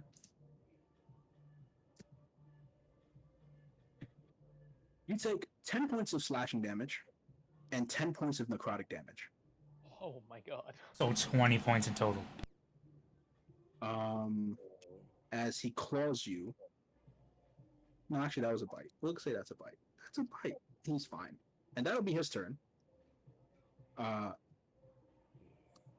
As the other shadow, because they rolled next to each other in initiative, appears behind Axel. Yes. You know, Constitution saving throw, Axel. Constitution? Alright. As the stench invades your area. Got you.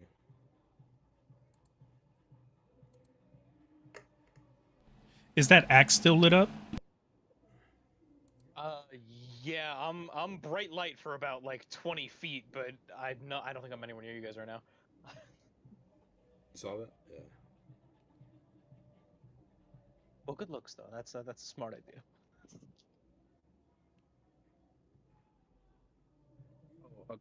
If your con check is the same as your con save, then yeah, that's a 5. That is a failure. Yeah. So, as the stench overwhelms you, you suffer from the poison condition until the start of its next turn, Okay.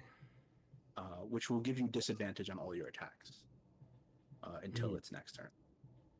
And it's going to swing at you, this time with a claw.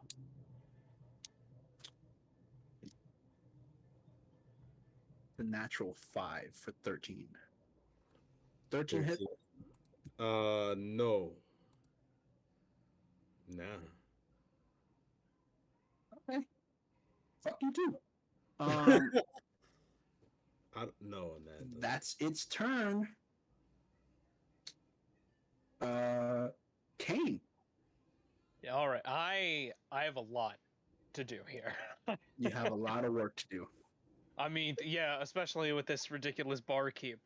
So yeah, let me 3 separate targets. One of them is on Axel, who, as you recall, is very hurt. Yes, that is true. And you got 2 on Giovanni, as Elgin and the shadow creature are flanking him at the moment. Okay, I gotta think.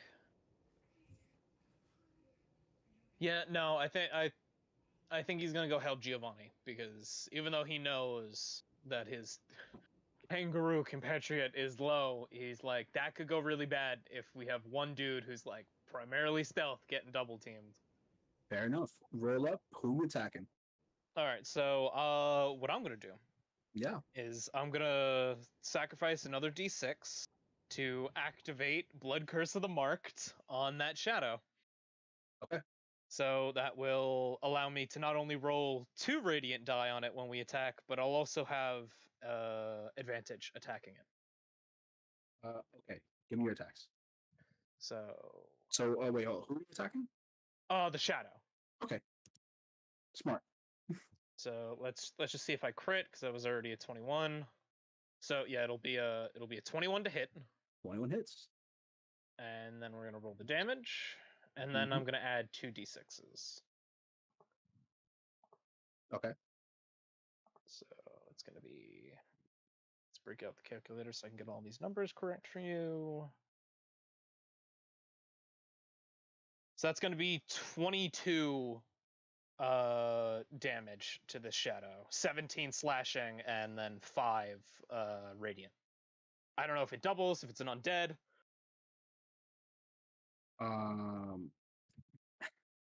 If it's not undead, then it's just 5 radiant. If it is undead, then we add another 10.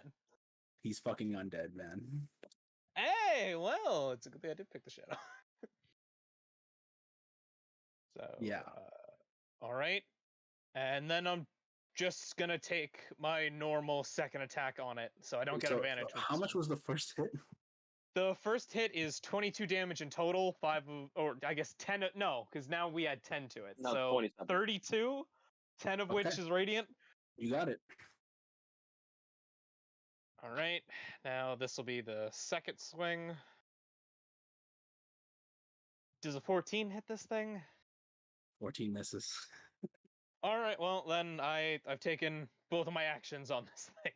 Yeah, as the first one swings in and you get it really good, when you go up to bring it back down, it's kind of like it just goes right through it. All right, well, hey, I'll take that. I'll take that 32 damage any day of the week. Awesome, cool. Are you finished? Yes, I've done action, bonus action. I assume movement, getting close. Awesome. Back up top, Draco. Am I able to do sneak attack this time? Sure. All right. I'm a longbow his ass. Do I have advantage? No, you do not. Come on. Fuck me, man. 16? Who are you hitting? Elgin. That's a miss. Then is that bonus action. I'll bonus action hide. Give me a stealth check. Natty 1 for 11. Yeah, you're hidden. Yeah. Is that it for you? Yeah, that's it. Awesome, cool. Sabrina. There's a girl with 2 thumbs that hasn't learned her lesson. Gonna move a little bit up, maybe 5-10 feet up, just to keep Elgin in my sight. Yeah. But I'm gonna shoot at the shadow. Which shadow? The shadow that was already hit. Roll me an attack. Big sharpshooter. You already know the vibes, cause we ain't learning no lessons out here till we hit. Fine. You feel me? It's fine. Don't worry about it. That's we don't a learn miss. any lessons. We ain't learning no lessons out here till we hit. That's a 14. 14 doesn't hit. We just saw the 14 doesn't hit the shadow. Oh, yep. I forgot. So My 2 bad. big misses on the shadows.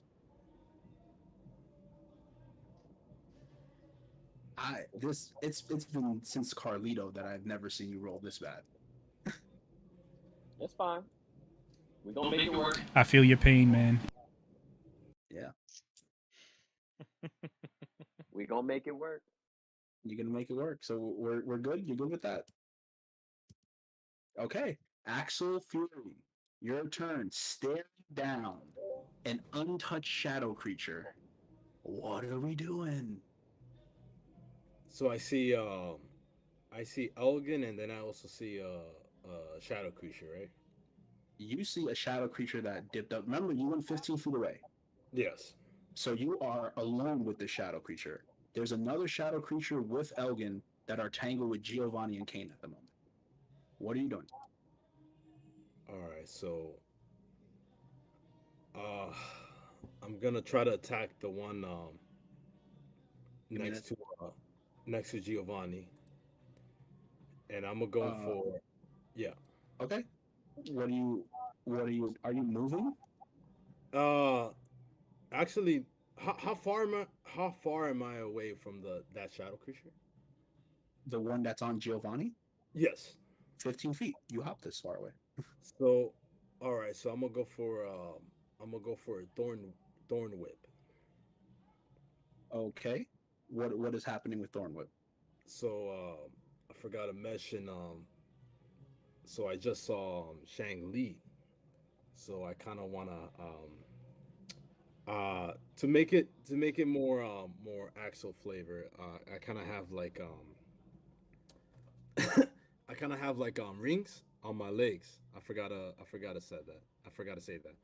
I have like the sort of like the Shangli rings on my legs, and that is gonna turn into the Thorn Whip. Okay, Uh, cool. Roll. Is this a saving throw? Or you have to roll an attack.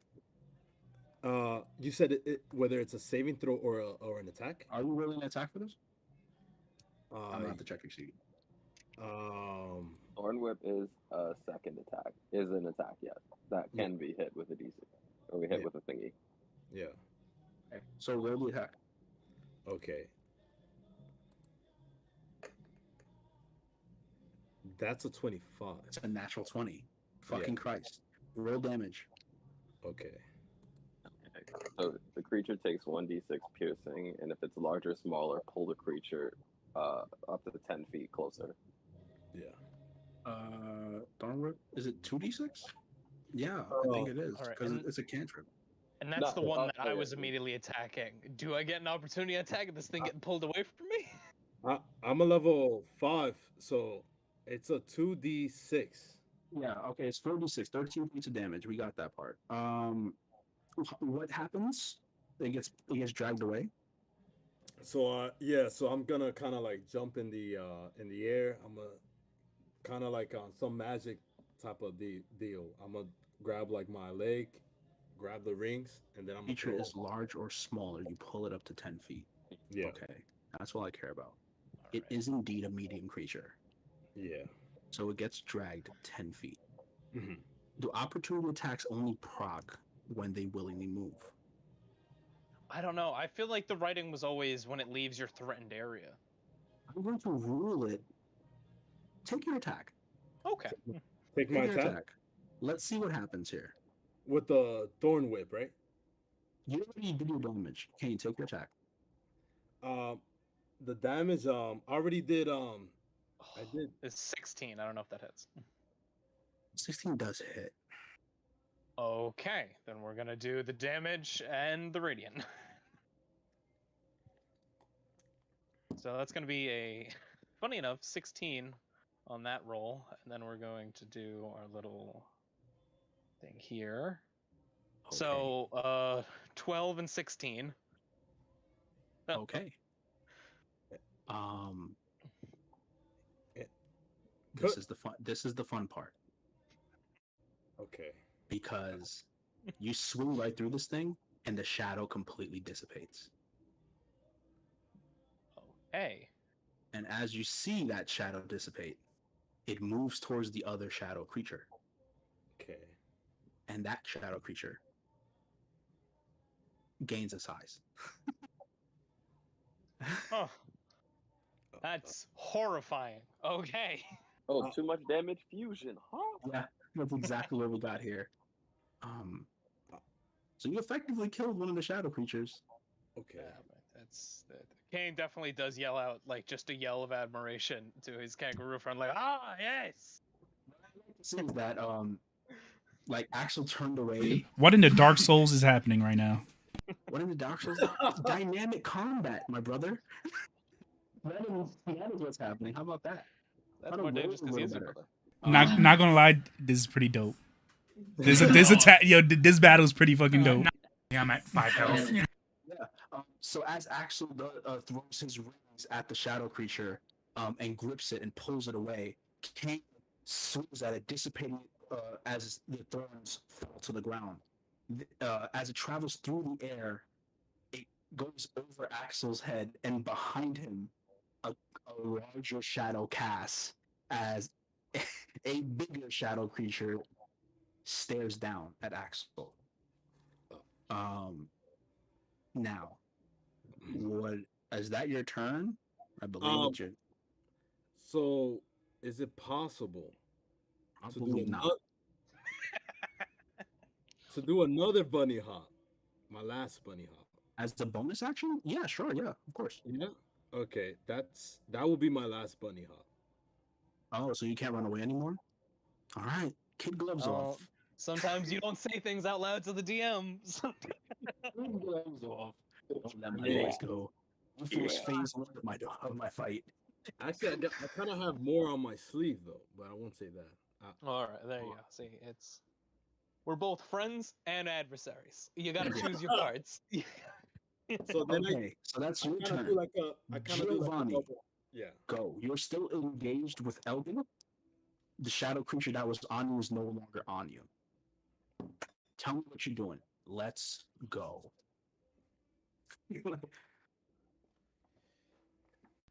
So, how how beaten does he look? Stop asking those questions. He looks fine. All right. I'm going to take my short sword and I'm going to try to cut off the hand that he's holding the sword with. You know what? If you want to use a bonus action to give me an insight check to see how messed up he is, you can try. No, no. All right. Gifts. Listen, I'll know he's bad when he's dead. I'll just keep on hitting him until he falls. Anyway. There Right. goes. I knew to say that in Yes, session. Yes, sir. Yes, sir. All right. Slide So that one in there. Yes, I knew it. sir. I know Conrad. But you know what? yeah, I'm gonna take the short sword and try to cut off the hand that he's holding the sword with. You're trying to cut off his hand? Yep. Ooh. Or at least do as much damage as I can to it. Like, Yeah, go for it. Let's see what you do. come on, come on. No, that's an 11. Yeah, with. All right. I'm gonna bonus action. He's like, what kind of barbaric tactics are these? Don't worry about it. Don't. All right, I'm gonna bonus action second wind. Sure. Give me that D10. All right, so I'm doing this on my phone. What does the D10 look like? It looks like it has 10 sides. It's that shit that's above the two. Like you see the two die that are next to each other? Yeah, Yeah. it's one above the D100. All right. The double die. All right, bet. And you have 2 levels of fighter, right? That is level. Yeah, you gain 11 hit points. Okay. So that's your turn, which means it is back to my boy Elgin. And he is going to take that sword and swing at Giovanni again. Yes, 27 hit. Oh my god. Get down to the ground, sir. All right. And he does, hold up, 10 points of damage. I'm still up. Sure, and that's his turn. Elgin's a punk. Anyway. Big Shadow. Big Shadow's up next.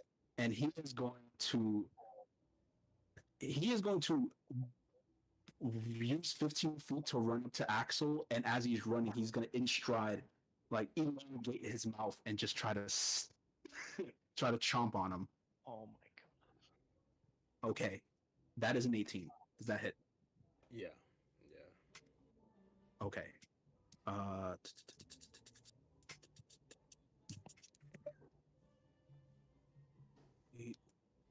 You take 13 points of damage?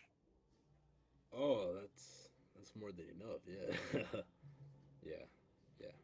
13, you said? Yeah. Yeah, 13. Got you. And I know for a fact you're down. I'm down. Yeah. So what's going to happen is he's running 15 feet towards him, and he chomps down his jaws, and like kind of like a T-Rex just tosses him to the side, and he uses the rest of his movement to run up on Giovanni. He's going to take a claw attack on Giovanni. Oh my god. Because this version of the shadow creature has 2 attacks. Action economy. AF. Yeah. That's a 21 to hit. Yeah. Get down to the ground. Let's see what this does. What D6 is that? Oh boy. You take 12 points of slashing damage, and I need you to make a Constitution saving throw. I'm already down. Do I still make that? Yeah, I have 6 hit points left. You did 2 times. Okay. You smack concrete. All of a sudden, big shadow creature has evened this playing field quite a bit. And that's going to be its turn. Kane. I'm really gonna have to go stupid for this one. So immediately, I'm gonna do that marked thing again. So let me roll the damage to myself. You've done more damage to yourself than I've done to you, so which is hilarious. It's honestly, every time I have to hit myself, it succeeds. So I'm only gonna take 1 damage, which is nice. Okay. Well, how much health are you at? I am now gonna be at 38. Okay, that's gonna be fun. Yeah, I'm sure. I'm gonna be putting myself in the danger zone soon enough. Yourself in the 1 round zone. Yeah. So all right. Yep. We're second verse, same as the first. It's gonna be he's gonna take double rights after this. What's it called? Advantage. Give me the attack, please. So first one's a 24, and then we'll see if I crit. I don't crit, so there's a 24. Here's the question: who's this on? Big Shadow. Big Shadow. Big Shadow. Okay. Kane's like hits. this thing's dangerous. 24 hits. Okay. This is one attack with advantage, right? Yeah, this is the one attack Okay. with advantage, and then I have a second attack that doesn't have any Okay, advantage. so 24 is 100% going to hit. Absolutely. All right, so then this will be the damage, and then I'll add the rights. 12, So okay. that's 12, and then 2d6. Sweet. All right, so that's 5, so you double it because it's undead. So we're looking at 22. Okay. Yep, for that first attack, and then we'll see if I hit him again. Yep. Oh boy. 22 again. That's a hit. These guys are not over 20 AC, as much as I would love to give them that. That would be nuts. And then that's the rights damage. I actually didn't click its normal damage. All right, let's see. Oh, my 2 is way too low. So it's gonna be 19 on the second attack. So 19 damage on the second, 22 on the first. So that's how much altogether? Let me see. 22 and 19? Yeah, 41. Yeah, 41. So yeah, I go ape shit. It's just I have a giant glowing axe and I start swinging. Like everything got at it. And you do damage, and at the end of it all, you see the creature looking down at you. Like you're next. Darko. Help. Help him. We need these guys to help. All right. Well, longbow. I'm trying to do as much damage as I can to Elgin. Let's attack on this if you hit, because he's engaged with Kane. And I assume this is Big Shadow and not Elgin. Yeah. You know what? Fuck it. The Big Shadow. Big Shadow. Big Shadow. Okay. I'm like, we focus on Elgin? So we will. And those do a lot of damage. So I'm a bonus action move Hunter's Mark. Can I do that? You got it. I move to him. I'm hidden, technically, right? Did you do really low? No. One on your last out, buddy. You natural one yourself. You're not hidden. Oh, so I'm not hidden. All right. So. Yeah.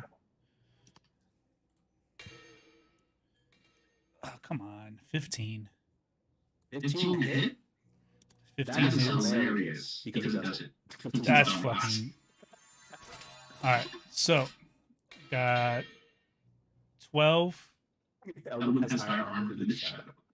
So I got 12. I got the sneak attack too, correct? Yeah, absolutely. You do. 3. And then Hunter's Mark. 2. So 12, 3, 2, that's 15, 17. 17. Cool. Yeah. And then I will use my movement to. How far is he from me? The Big Shadow? 50 feet. 50 feet. So I'm going to use my movement to get as far away from it as I can. Absolutely. You're about as far as you're gonna get You were hugging the corner, remember? Yeah.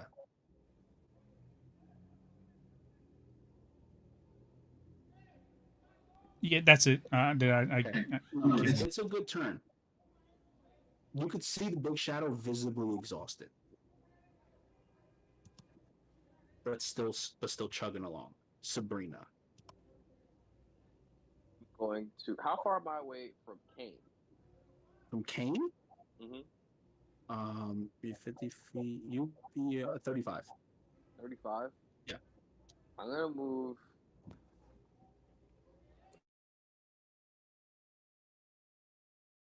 15 closer to Kane.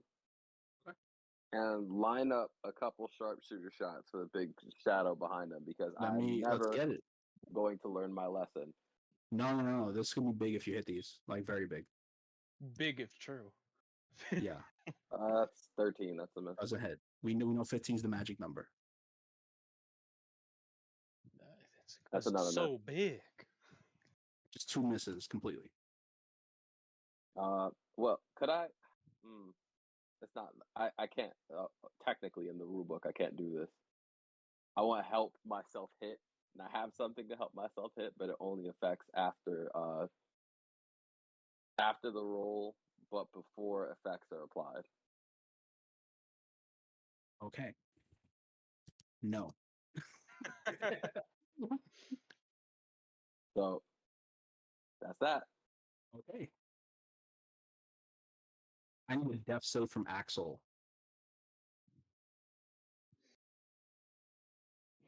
We're Roll a going 2 for regular 2. ass D20, D20. We're going 2 for 2. We're killing Harold's characters in one shots. Let's go. all the way at the top. We'll see where it is, Papa. Makes himself such an easy target by doing good things. That's when you got to do a different one shot where it's the afterlife, and you just got to choose whatever character died. He got that 18. That's a That's success. One death failure success. Elgin's turn. Elgin walks up to Kane, takes his sword and just goes, eh. Punk ass bitch. 25 to hit. Let's go. 25? Yeah. Mercy. All right. Points of damage. Yes. It's a big chip. I fell in love with the big chip. He max damage twice. He does D8 plus 2. All right. How much damage is he doing to me right now? Just 10. Just 2? All right. 10. 10. 1 All 0. right. 10 whole points of damage. Yeah, he has one shot. He has one attack. It's just one attack, D8 plus 2. That's his damage. My son said Oh my max God. damage. It's not the threat, maybe. Well, the problem is, it's because he has such a bigger threat in front. We're just ignoring him. I know. Yeah. That's gonna be his turn. Giovanni, death saving throw. Roll D20. It's the one at the top. Let's see what you got. You guys are pretty close to killing the shadow. Like, He rolled a 10. 10 on That's- exact. Success. Big Shadow's turn. Let's go. All right. I know what I'm gonna have to do in a second. Bite but and claw on Kane. Let's go. All right. Yeah. One. We'll see if they hit, and then I might have to yell something. He whips both. Don't worry about it. He whips both. Oh, he missed both. All right. A natural 7 and a natural 1. You mean nothing, Shadow. Fuck my whole day up. I was like, this is it. We got it. Got it, boys, right there. Boys, we got him. Oh my God. Go. All right. Now it's my turn. Hellfire and brimstone, buddy. Let's get it. Oh my God. Okay. I'm You know I'm gonna fucking take that extra mad. damage to myself to do it one last time. Just do it. You have it. If you hit both, you do have a chance to kill this thing. Oh God, I'm gonna be taking 6 away from myself. It's just you guys are watching Kane just slice his own arm up to feed this axe. Yeah, he's cutting himself up pretty bad. Yeah, so 1, 2, 3, 4, 5, 6, and then we'll start this whole rigmarole. So That's a crit. So I'm not even gonna worry about the other advantage. So let's look at the crit damage, and then we'll also add my radiance. So as I said, it's max damage plus damage die. So it is automatically 22 off rip, and then you just roll a d12 and a d6. All right. So you gonna steal another line from him? You're looking for a number? Just roll the fucking dice. Oh, God. Just roll the fucking dice. Don't worry. Revenge. Oh, I don't know. I don't know what makes you think we're done here. I mean, I still got one more attack. Yeah. So I'm gonna just say 22. Does it? What part of the damage does double if he's undead? Any of this?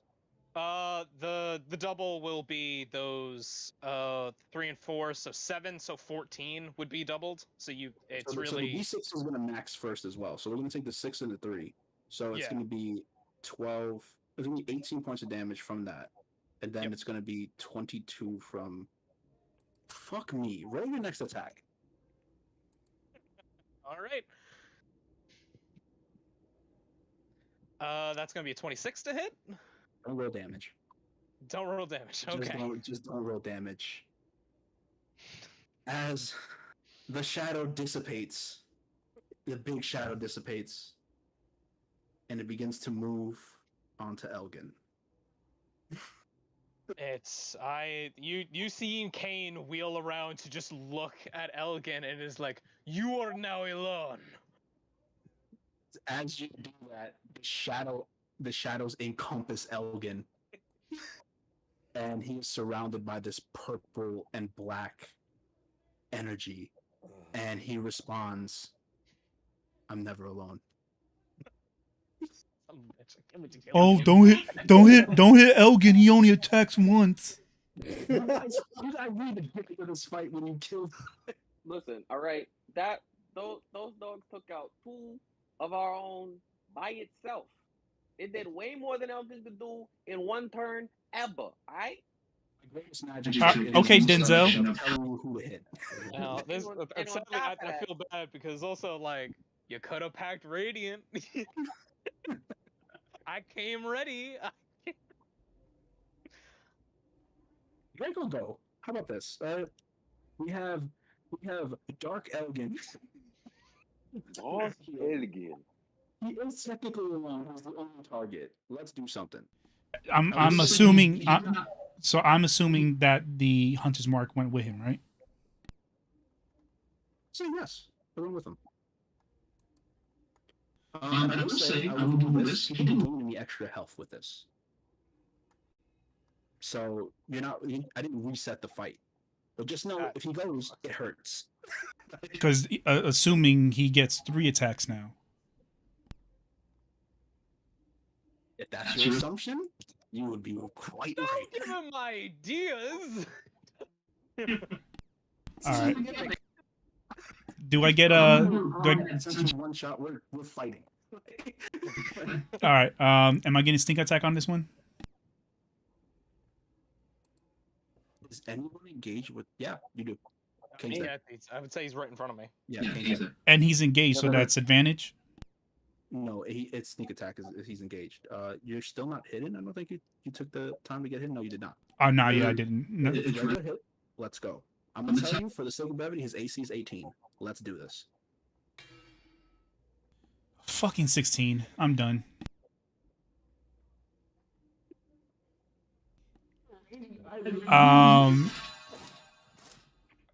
How close is he to me? You're still 50 feet away. You stood right where you were. I'll say where I am. I'm done with my turn.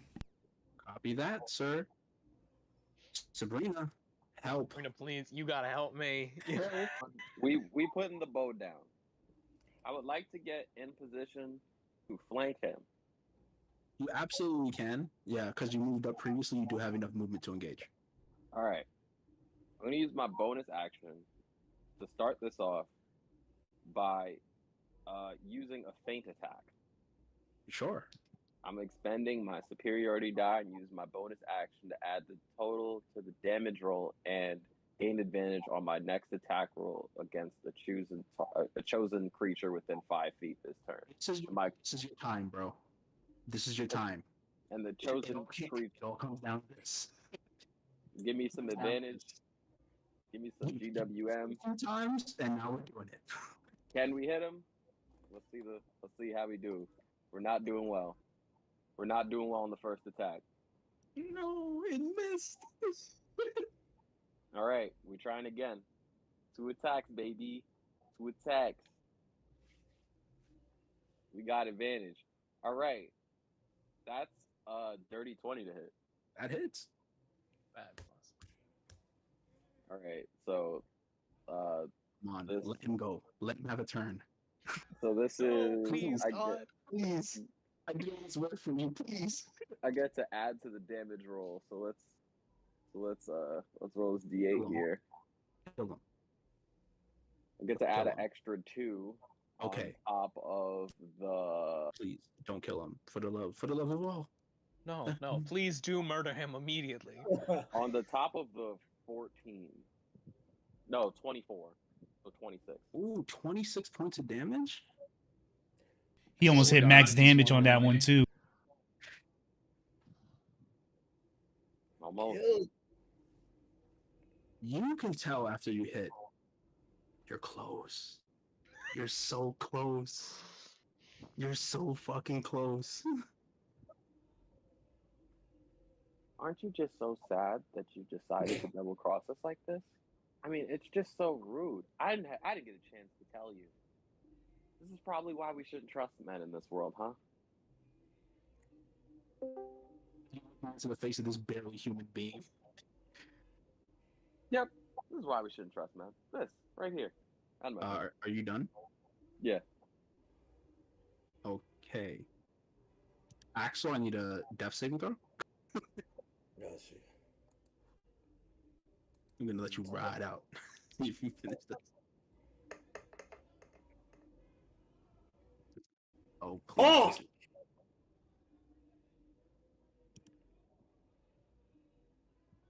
That's a fail, right? What do you get? For the D20, I got an 8. Yeah, that's a failure. So you're 1 failure in. So that's the end of your turn. Next, Elgin. No. Come on, As bro. he has his eyes on Cade, and he takes the sword. You don't gotta do this. And he swings it. You know, I thought we were friends. I thought we were good. This sword will count for 3 attacks. Oh So, my god. hey, Boppo needs to roll his saving throw. Yeah, roll your saving throw. Oh yeah, because it falls through everyone in the initiative order. Big 17, double successes. Hey. We got a 1-1 count for old Max Fury. Okay, so I got a natural 1, a natural 4, and 1 hit claw attack. All right, so Stone's endurance. So you have to damage. No, you I take 1d12 plus 2 off the damage. Okay, let's see. It's 15 as it stands now. Mm-hmm. Go roll your d12. All right, so that's gonna be 6 off of that. Awesome. So take 9 points of damage and then roll me a Constitution saving throw. All right, sure. So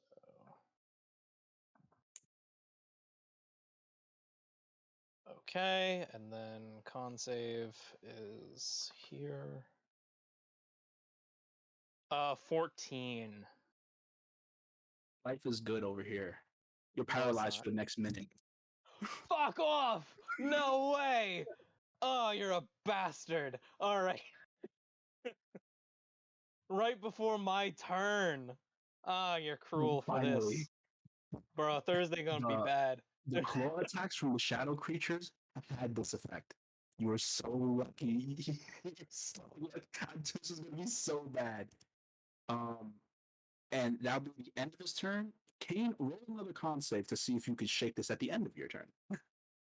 All right, here we go. Come on. I'm gonna make you earn it. I'm sorry for keeping you guys so late, by the way. It is a 6, so I Oh, don't you're get it. super duper paralyzed. As we head back up to Big Draco. Draco's got to save me here right now, dude, because I'm gonna die. I will do the best that I can. Oh, trust me, you are closer to ending this than you think you are. You know what? I got it. He's engaged with Kane, correct? And if That not is Kane, true. then it's me. Yeah, he's engaged with both of them. You will get sneak attack on this attack. Okay. Just roll hit. Get hit. Come on, come on. I will 21. 18. 21. Anime moment. Let's go. All right. So longbow. No. Oh, sorry. How do you want to do this? Let's go. Let's go. With his 26 from Sabrina, he had 4 HP left. And you paralyzed me twice. I'm pissed. Woo!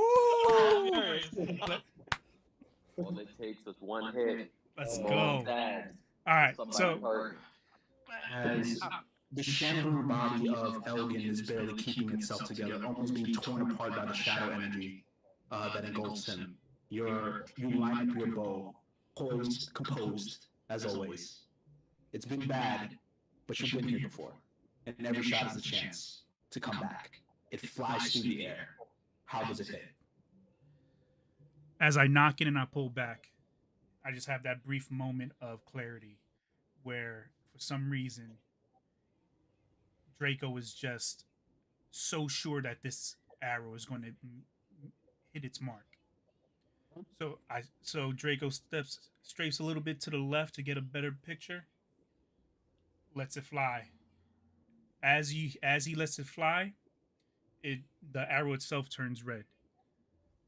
Goes straight, a little bit of an arc, and at its apex, it seems to just take a quick turn down and go straight into Elgin's throat.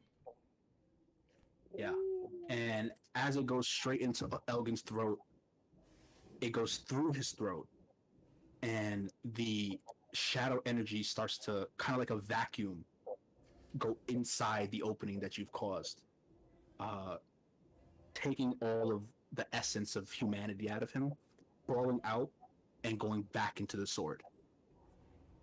As he falls to the ground, sword clatters to the ground. We're out of initiative. Oh my god. Thank God. I gotta go sell I'm these going rifles. to healers. Well, you need to kit wake up everyone first. that's I know. going downstairs. Sabrina hurries to healer's kit both of you to stabilize both of the unconscious. Yeah. You finish the fight, and there's a door on the other side of the room. The last thing Giovanni remembers is being almost. But you guys are murdered. still unconscious, by the way. You guys are just not dying. Yeah. Am I still paralyzed? A minute will pass by, and eventually you'll shake it. Okay. God, I lost 30 health through that fight. That was kind of crazy. While I rolled Most of it shit. my own. Yeah. while both of them are knocked out, and while Giovanni can't, Draco can't see me, I say in giant heads up and toss you a potion of healing. I think he'll catch it and he'll down it. Okay. Just thanking you in giant. How much is that for me exactly with these potions? Is it just a standard potion? Yeah, it's Right. a 2d4 plus 2. Oh, you just get 10 flat. All right, yeah, that's great. Yeah. You're looking spry. What are we doing here? There is one door going back, and you guys have like a way back to the front of the bar. So I'm going to approach the sword. You approach the sword. The sword's been approached. I am going to. Don't do it. That's just standing in front of the sword. That's all it really says. Don't do it. I'll do what? Fuck it. I'm gonna pick it up. That's your soul. Actually pick it up. Okay. You pick up the sword. I will tell you that at the second you pick up the sword, it attunes to you automatically. And what you know is that this is the sword of summoning shadow gas. And if you once per day as an action, you can summon 2 shadow gas to that you command that are friendly to your allies and yourself. But it's also cursed. And if at any point you reach 0 HP, there is no chance to resurrect you. There is no death saving throws. You are dead. Oh. And your soul will be locked inside the sword to become one of the shadow gas. Oh, so the other 2 were the previous owners. That's devious. I like that. Now, I'm gonna look the other door at the end of the hall, kick that bitch in. You kick that bitch in.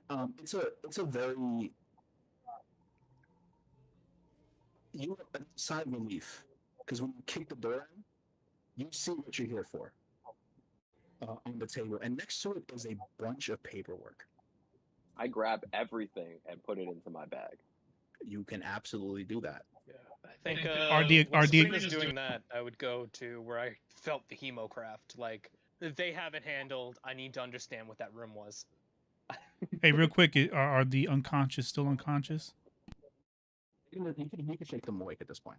I think it's been enough time where you guys can come back and participate in the end of this. Yeah, You I'm you gonna- have the Luxon beacon in your possession, which is the artifact you've come here to get, and the paperwork attached to it. As you're doing this, King runs back to the door, and I assume you bullied the door open. Oh, yeah, whatever it takes to get through the there. door. Fuck the check. You get through a door, and you're in a very small prison of sorts. And as you look into the prison, you see one prisoner in there, shackled up in the back.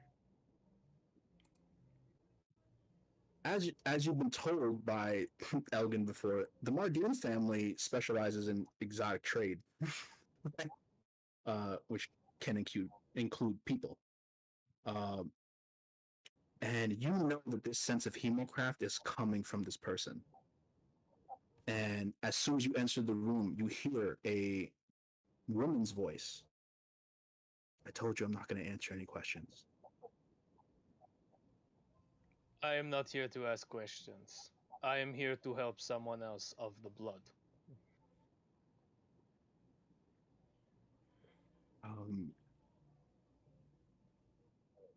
She stands up and moves as close to the bars as she can, which is not very close. You recognize this woman. This is somebody you met while you were still part of the order, and a very integral part of the order. As you can make out the olive skin, white hair, and purple iris of Cassandra Kasnari inside this prison. Okay. Yeah, I mean, it's he. For all the shit that happened with him and what got him tossed out of the order, information he's not fucking shared with anybody at this party. He goes right back into the old routines, and he's just like, here is my boss.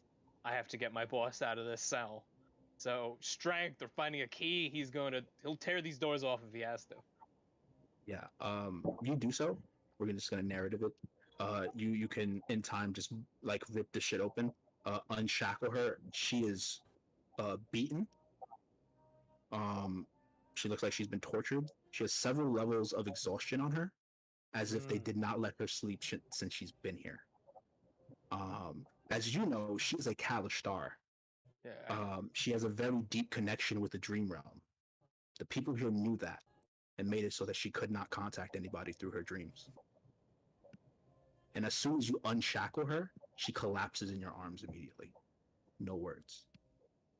Okay, so the rest of the party, you you see gonna get to the- KFD walk out with a very tired, tortured woman in his arms, and he just looks at everyone else and just goes, "Let's get our fucking money.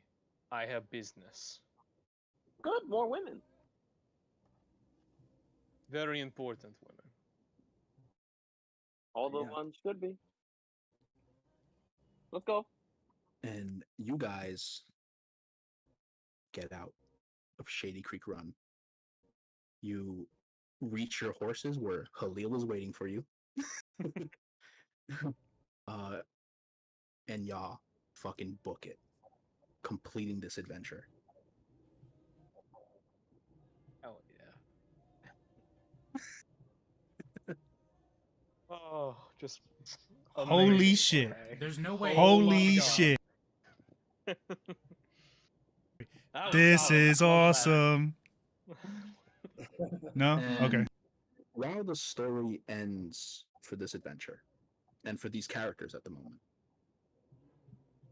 there's still the story you have to follow here. As let's get a post-credit scene going. Let's do that before we end up. And Austin, this probably won't mean anything to you, but to our main cast members, they definitely will. I'm just happy to relax. I was a joy to be here. Yes. Let's just say I like to do this. Like, let's just say after the credits hit, our camera pops back on, and we see Theston carrying the Luxon beacon that you brought to him. You were paid justly, as you were told you were going to be. And he travels by horse for many miles from the shack that he set up. You can see this like montage of cutting of him just looking behind to make sure nobody's following him. The paranoia, it swells as he's carrying the Luxon. And eventually he stops at the foot of the mountains. And he hikes for several more hours until he comes across a hatch on the side of one of the rock formations that leads beneath. He opens the hatch, climbs down the ladder, and walks down a narrow hallway completely made with like metal floor and walls. Passes by many doors, but eventually comes to one that he opens. Inside this dimly lit room is a long rectangular table with the silhouette of a man sitting on the far side of it. On the table is a white mask. And with his hands folded on the table, you can clearly see one human hand and one dragonborn hand.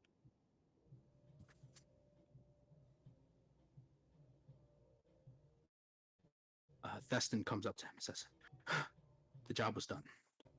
The mercenaries received the Luxon and they were paid accordingly. We weren't implicated in the attack. All of our contacts in Shady Creek Run are still operational." The cloaked figure responds, "You did good work. Now stay here until we need you to do something else." Yes, of course. Once Thesden leaves the room, the cloaked figure grabs the mask off the table, puts it on, and teleports out. Landing in a different room, warehouse-sized, this one very well lit. As you can see, rows upon rows of mechanical skeletons set up like a factory. For our players, you recognize this as the Warforged. And you can see a small British man attending to them. And the cloaked figure says, "Haran, we got the beacon you asked for. I hope you understand what happens if this doesn't work."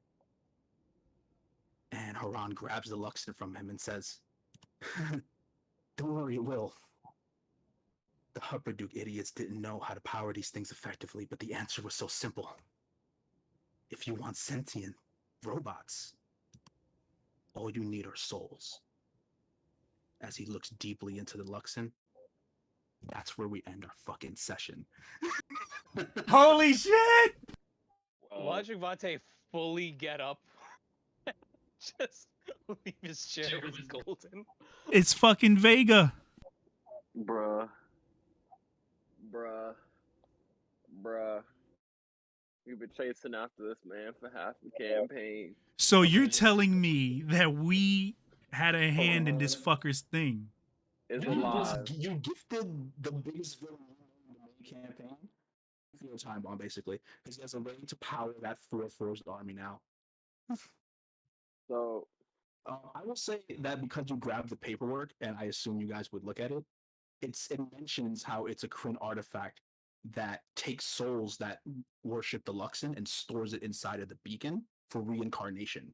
For those that, so you could assume that Haran's going to try to extract some of those souls out and shove them into the Warforged robots.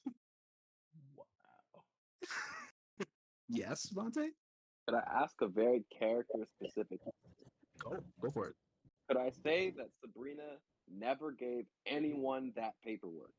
I think very smart for you not to give that paperwork. Mostly because she didn't trust anyone involved in this situation. She was just kind of like, I'm going to keep this for myself. Yeah. But the thing is, this is something Haran already knew, because Sken was from the Kryn dynasty.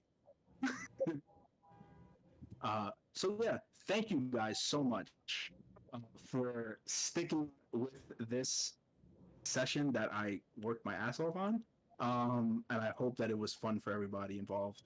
Oh, hell yeah. This was definitely a lot of work, and I really wanted to see how you guys would react to that final scene because I thought it would be a really cool stinger. But yeah, maybe we'll see these guys down the line. In some capacity, no matter what, these characters are roaming around the world, living their lives. So thank you so much for contributing to my version of Exandria, and for showing up, and for anybody who's watching out there that kept up for the 5 hours that we've been fucking playing. Thank you.